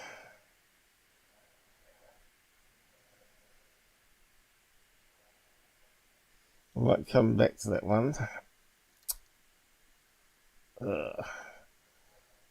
So my energy levels are sapping again. What's the next one? Okay, so there was Operation Popeye. Operation Popeye, project controlled weather Popeye, motor pool, intermediately Patriot, was a military cloud seeding project carried out by the US Air Force during the Vietnam War in 1967 to 72. The highly classified program attempted to extend the monsoon season over Pacific areas of Ho Chi Minh Trail in order to disrupt North Vietnamese military supplies by softening road surfaces and causing landslides. Well, we know cloud seeding does work, so what did they do? The former US Secretary of Defense, Robert McNamara, was aware that there might be objections raised by the international scientific community, but said in a memo to the President that such objections had not in the past been a basis for prevention of military activities considered to be in the interest of US national security. The chemical weather modification program was conducted from Thailand over Cambodia, Laos, and Vietnam. Laos is Africa, isn't it? And allegedly sponsored by Secretary of State Henry Kissinger and the CIA without the authorization of the Secretary of Defense Melvin Laird, who had categorically denied to Congress that the program for modification of the weather for use as a technical weapon even existed. Well, obviously it did. You can't trust the government, can you? They're all a bunch of bloody liars. Why do we vote for them? I don't know. Do we really need a government?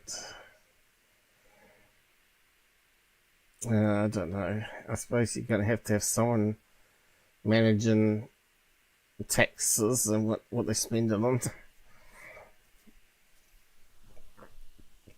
But they don't listen to the people, right? America just give another lump sum to war effort against the people's wishes. But you voted in these people into power that make the decisions for you. So next time you won't be voting for them, will you? You'll be voting for someone that doesn't go against what you wanted to happen.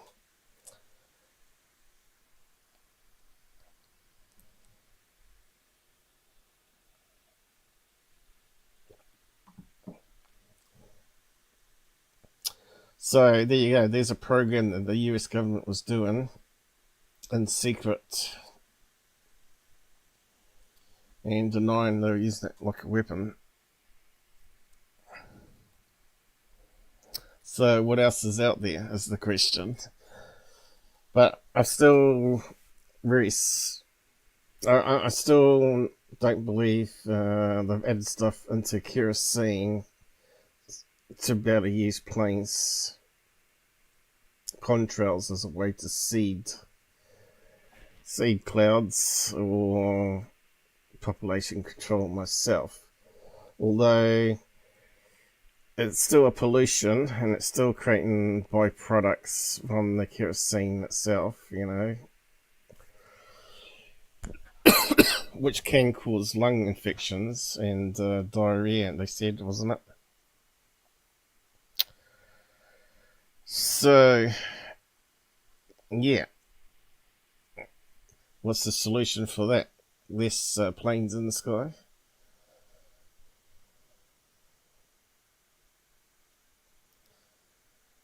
So what happens if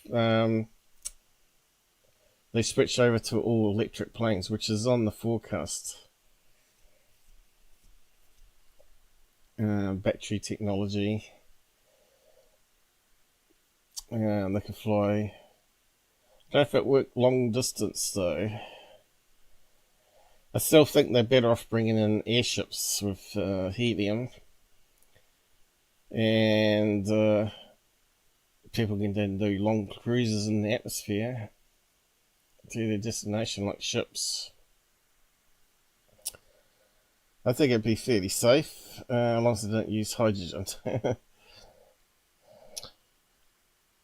But yeah, short plane trips, you could definitely run it off electric jet engines, I guess. Why couldn't you use plasma ion engines? I think that would be, you know, we looked at the ovens earlier. If you get a jet engine like that on planes, by sucking in normal air and causing it into a plasma, would be a lot better than burning fossil fuel, because you're just burning normal atmospheric gases to produce heat and byproducts. So what happens to, yeah, let's go back to plasma. Now we're thinking about it here. I don't think it has any byproducts, but maybe it turns into water or something. Byproducts of plasma gas. There are three main byproducts as a result of plasma classification process: synthetic gas, syngas, slag, and heat. Let's look at each byproduct in more detail.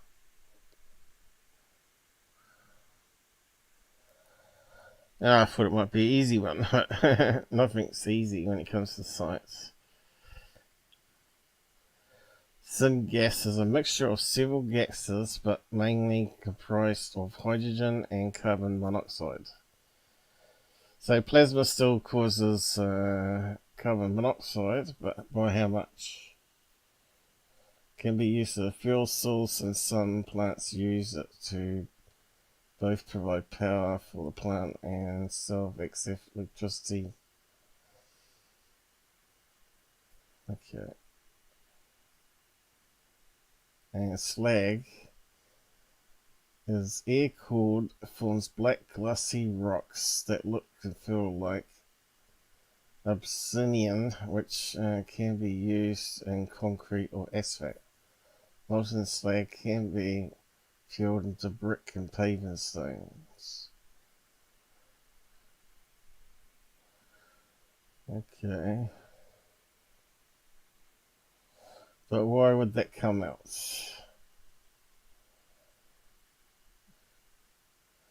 What chemical makeups of that? Doesn't say what chemicals it is, does it? Sounds like it's going to be carbon anyway, isn't it? Slag sounds like carbon.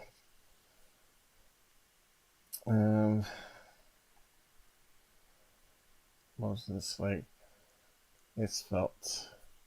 That sounds like carbon too, doesn't it? Concrete.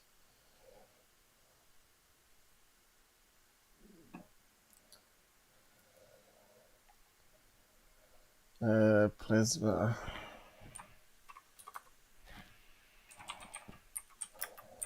Chemicals. Oh, slag.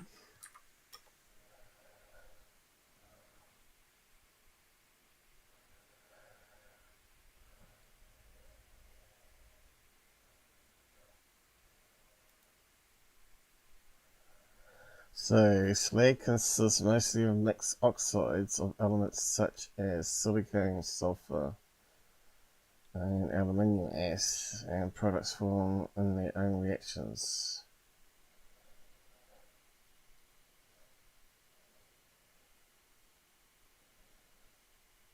Okay.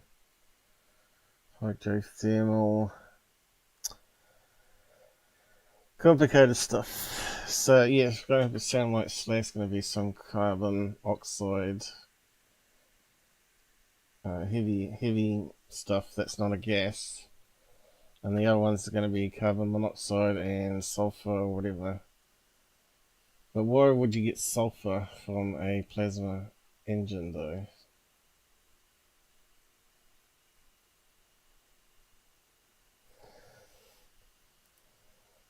Something's not quite right there, but anyway. There's a plane. What else do we have here?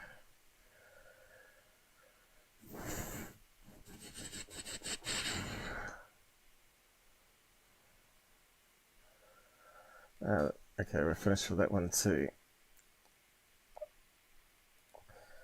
Moving on. Evolution of a contrail. What's this one about?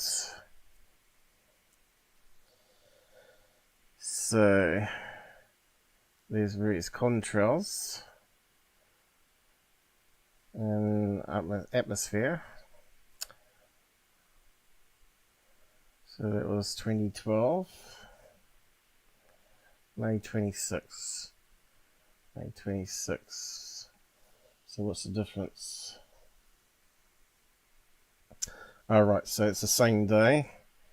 So we're looking at the same contrails to see how they disappear or expand. So, two skinny ones there, what happens to them? They expand a wee bit.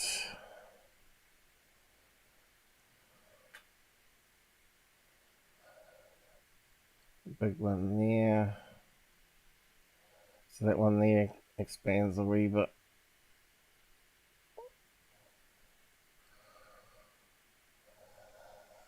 I thought they would have expanded a bit more than that actually, but anyway. Most of the gases and particles suspended in our atmosphere are invisible to human eyes, but that's not the case with contrails. Look up a clear sky and there's a good chance you see some of these pencil straight cirrus clouds. Cirrus clouds, I mean. Crisscrossing in the sky. Well, naturally high levels of humidity causes cirrus clouds to form. Contrails form in the wake of passing aircraft due to extra particles and water vapor contained in their exhaust. Contrails are visible from space as well as at 12 PM local time on May. Satellite capture. Contrails are a ray in a X-shaped pattern that was likely caused by commercial jet flying west. Yeah. Temperature and humidity. Yes, we've been through that one before. The long left spreading contrails are great interest to climate scientists because they reflect sunlight and trap infrared radiation. So saying it reflects sunlight, which I thought would have been UV and infrared, and yeah, it traps also underneath the cloud infrared radiation. So that means any heat coming from the ground doesn't escape to space. So that's a downform of a artificial cloud.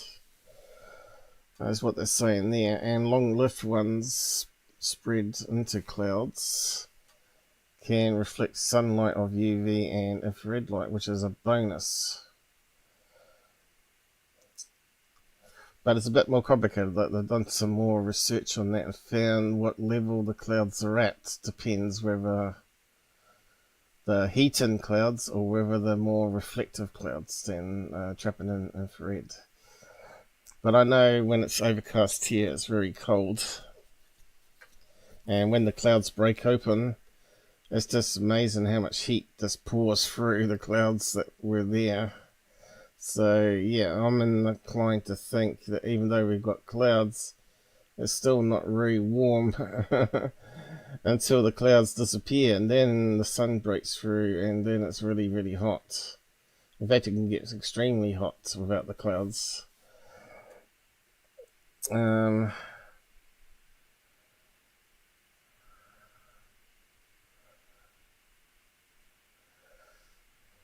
Okay, I suppose we can finish with that one too.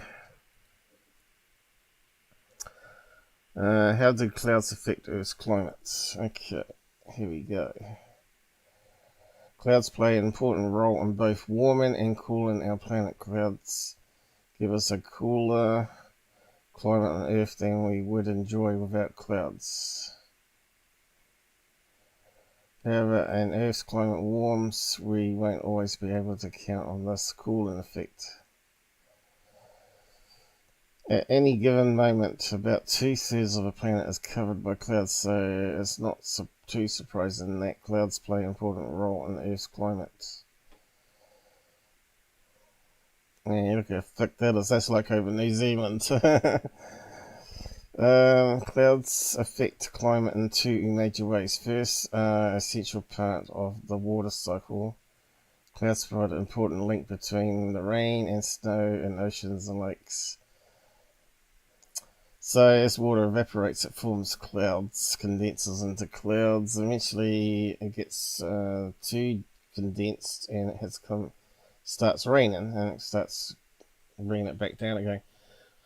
But because seawater evaporates, it leaves the salt behind, and it just ends up being a pure water cloud, right? Because you can't have ice suspended as a cloud. It doesn't work. The chemicals will simply just fall back down to the ground.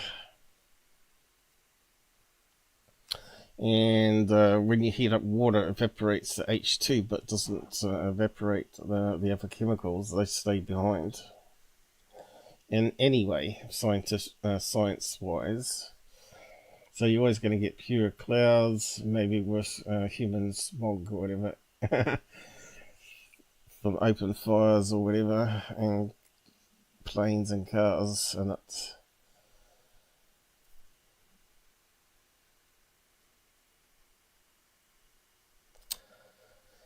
Secondly, clouds can have an important effect on Earth's temperature, but it's a bit complicated. Clouds can both cool down and warm up the temperatures on Earth. Clouds can block light and heat up from the sun, making Earth's temperature cooler. You probably notice this kind of cool down on a cloudy day, yes. However, some heat from the sun does get down to Earth. Clouds can trap that heat from the sun at night when there's no sun. The clouds are still trapping heat. It's sort of like clouds are wrapping Earth in a big warm blanket. So they're saying here, they should add another arrow of the heat going up from the ground, bouncing back down from the clouds, going that way. So it's not quite complete diagram. So that's got to also be in the daytime, not just nighttime. So really what they should have done is that there, on that cloud there, during the day. Because why would it not reflect the heat down during the day? You see what I mean? It's still going to be there regardless.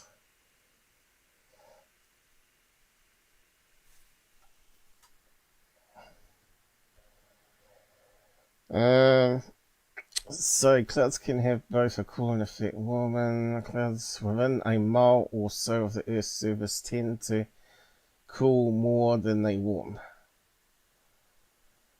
These low, thicker clouds mostly reflect the sun's heat. That's what we got over in New Zealand here.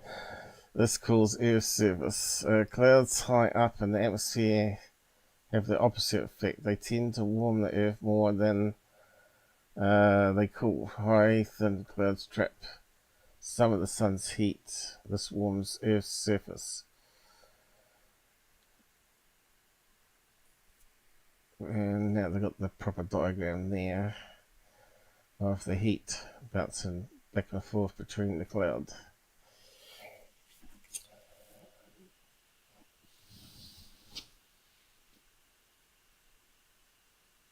So what they're saying is cloud below a mile would help cool the planet if you needed to cool the planet. So why then would you bother putting chemicals in a jumbo jet fuel to create seeding of clouds at 30,000 feet, which is more than a mile? I think it's like 5 miles or whatever. Let's just find that out, I suppose. Oh, what's going on? Yeah. Pushed the wrong button. There we go. So we want say 30,000 feet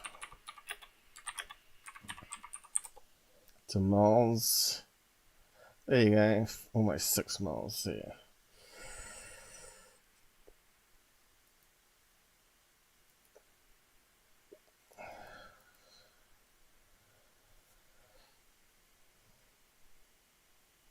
So yeah, what I was saying is if you believe planes are creating weather modification, climate control, cooling, then it doesn't make sense, because those clouds high up are going to cause more of the heat to remain, in that case by their science method here, then reflecting sunlight back out into space. And at night time it's going to heat up the planet more than during the day.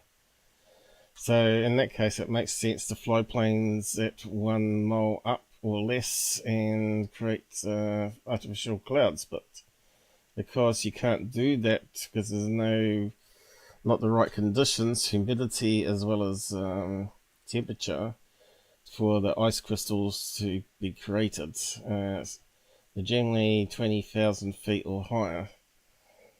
Which means like 4 miles or whatever. So yeah, a bit more complicated. So that sort of rules out planes making clouds to cool the planet. In fact, flying planes is actually heating the planet by their science there, and I think it's about 2%. Done that guy. Okay.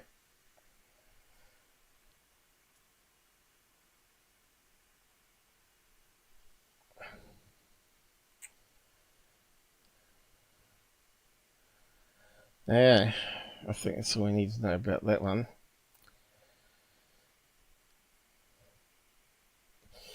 So yeah, I can see what they're saying there. I probably would agree with it actually now I've read through all that. And you can see it's a bit more complicated with the clouds. So moving on from that, they have got some ideas how they could cool the planet if they need to. Here's how we could brighten the clouds to cool the Earth.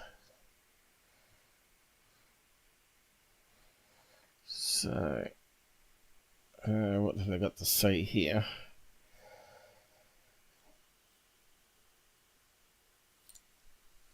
Which means they would have to be testing it out somewhere if they want to test this idea out, right? So, whether they are testing it out in universities or whatever, or with NASA planes in the sky, I don't know. As we confront the enormous challenge of climate change, we should take inspiration from even the most unlikely sources. Take, for example, the tens of thousands of fossil fuel ships that chug across the ocean, spewing plumes of pollutants that contribute to acid rain, ozone depletion, respiratory ailments, and global warming. So boats, I believe most of them use diesel, which is dirty fuel, isn't it? So it's a bit worse than kerosene, and it always makes like dirty black smoke. So that's got to go up in the atmosphere above the sea level and form a low level cloud.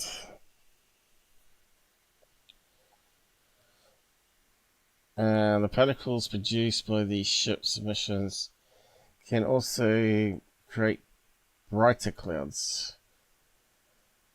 I'm not sure why they'd be brighter, which in turn can produce a cooling effect via processes that occur naturally.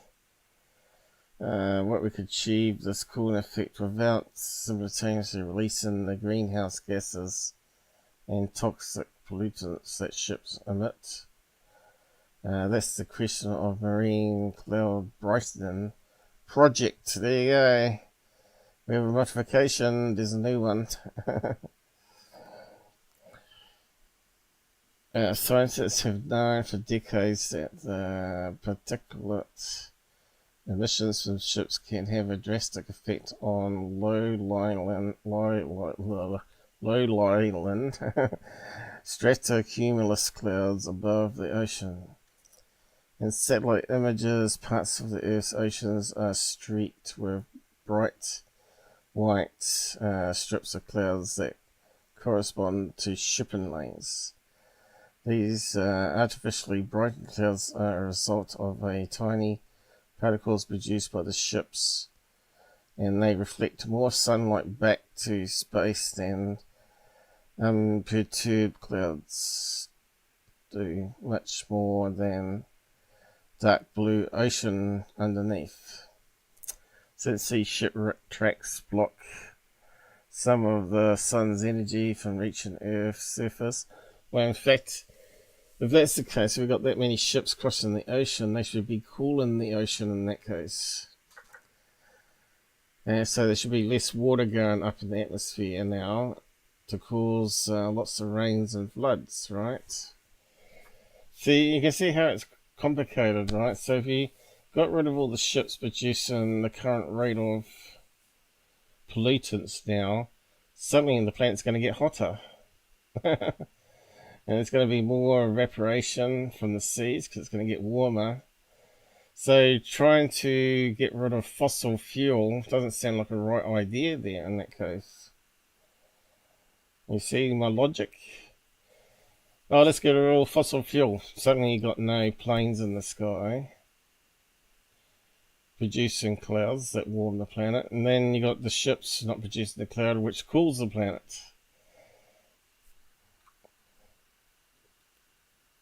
The formation of ship tracks is governed by the same basic principles behind all cloud formation. Clouds naturally appear when the relative humidity exceeds 100%.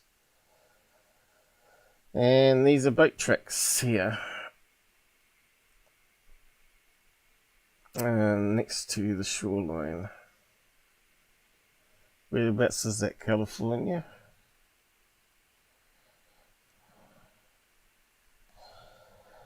What's it say there?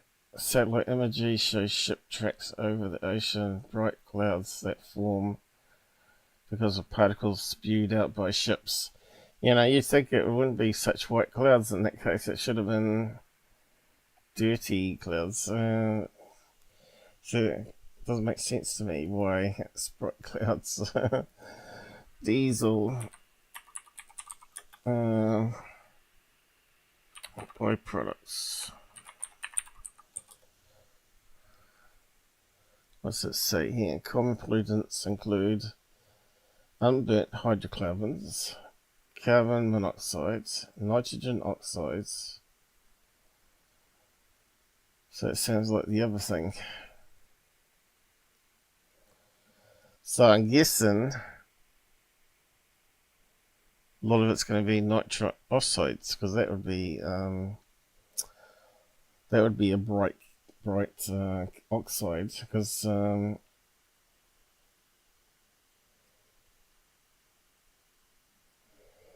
carbon, as we know, is going to be black. So it's going to have some unburnt diesel. It's going to have CO2 and NO2. Okay, what color is NO?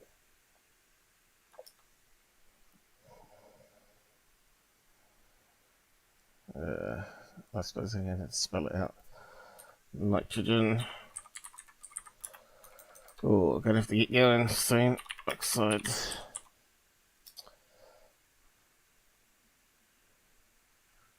Nitrogen oxide usually includes two gases which are colorless, odorless, and nitrogen dioxide, which is reddish brown gas. So how do we get white?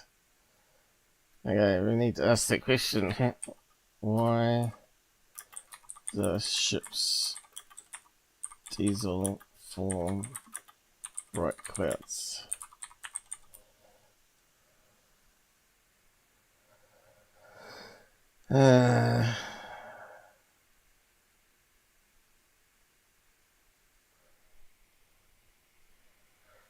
So they're talking about the same thing, but it doesn't tell us why. Big vessels spew sulfur. There you go. Sulfur, which brightens clouds to produce long tracks. But why? What colour is sulfur? It's yellow, isn't it? What colour is sulfur?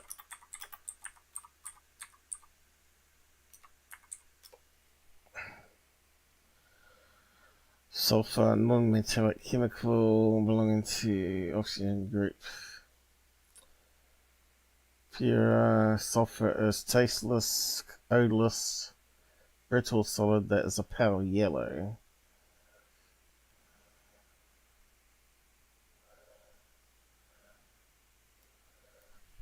How does sulfur brighten clouds? Iceland volcanoes eruption shows how sulfur particles can brighten clouds. Yeah. Never ending, isn't it? So how can it brighten clouds? Does sulfur react with the other chemicals in the clouds, leaving just pure water maybe? Maybe that's it, is it?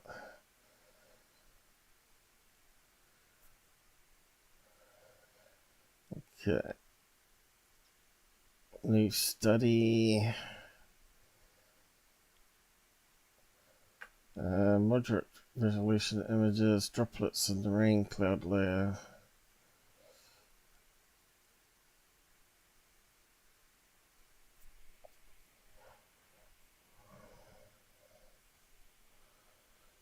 Yeah, still hasn't told us the question how it works. Anyway, we probably haven't got time to try and dig it down. My eyes almost had it. Struggling now. How does sulfur get into the air? No.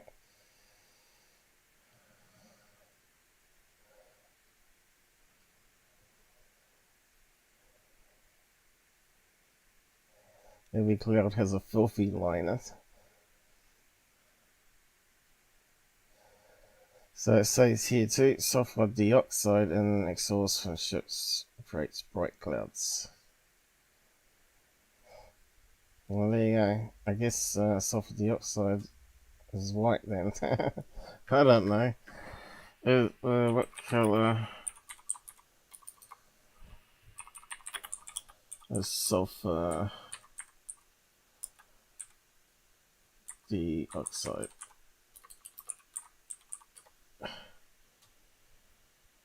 That's the most dangerous of sulfur oxides. It's colourless gas that smells like burnt matches. What does sulfur dioxide look like?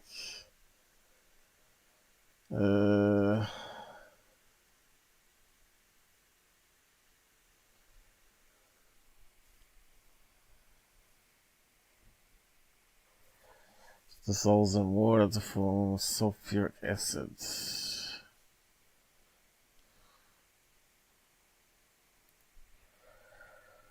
Says it's a colourless gas. So how does it brighten clouds? So it's got to be reacting with other chemicals, surely. I don't know. Maybe it says here somewhere. I expect the spray seawater would instantly dry in the air. So what they doing? They put little sprayers on all boats that sprays water up in the air, creates a fake cloud. Spraying seawater for ships. Particles of salt which would rise to the cloud layer by convection and act as seeds for cloud droplets. So they want fine particles of sodium chloride, is it? To be able to reach up to a mile above in the clouds before it comes back down. Produce clouds that are slightly brighter, 5 to 10%, mostly longer lasting than typical clouds.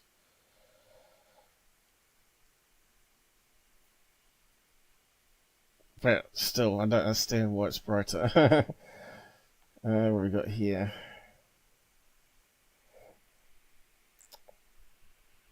Anyway.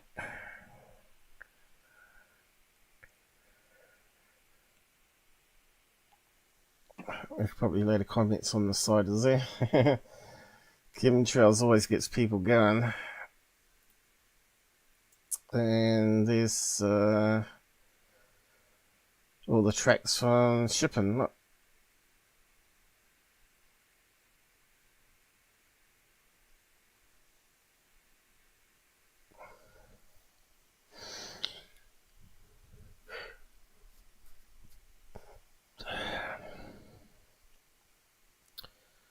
Let's look, reading here too, is it?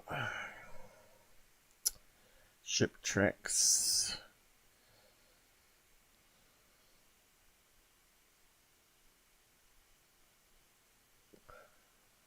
Blah blah blah. Sahara dust. So all that sand blows in the air. Pollutions. Yeah, okay, I think we're pretty much done on all the tabs there. Oh well, hopefully we've learnt something new.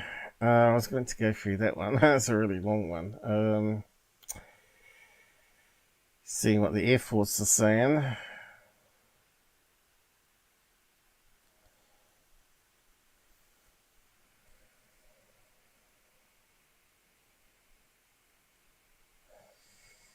Yeah, and condensation trials do not pose health risks to humans. Contrails have a normal effect of aviation since the earliest days.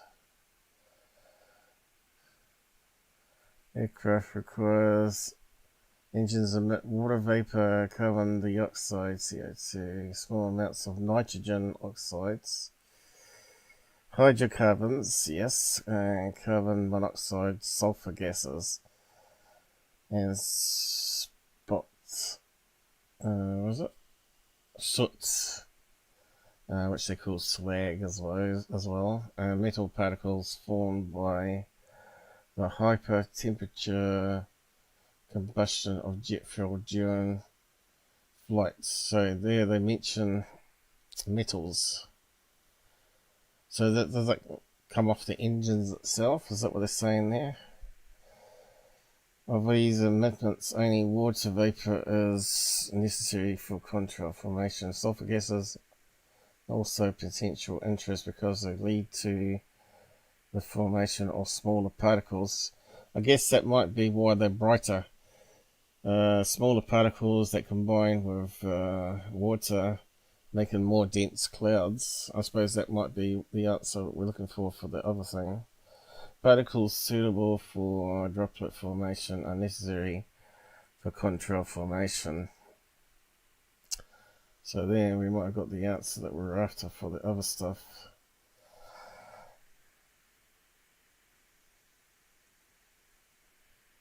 Let's talk about ice here.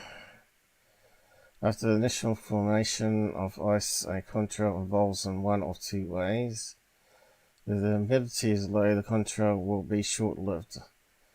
Normally formed ice particles will quickly evaporate, and the resulting contrail will extend only a short time behind the craft.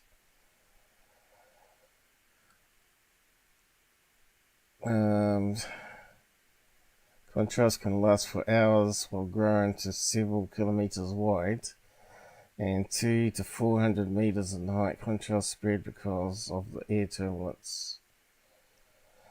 Whereabouts did I read they can last up to 16 hours? I read it somewhere. I'm not sure if it was in this document.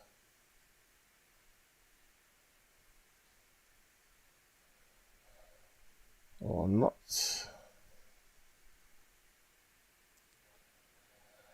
A different type of contrail or condensation trail is caused when a wing surface or winglet causes cavitation of air in a very humid conditions. This results in unique vapor trail. I think that's the one that goes off the wings, isn't it?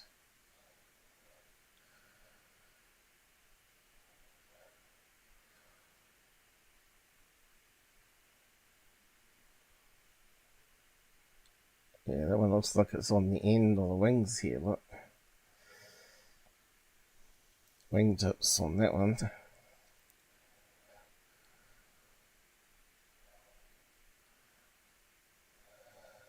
Flares, let's talk about flares.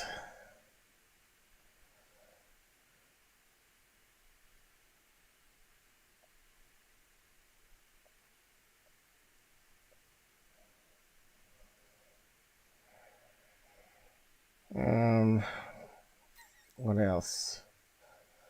It's got a lot in here.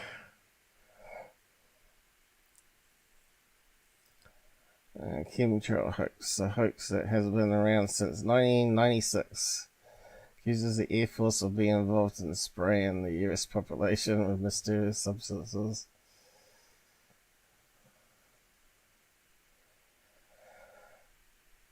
Claims and facts. Claim long-lasting chemtrails are sometimes new and they have abnormal characteristics. Fact. Contrails can remain visible for a very long time, with the lifetime of a function of a temperature, humidity, winds and aircraft exhaust.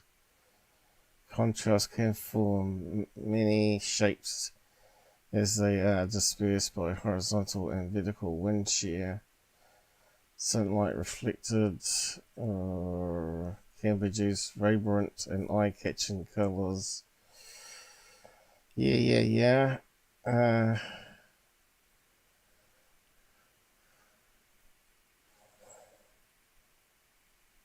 The grid patterns of contrails.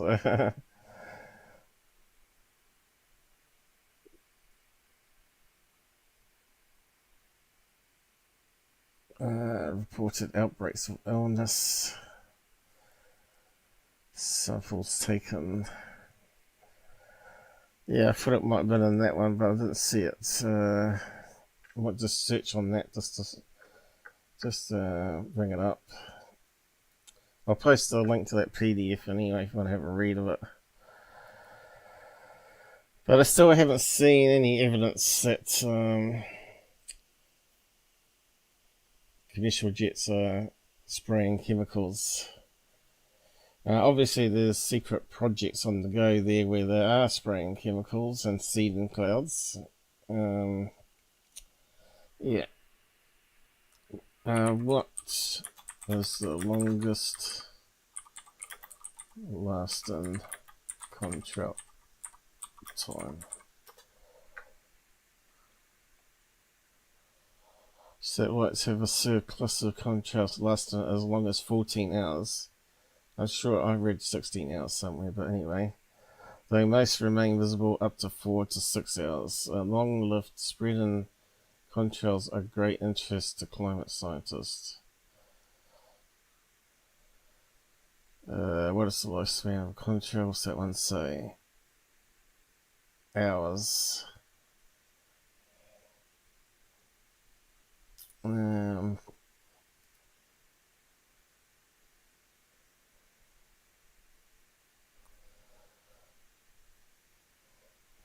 So yeah, I used to believe that people were saying, "Oh, right, see that plain contrail that disappears after a couple of hours," but that one there's been up for hours.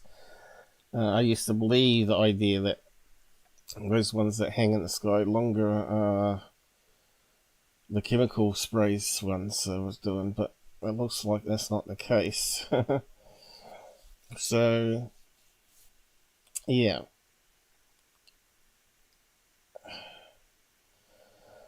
What else can we do? Is it, like I said, no one sent me any other information to look or read out on the show, so I'll just post it around that link, lastly. Shogun, still here. Hang 10, I'm lurking. You're always lurking. Thanks for joining us anyway. So you went on Pilled as well, and Odyssey, by the looks of it. I do not live on Rumble. Well, you should do. Got in their ear. I've been good if we can talk. Be good if we can talk. Yeah, you could talk, but talked out. I've done all the talking. How long was it? Must be like 6 hours. It feels like it. 5 hours, 13 minutes we've been going. I was going to open it up to Michael King to talk about Contrails. Funny how when I have open lines, no one wants to come and talk about anything like that. So, yeah, I sort of given up doing those open lines because of that reason. But, because now it's late in the day and everybody's mostly in bed, I think. I've only had 2 people pretty much watching on YouTube. I think we've got up to about 10 on Rumble and Pilled, but yeah, maybe I'll do an open line sometime. I could be the real Tyler and bring up the Tyler avatar and the voice modifier, and you can come and debate climate change and flat Earth with Tyler, maybe. Anyway, Air Force document Contrails claims. So that's what they put out, 14 pages. And it looks like it's quite current there, because it was talking about 2025 in the document, so. And quantum physics made up of only theories, so yeah, I haven't got back to that one. But yeah, I've had it, guys, I've had it. I was going to do some open lines, but there was a lot to go through again, as you saw. But I will probably maybe do some open lines maybe in the middle of the week. I'll just see how I feel. I might do something. I might test out Bitchute streaming as well. We'll see what happens and see who's around. Probably, ideally, it's hard to get people's best times to show up, you know. It's very hard to do a show when most people are going to be around. But I probably should really do maybe early morning, that way it covers UK better for night time, and then that would be afternoon in USA. So maybe I have to do like a morning show and do open lines on the weekend that way. Maybe I'll see. I'll figure out something anyway. I'll say good night now anyway, and thanks for joining us. Hit a like on the show, and a comment always helps, and promotion, of course. So yeah, I'll just say good night here. It's a long show today.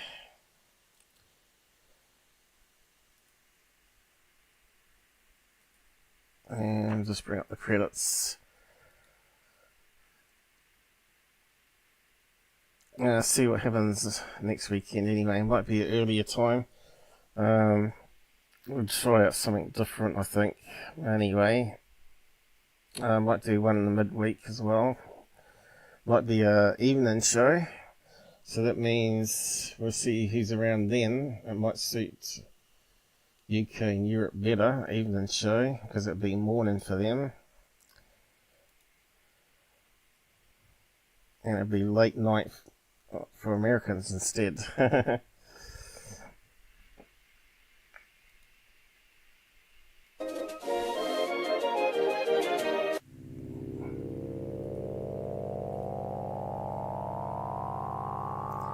There we go.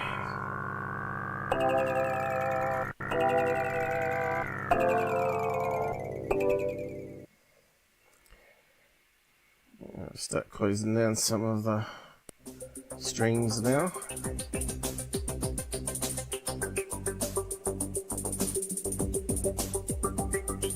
I need to dash to the toilet. 5 hours without toilet.